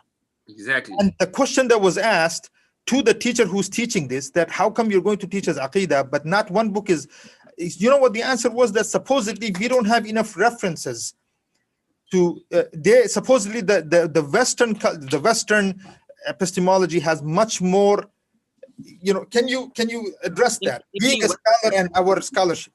In the Western academia, nothing is accepted unless if it is based on criticism. So if you're teaching Aqidah book, and you expect that there has to be some criticism, obviously you're not going to find this book by a Muslim scholar. Muslim scholar doesn't teach Aqidah like that. Aqidah is, you must believe in it, not that you criticize it. Okay, so a non-Muslim scholar will write a book with criticism, and that's the book that University of Chicago or these universities are looking for. So you would teach a book of Aqidah with belief and unbelief. Yes. So, okay, good. Alhamdulillah. I mean, this is especially because, as I said, I mean, we do get a lot of students, and a lot of students are listening to this. Well, Jazakallah khair. Going on with the subject, Sheikh, when we're talking about, proof of the Quran, what is the proof that the Quran, this is a question, for instance. I mean, what is the proof that this book is the book? How do we prove that? This is the book of Allah subhanahu wa ta'ala. This is the Quran, is the book of Allah azza wa jal. I have already mentioned this earlier, that the proof that the Quran is the book of Allah is al-manqulu ilayna naqlan mutawatiran bila shubhatin. This tawatur is the proof. If you're looking for any external proof, for example, there has to be a book written at the same time when the Quran was being revealed, saying that, oh, this is the book of Allah, or this is kalamullah, this is the speech of Allah. We don't need this type of argument. This is a Western way or Western style of understanding things. This is their theory of learning an argument. Our theory of learning an argument is that our argument can be internal. So the Quran is proven to be the Quran internally by itself. And how? That it is reported from one generation to another generation. In each generation, there are so many people that cannot agree on false information, and there is no ikhtilaf at all. And if there are ikhtilaf, like seven different readings and 7 recitals, that ikhtilaf has also been recorded, but the meaning doesn't change. So that is the proof that the Quran is the kalam of Allah subhanahu wa ta'ala. And Allah azza wa jal himself said that, if you don't believe, if you think that the Quran wasn't from Allah, then you would find many ikhtilaf and contradiction in it. There is no single contradiction in the book of Allah subhanahu wa ta'ala. If a person writes a book of like 200 pages, 300 pages, you will see 200, 300 contradictions within that book. But in the book of Allah subhanahu wa ta'ala, you will not find a single contradiction. So that is the proof, an internal proof, that this book is the book of Allah. What do you say to those people who said, oh, maybe it was that Christian guy? You remember that whole thing that he was teaching the process from Quran? Well, prove it. Well, maybe is nothing. You can say maybe this and maybe that about a million things, right? There are people who say maybe I don't exist. That doesn't make any sense. There are some sort of skeptics. It's a philosophical school. They're known as Phaironian skeptics. Phaironian skeptics say that I doubt if I exist. Okay, so what does that mean? That doesn't mean anything. So just maybe this and maybe that, you can ask a question, but that doesn't prove anything. You have to prove that Rasulullah sallallahu alaihi wasallam was learning from Waraqa bin Nawfal day and night, and he was just learning everything from him and then saying in his own words. If you have a historical proof, present that, offer that proof to us, and then we'll examine it. But there's not a single proof so far. It's just an assumption. Assumption does not prove anything. So, so the other thing is just, I mean, if you have... Let me just put this thing in a different wordings. Look, we're not claiming that Rasulullah sallallahu alaihi wasallam al-iyaz billah was learning from Waraqa bin Nawfal. If we were claiming that, we had to prove it. What we're claiming, that Rasulullah sallallahu alaihi wasallam was receiving wahi from Allah subhanahu wa ta'ala, and we have tons of proofs for that within the Quran, through the hadith of Rasulullah sallallahu alaihi wasallam. These are the proofs. Those people who claim that Rasulullah sallallahu alaihi wasallam learned the Quran from Waraqa bin Nawfal, so al-bayyinatu ala al-mudda'i, the burden to prove it is on them, is not on us. You need to prove that he was learning from others, not us. The defendant doesn't have to prove it. The issue of the grammar of the Quran, for instance, right? That this itself is a proof. Can you give us you are an expert in the language, just one or two examples of how, subhanallah, the beauty of the Arabic language. This is the sanulzimukumuha. One word.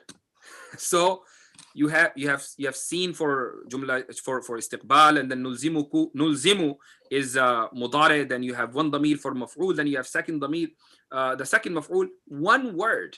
Okay, it's just one word, but it's like one cell that has so many different molecules. You have to open it up. Now, if you are going to say the same thing, if you ask somebody, a native Arab, I want you to rephrase sanulzimukumuha, he won't be able to produce it in one word. I'm talking about the native Arabs. Forget about other languages. Just translate this in English. You will see like 5 words as a translation of sanulzimukumuha. That's the beauty of the Quran. Another beauty of the Quran. Let me give an example. Maut. Not that the word al-maut didn't come in the Quran, it came.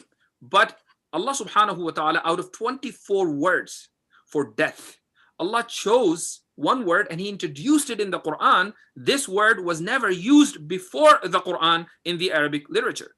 That word is tawaffa. Yes, that's the word. The Arabs use it, tawaf or wafat. After the Quranic revelation, not before. Arabic literature was there. Arabic poetry was there from the Jahili time, and it was so rich. It was I would say at a higher level of literature than it became after the revelation of the Quran.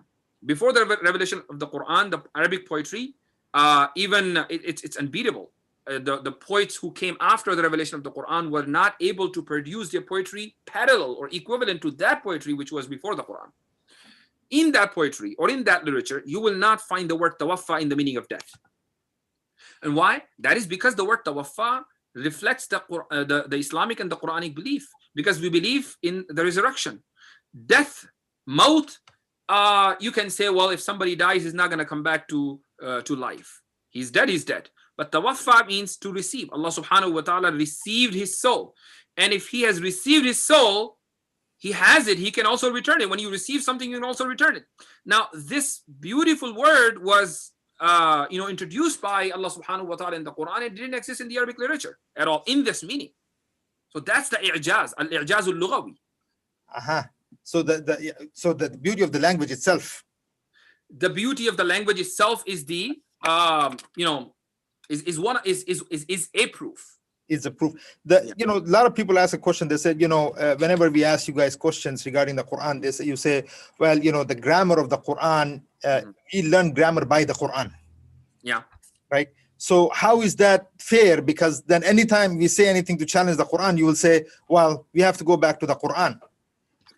Well, because the Quran, the grammar of the Quran or the grammar of Arabic language was developed to understand the Quran, not the other way around. So that's why we learned the Arabic grammar through the Quran, because it was developed to understand the Quran.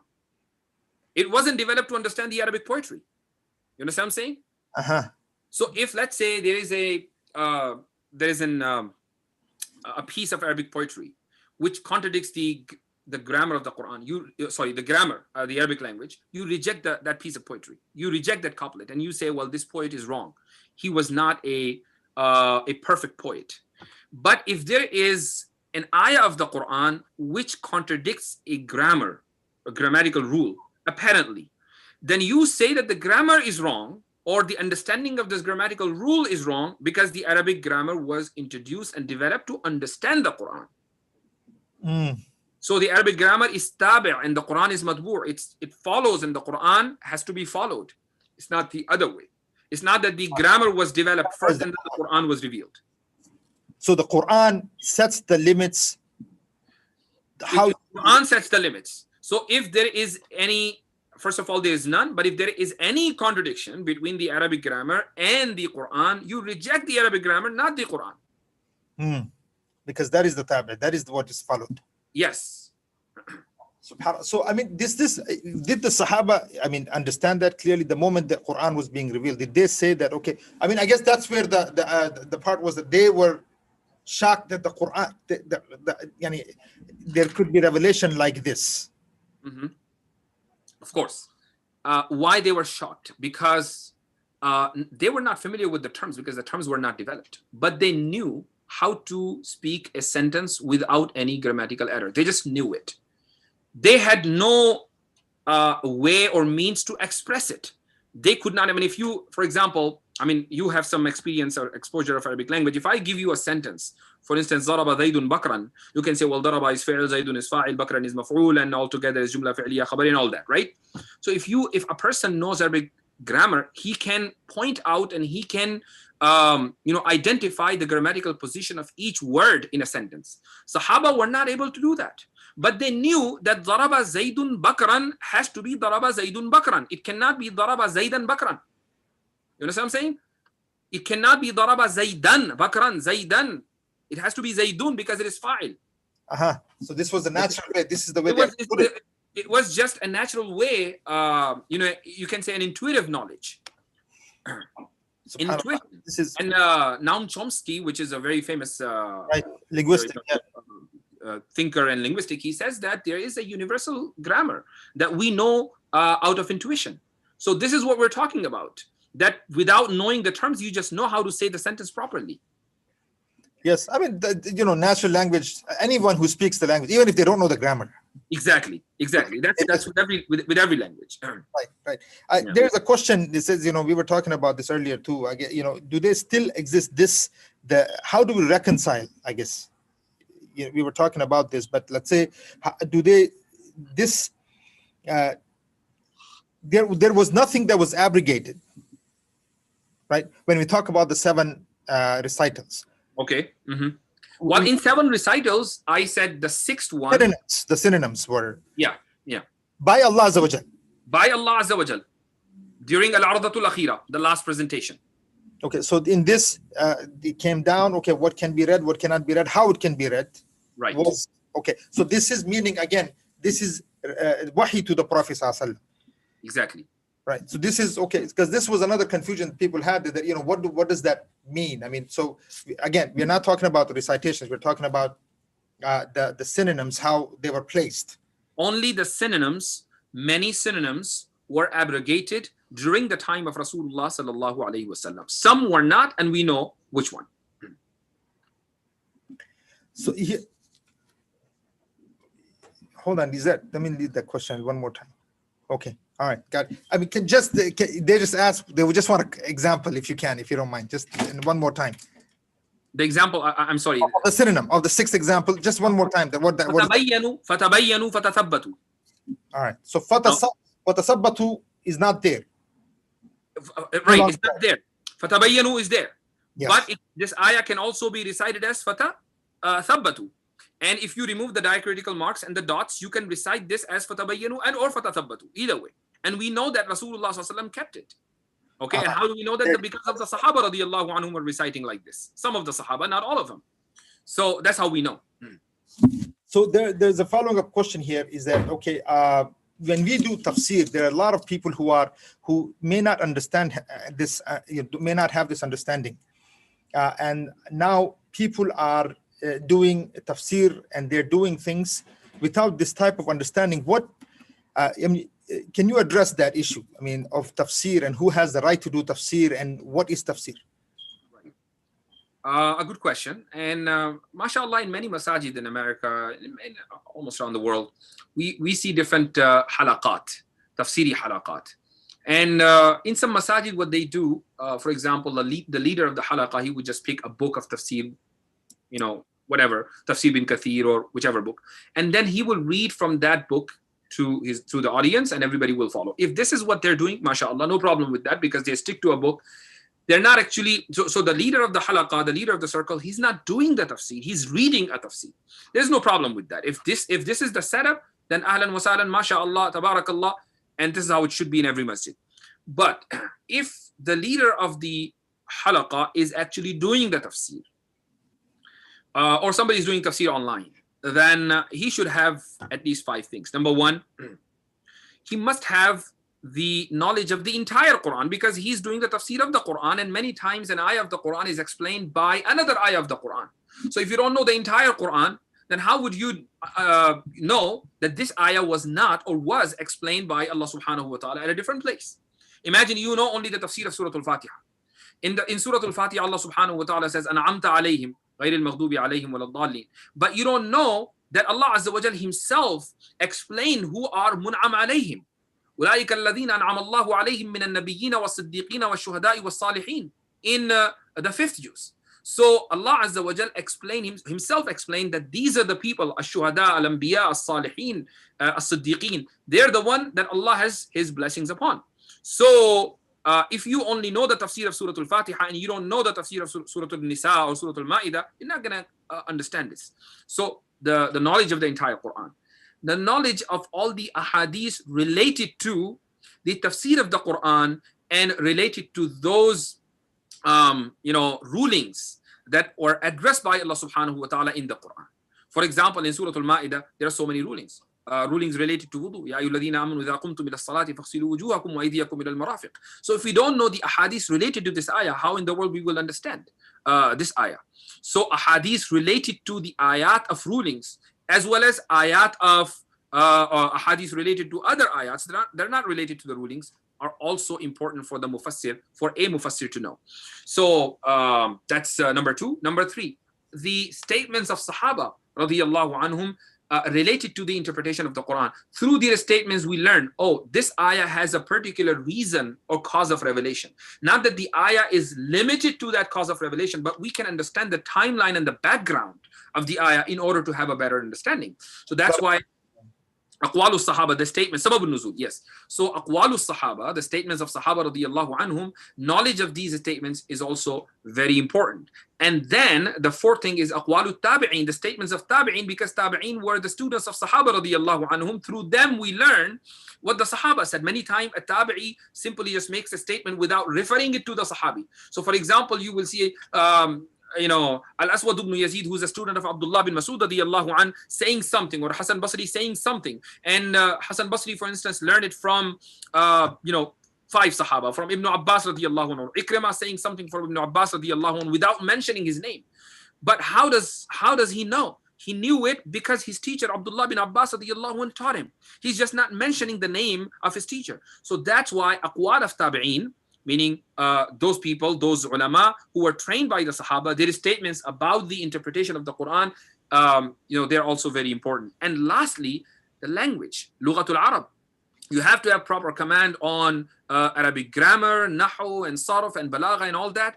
Now, there are some people who try to do tafsir focusing only on the language. That's another problem. They ignore the entire Quran, they ignore the hadith, especially of Rasulullah sallallahu alaihi wasallam, they ignore the aqwal of Sahaba, aqwal of Tabi'in. They will focus only on the Quran plus the language of the Quran. And they would do tafsir like that. That is not the tafsir done according to manhaj and the methodology of Salaf Salih.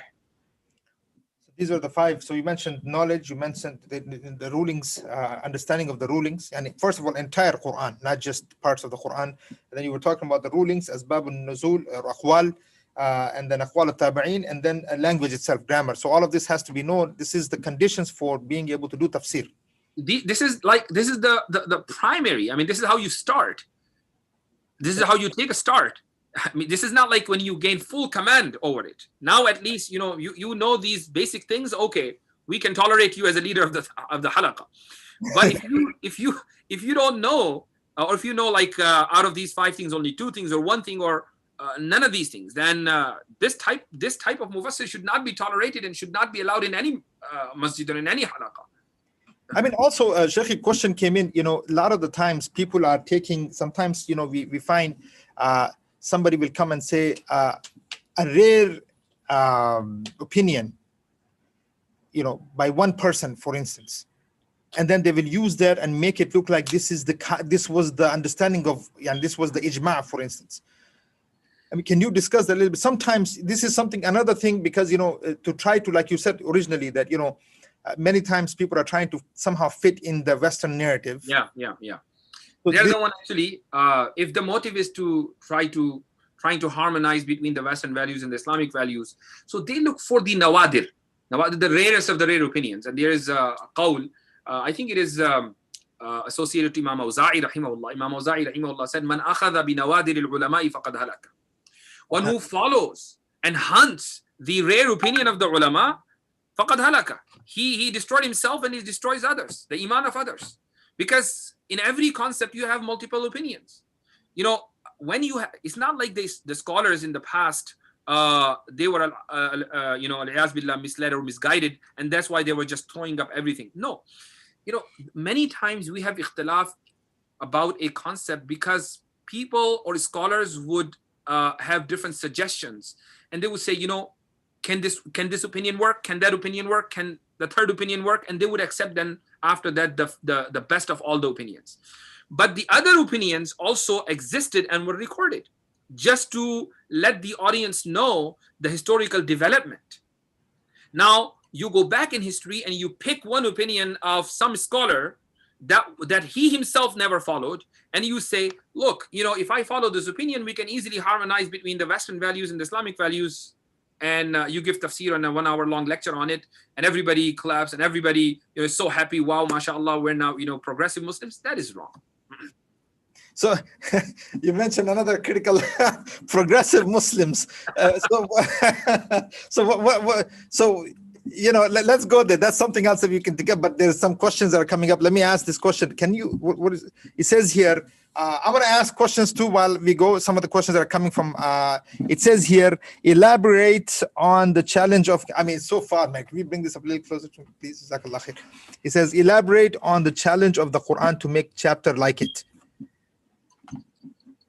Okay, so the Quran challenged it that just make a chapter like it. I don't know who asked this question and what he wants me to elaborate, but the thing is that this challenge was never responded or was never accepted. Some people tried, but they failed. It's not like nobody tried. They tried and they're still trying. For example, let me tell you a funny story. There is a... You had one on your show. I was talking that was the Indian guy. Go ahead. I wanted you to mention that. Go ahead, please. So this Hindu scholar, I forgot his name. So he accepted the challenge and he claims that he knows some Arabic. And he says, it is so simple. I can make, not one ayah, many ayat like the Quran in Arabic language. And they will be not according to what your Allah wants to say. It will be according to what my religion wants. And he came up with the verses. He says, so Bismillahir Rahmanir Rahim, he said, Bismi Om, right? Oh.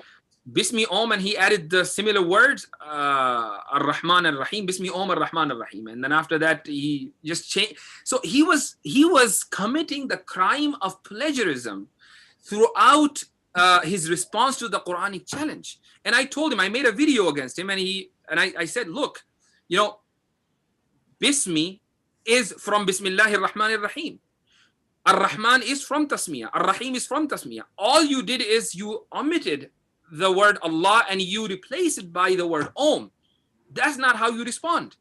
So that's interesting. So it has to, you cannot even use the style of the Quran. You cannot use exactly. If you're copying the Quran, you're plagiarizing. So it has to be completely, totally completely different. Different than the Quranic usloob and Quranic manhaj.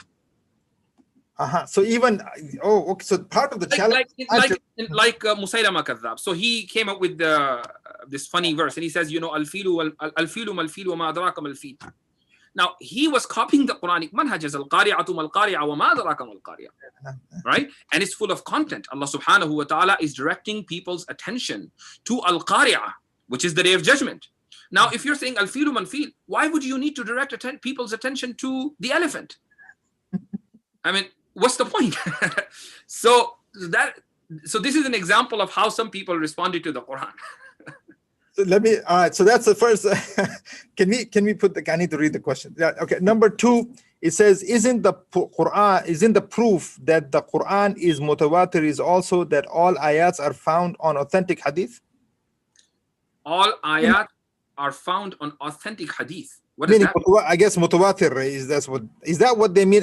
That's the question. It says, isn't the proof that the Quran is mutawatir is also that all ayat are found on authentic hadith? I guess they mean that the hadith also are mutawatir. Not every. Some hadiths are mutawatir, but every ayah of the Quran is mutawatir. So we don't claim about every hadith. There are many hadiths. The majority of the hadiths are not mutawatir. Right. Sahih al-Bukhari, which has approximately, if you ignore the repetition, approximately 4,000 hadiths, hardly few handful of them are mutawatir. Right. So most of them are ahad hadith. Akhbarul ahad, yes. Okay, so all right, so I think that's a question that we probably will have to go back one day and discuss ahad and mutawatir, inshallah. But here, so what's the what? Sanulzimukumuha. Aywa. In English, what does it mean in English? I mean, he has it written in English. I can't even read it in English. So I think I checked it a few days ago. I don't know exact translation, but if you check it, Sanulzimukumuha in the clear Quran, and you will see, it's 5 words. So the point I was trying to make is that one word is full of a lot of meanings. That's the beauty of the Arabic language. In English or in Urdu or in Punjabi or any language you choose, you have to use so many words if you're conveying a lot of meanings. That's the point. I mean, this is the only that can be done in the Quran. There's no other. It can be done in the Quran, and even if the native Arab wants to say something like that, it won't work. Okay, so it says the next question. It says, why do you use the phrase Khat Uthmani instead of Khat Quraishi? Some students think that you are referring to the Uthmani instead of Uthmani Empire instead of Uthmani Uthman bin Uthman radiallahu anhu. Right, because it was it's referred to Uthman bin Affan radiallahu anhu. That's why it is known as Usmani script. But the Usmani script is actually the Quraishi script. Okay. All right. Yes, and that is because there is a hadith. Yes. Sayyidina Usman radiallahu an, when he was instructing Zayd ibn Sabit radiallahu an, and it was the second or the third stage of Quranic compilation. So he said, إِذَا اخْتَلَفْتُمْ أَنْتُمْ وَزَيْدُ بْنُ ثَابِتٍ فَاكْتُبُوهُ عَلَى لِسَانِ قُرَيْشٍ. When you disagree, so there were 4 people, it's a committee of 4. So when you disagree among each other with Zayd ibn Sabit, and so Zayd ibn Sabit was on one side and the 3 on the other side, make sure that you write the word according to the Quraishi script, and lisan here script. And there was one incident only when there was ikhtilaf within the committee. Only one incident. The incident was about the word at-tabut. فَاخْتَلَفُوا فِي التَّابُوت. The word at-tabut, which is in the second juz towards the end, how do we write it? At-tabut at the end, ta, the open ta or the round ta? See? Yeah, ta marbuta yani. Ta marbuta. Pronunciation would be the same. But the Qurayshis would write the word at-tabut with the open ta, the long one, not the ta marbuta. So Zayd ibn Sabit radiallahu anhu said, well, we're going to write it according to the Qurayshi style. So that's why in the Quran today, it is with the open ta, the long one. But if you see the word at-tabut, for instance, in many dictionaries, you will find the same word with the ta marbuta at the end. In some dictionaries, not in every. So that's the only example where there was ikhtilaf or disagreement among the members of that committee. So when we talk about so when we are talking about the Uthmani script, we're talking about Uthman radiallahu anhu, and it is Quraishi script. Okay, so I think that's been clear. Yeah, okay. There. So there's a question again. It says number 4. Okay, can you comment about the difference between the 7 letters and the Quran of what? Of their time? Oh, qira'at. Oh, I think we talked about this. We already discussed this. Yeah, we talked about this already. Okay, so let's go to, and it's already 9 o'clock, but just we'll keep it another 20 minutes. Is that, can we keep that another 20 minutes? Okay, inshallah. I know this is, I'm sorry, just because there's Sheikh, there is, you know, just the method, the different methods the Quran was revealed in. If you can go over there, there's 2 other questions that we will, different methods. I mean, I guess there were 7. Somebody's asking there were 7 because there's confusion on this. I think people are, you know, this is being resolved, but there were 7 different methods how the Quran was revealed also. Are you talking about 7 different methods of wahi, revelation? Wahi, yes. Right. So Quran was not revealed in all those different methods of revelation. There are different methods of revelation, and they are total 6, not 7. Okay. So the first 2, Rasulullah sallallahu alaihi wasallam mentioned those. So if you put a hadith and an ayah of the Quran, that's how you come up with number 6. So Rasulullah sallallahu alaihi wasallam said in a hadith reported by Hisham. So Hisham asked Rasulullah alayhi salatu wasallam, Ya Rasulullah, kayfa ya'tika al-wahy? And his question was actually about the Quran. Al-wahy here is al-Quran. Now Rasulullah sallallahu alaihi wasallam responded that there are 2 ways that how the wahy comes to me. أحيانا يأتيني مثل صلصلة الجرس. Sometimes it comes as if you know, the ringing of a bell. And وهو أشده علي, and it's very difficult. Meaning physically Rasulullah sallallahu alaihi wasallam would have to you know, would have to take a lot of burden on him when this type of wahi would come. And then the second type of wahi is tamathulul malak, that Angel Jibreel alayhi salatu wasalam would come in the form of a human being, and most of the time he would come in the form of a companion. His name is Dihya al-Kalbi radiyallahu an. And Rasulullah sallallahu alaihi wasallam said, وَهُوَ أَهْوَنُهُ عَلَيَّ. That was the easiest one, meaning it was very easy to interact with Jibreel alayhi salatu wasalam. But if you know, the first one, Salsalat al-Jaras, it was very difficult to interact physically.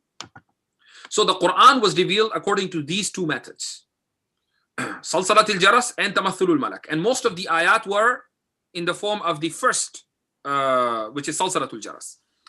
Then the third method of wahi and revelation is that the angel Jibreel would come in his original form. And according to narrations, that happened 3 times. Throughout the life of Rasulullah sallallahu alaihi wasallam, and you know, one narration is weak. So according to the authentic narrations, it happened 2 times. But if you add the third one, which is weaker, then it happened 3 times during the time of Rasulullah sallallahu alaihi wasallam, and we can accept weak riwayat in you know, historical incidents.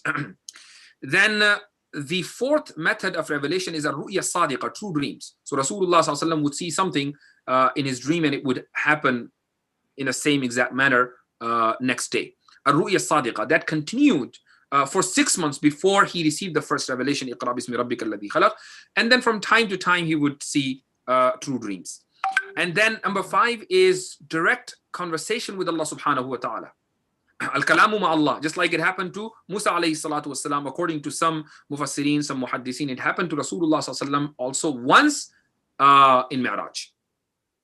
And then that's number 5. Number 6 is an-nafathu fil raw. Nafath fil raw is inspiration, that Rasulullah sallallahu alaihi wasallam would just get inspiration from Allah subhanahu wa ta'ala, and he would get it in his heart, and he says, or it would be inspired by Jibreel alayhi salatu wasalam. So in a hadith, Rasulullah sallallahu alaihi wasallam says, Inna ruh al-Qudusi nafatha fi raw'i. The Ruh al-Quds, angel Jibreel, he put this in my heart. So, and then he would convey this. Most of the ahadith are like that. Rasulullah sallallahu alaihi wasallam received most of the ahadith according to this form of this method of wahy. And most of the Quran is according to the first method of revelation, which is Salsalatul Jars. And this, excuse me, Salsalatul Jars, ringing of bell, it's not in terms of this tashbih, this example is not in terms of sound, as many scholars said. what's his name? So Imam Razi rahimahullah, he said that this tashbih or this example is in the continuity of that sound. You know, when you ring bell, it continues. It's not like there are gaps or pauses. It just continuously rings. So the wahi would come to Rasulullah sallallahu alaihi wasallam without any interruption, without any discontinuity. So in that particular aspect, Rasulullah sallallahu alaihi wasallam, he gave an example of this particular aspect by salsalatul jars. It doesn't mean that it sounded to him as if bells were ringing. So it's okay. It's no. Okay. Oh, I got it now. So it's not that the bell. That's the question that was asked too. So it's not, because I was kind of asking, how does a human being understand? Look, it's Rasulullah it didn't say it was salsalatul jars. He said mithla salsalatul jars, like the ringing of bell. It means he's using the word salsalatul jars, just an example. So it's not like he's hearing ringing. This is not what there is no way we can understand the exact experience that Rasulullah sallallahu alaihi wasallam used to have, because we never had that experience. You know, a person who, if you're sharing your experience with someone, you can only teach him or make him understand through examples. But that doesn't mean that he will understand the exact experience that you had. Okay, all right. No, this is very okay. Yeah, this is also was in my mind. I was thinking, okay, what does it mean? Revealed like it's ringing of the bell. Is it actual bell ringing or something? Okay. That's what most people thought this way. Yeah. So it's like that, meaning in how the word mithla is there right before salsalatil jaras. MashaAllah, Alhamdulillah, Rabbil Alameen. The questions keep coming, but where do you look? There's how did the scholars differentiate between Hadith Qudsi and the Quran? Hadith Qudsi is a hadith that is referred to Allah subhanahu wa ta'ala. Rasulullah sallallahu alayhi wasallam, for example, says that Allah azza wa jal says that, ana inda husni zanni abdi bi, that my slave has a good assumption about me, so I am according to his good assumption. So now this is Hadith Qudsi. Look, Jibreel alayhi salatu wasalam, for example, conveyed this message to Rasulullah sallallahu alayhi wasallam. He learned it in his heart, and Rasulullah sallallahu alaihi wasallam expressed that message in his own words. That is al-Hadith al-Qudsi. An ayah of the Quran means that the meaning and the words both came from Allah subhanahu wa ta'ala. Whereas al-Hadith al-Qudsi, the meaning came from Allah, but the words are of Rasulullah sallallahu alaihi wasallam. And therefore, many people have this misunderstanding that they think that al-Hadith al-Qudsi has to be authentic. No, it doesn't have to be. There are many Hadith Qudsiya, they're fabricated. Yes, that's true. Of course. I mean, that also goes through the same, the whole usul al-hadith, how it's. You have to follow the whole usul al-hadith to understand hadith Qudsi and to evaluate it. Yes. So the next question. He says we have. Okay, so I guess the question is, there are many people nowadays that deny hadith. They say we don't accept hadith, and they are just Quraniyun basically. How do we answer to those people? What is the, basically it says we had munkar hadith who rejected a hadith, and now compassionate scholars creating doubt on Quran. Is there a pattern to this? Look, in the Quran. By the way, he's the one who invented the carpet. Never mind, the red carpet scholars. This is the invention of another scholar. You have to be a scholar also to do this. Go on. So Allah subhanahu wa ta'ala mentioned 4 tasks of Rasulullah sallallahu alayhi wasallam in the Quran. Number 1, يَتْلُو عَلَيْهِمْ آيَاتِهِ. Number 2, وَيُزَكِّيهِمْ. Number 3, وَيُعَلِّمُهُمُ الْكِتَابَ. Number 4, al-hikmah. Now, Rasulullah sallallahu alayhi wasallam's first task was to recite the Quran to the ummah, which he did. So that's how we have the Quran. The second task was Yuzakkihim, do the tarbiyah, and mashallah, subhanallah, we have a large number of Sahaba, more than 100,000, and this is the best of all generations. So tazkiyah was done. The third thing is yu'allimuhumul kitaba wal hikmah, and he taught the book and wisdom. Now, these are 4 tasks of Rasulullah sallallahu alaihi wasallam. If you think that I don't have to follow the hadith, I will simply follow the Quran, and Quran is sufficient for me, that means that Rasulullah sallallahu alaihi wasallam, we know that he did 4 tasks. We know that the 2 tasks are there, which is tilawatul Quran, and that's how we have the wordings of the Quran and the tazkiyah. That's why we have the generation of Sahaba, and then the Sahaba did the tazkiyah of Tabi'in, and that's how it continued. But what happened? Where did the ta'limul kitab and the hikmah, where did they go? What happened to them? Okay, if they are the Quran, then there's no point of saying وَيُعَلِّمُهُ الْكِتَابَ وَالْحِكْمَةِ. They have to be different. Al-hikmah has to be different. And it has to be taught. It has to be taught by Rasulullah sallallahu alaihi wasallam. So where is it? It is in the form of the hadith. It's the hadith of Rasulullah sallallahu alaihi wasallam. And you know this, they have this funny and silly argument. They say, well, Rasulullah sallallahu alaihi wasallam himself said that don't write hadith. But when I say, well, aren't you using the hadith to prove your point? Don't write a hadith is a hadith. You're proving a hadith to prove your point. What is this? I mean, if Rasulullah's hadith was not the source of the legislation in Sharia, then there was no need for Allah to say Ati'ullah wa Ati'ur Rasul. Because if you are following the Quran, you're just doing ita'atullah, and that is sufficient. Why do we have to do ita'atul Rasul if the Sunnah and the hadith they're not the sources of Sharia? Ati'ur Rasul is there because Allah Azza wa Jal wants us to follow the Quran as well as the Sunnah of Rasulullah sallallahu alaihi wasallam. So, okay, so I mean, this is clear kufr. Okay, so now there are different levels of the Quranist. I don't want to use the word Quranist. I mean, it's a good term. You know, they don't deserve it. So it's a good term. They don't deserve it. So they should be called Munkirul Hadith. I mean, this is what they are. I mean, it's just like Qadianis calling themselves Ahmadis. Yeah. Why? So look, I mean, I asked this question to the Qadianis. You know, your prophet is Ghulam Ahmad Qadiani. Ahmad is his middle name. Either you call yourself Ghulamis or you call yourself Qadianis. Where did this Ahmad come from? It's just to cause confusion. Okay, just to say, you know, we're just one of you. We're part of you. We're part of the Ummah. To gain acceptance, yeah. To gain acceptance. So Quran last and the final question. I know this is because we will continue to go on. This is great. But the last question, you know, there is why is the word, you know, for instance, kafir, we were using, I mean, I asked you that question now, but why is the word kafir or kufr become so controversial?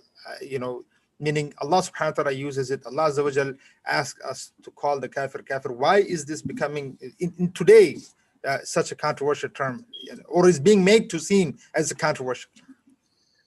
Look, when you read the Quran and the Sunnah of Rasulullah sallallahu alaihi wasallam, you will see that the word kafir is used in two different meanings. The first meaning is someone who denies, one who rejects. The second meaning is the enemy of Allah is kafir. The enemy of the Islamic State is kafir. Why? Because the Islamic State was not a secular state, was not a nationalist state, it was a religious state. So one who would reject the message of Islam is someone who would reject the state that was established by Rasulullah sallallahu alaihi wasallam, the Medina state. So that's why Allah Azza wa Jal did not use the word a'da or aduv, enemy, everywhere, though he used these words too, but rather he used the word kafir because kuffar were the one who were against the Islamic State.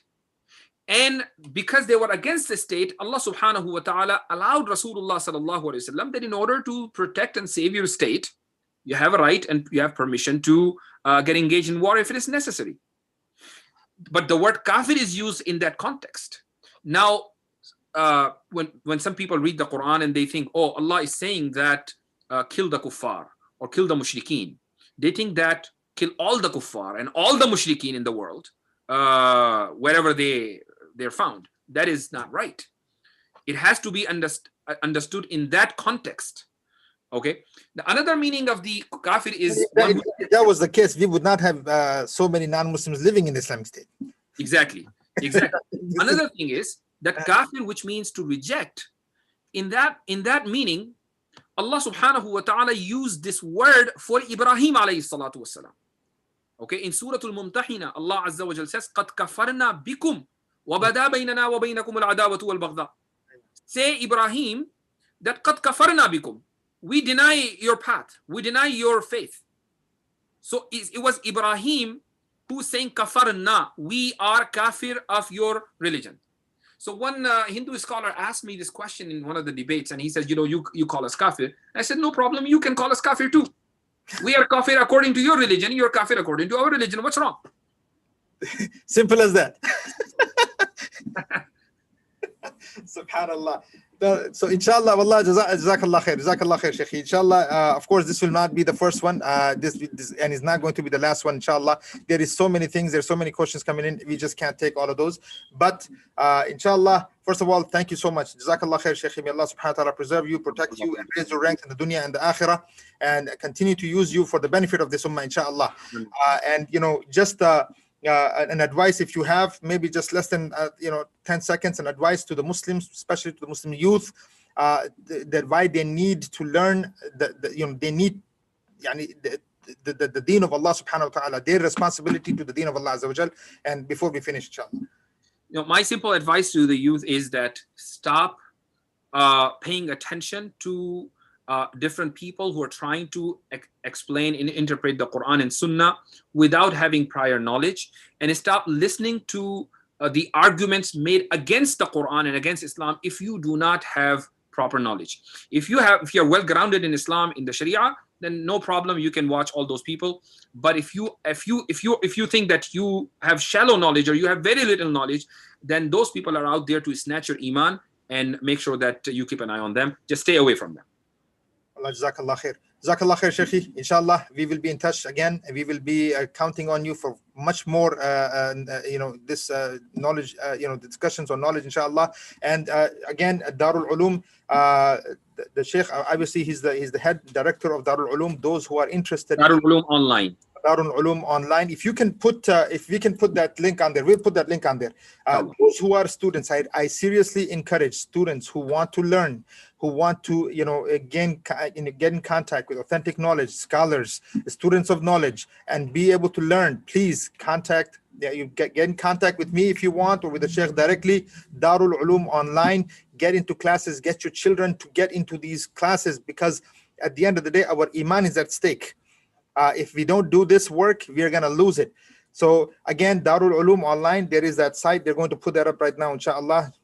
There you go. It's right there. Please contact, go and look at what the I think that in the background you need, all of that, inshallah. And Shaykh, jazakallah khair again. Jazakumullah khairan. May Allah subhanahu wa ta'ala protect, preserve you, and inshallah we are counting on you in Ramadan. Jazakumullah. Inshallah. Inshallah. Assalamu alaikum wa rahmatullahi wa barakatuh. And again, brothers and sisters, inshallah, tomorrow we have an exciting program coming up. Inshallah, I hope and pray to Allah Azza wa Jal that you enjoyed this program and really benefited from the mashayikh that are coming in, giving their time, giving their energy to make sure that we learn. Brothers and sisters, we have the next one. We have tomorrow, we have with Dr. Muhammad Malkavi. Hafidhullah, another scholar, another teacher, another activist, someone who is, in and out of the Muslim world, who's right now in the Muslim world, not only teaching, talking, but also implementing what he says, which is, talking about the prospects. That tomorrow's topic is the prospects of the world order under Islam. This is also, he's not only a scholar, and also a scholar of he is also in engineering. I mean, this man is one of the thinkers of the time, like the others that we have presented. He's an intellectual of this Muslim ummah, one of the amazing sons of this ummah.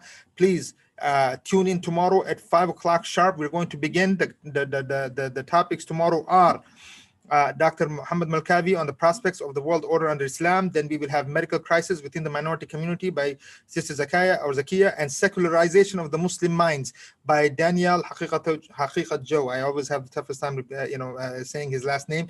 Inshallah, Ustad Daniel will be here. Ustaz and Dr. Muhammad Malkavi will be here. Two hard hitters, bi'iznillahi ta'ala. Jazakumullahu khairan for attending. Assalamu alaikum wa rahmatullahi ta'ala wa barakatuh.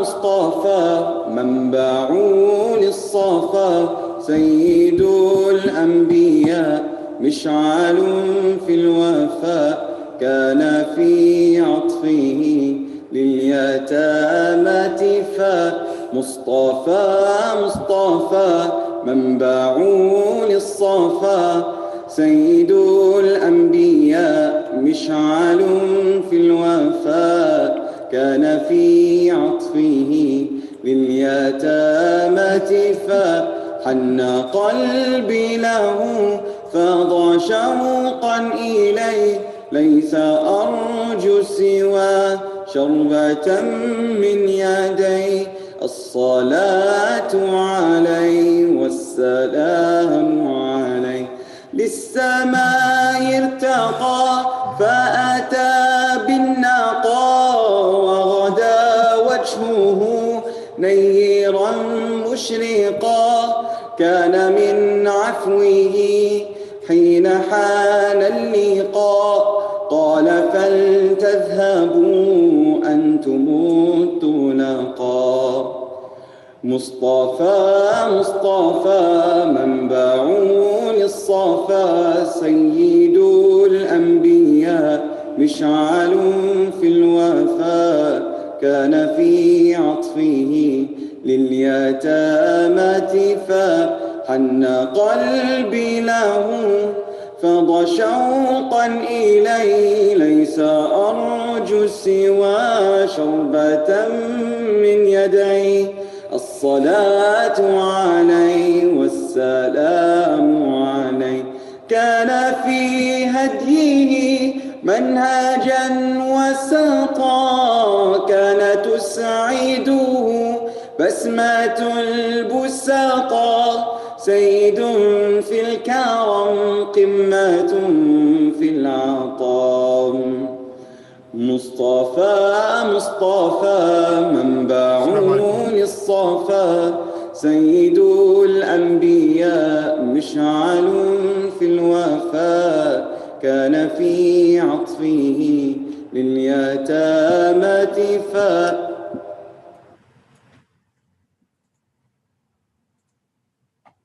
السلام عليكم ورحمة الله تعالى وبركاته.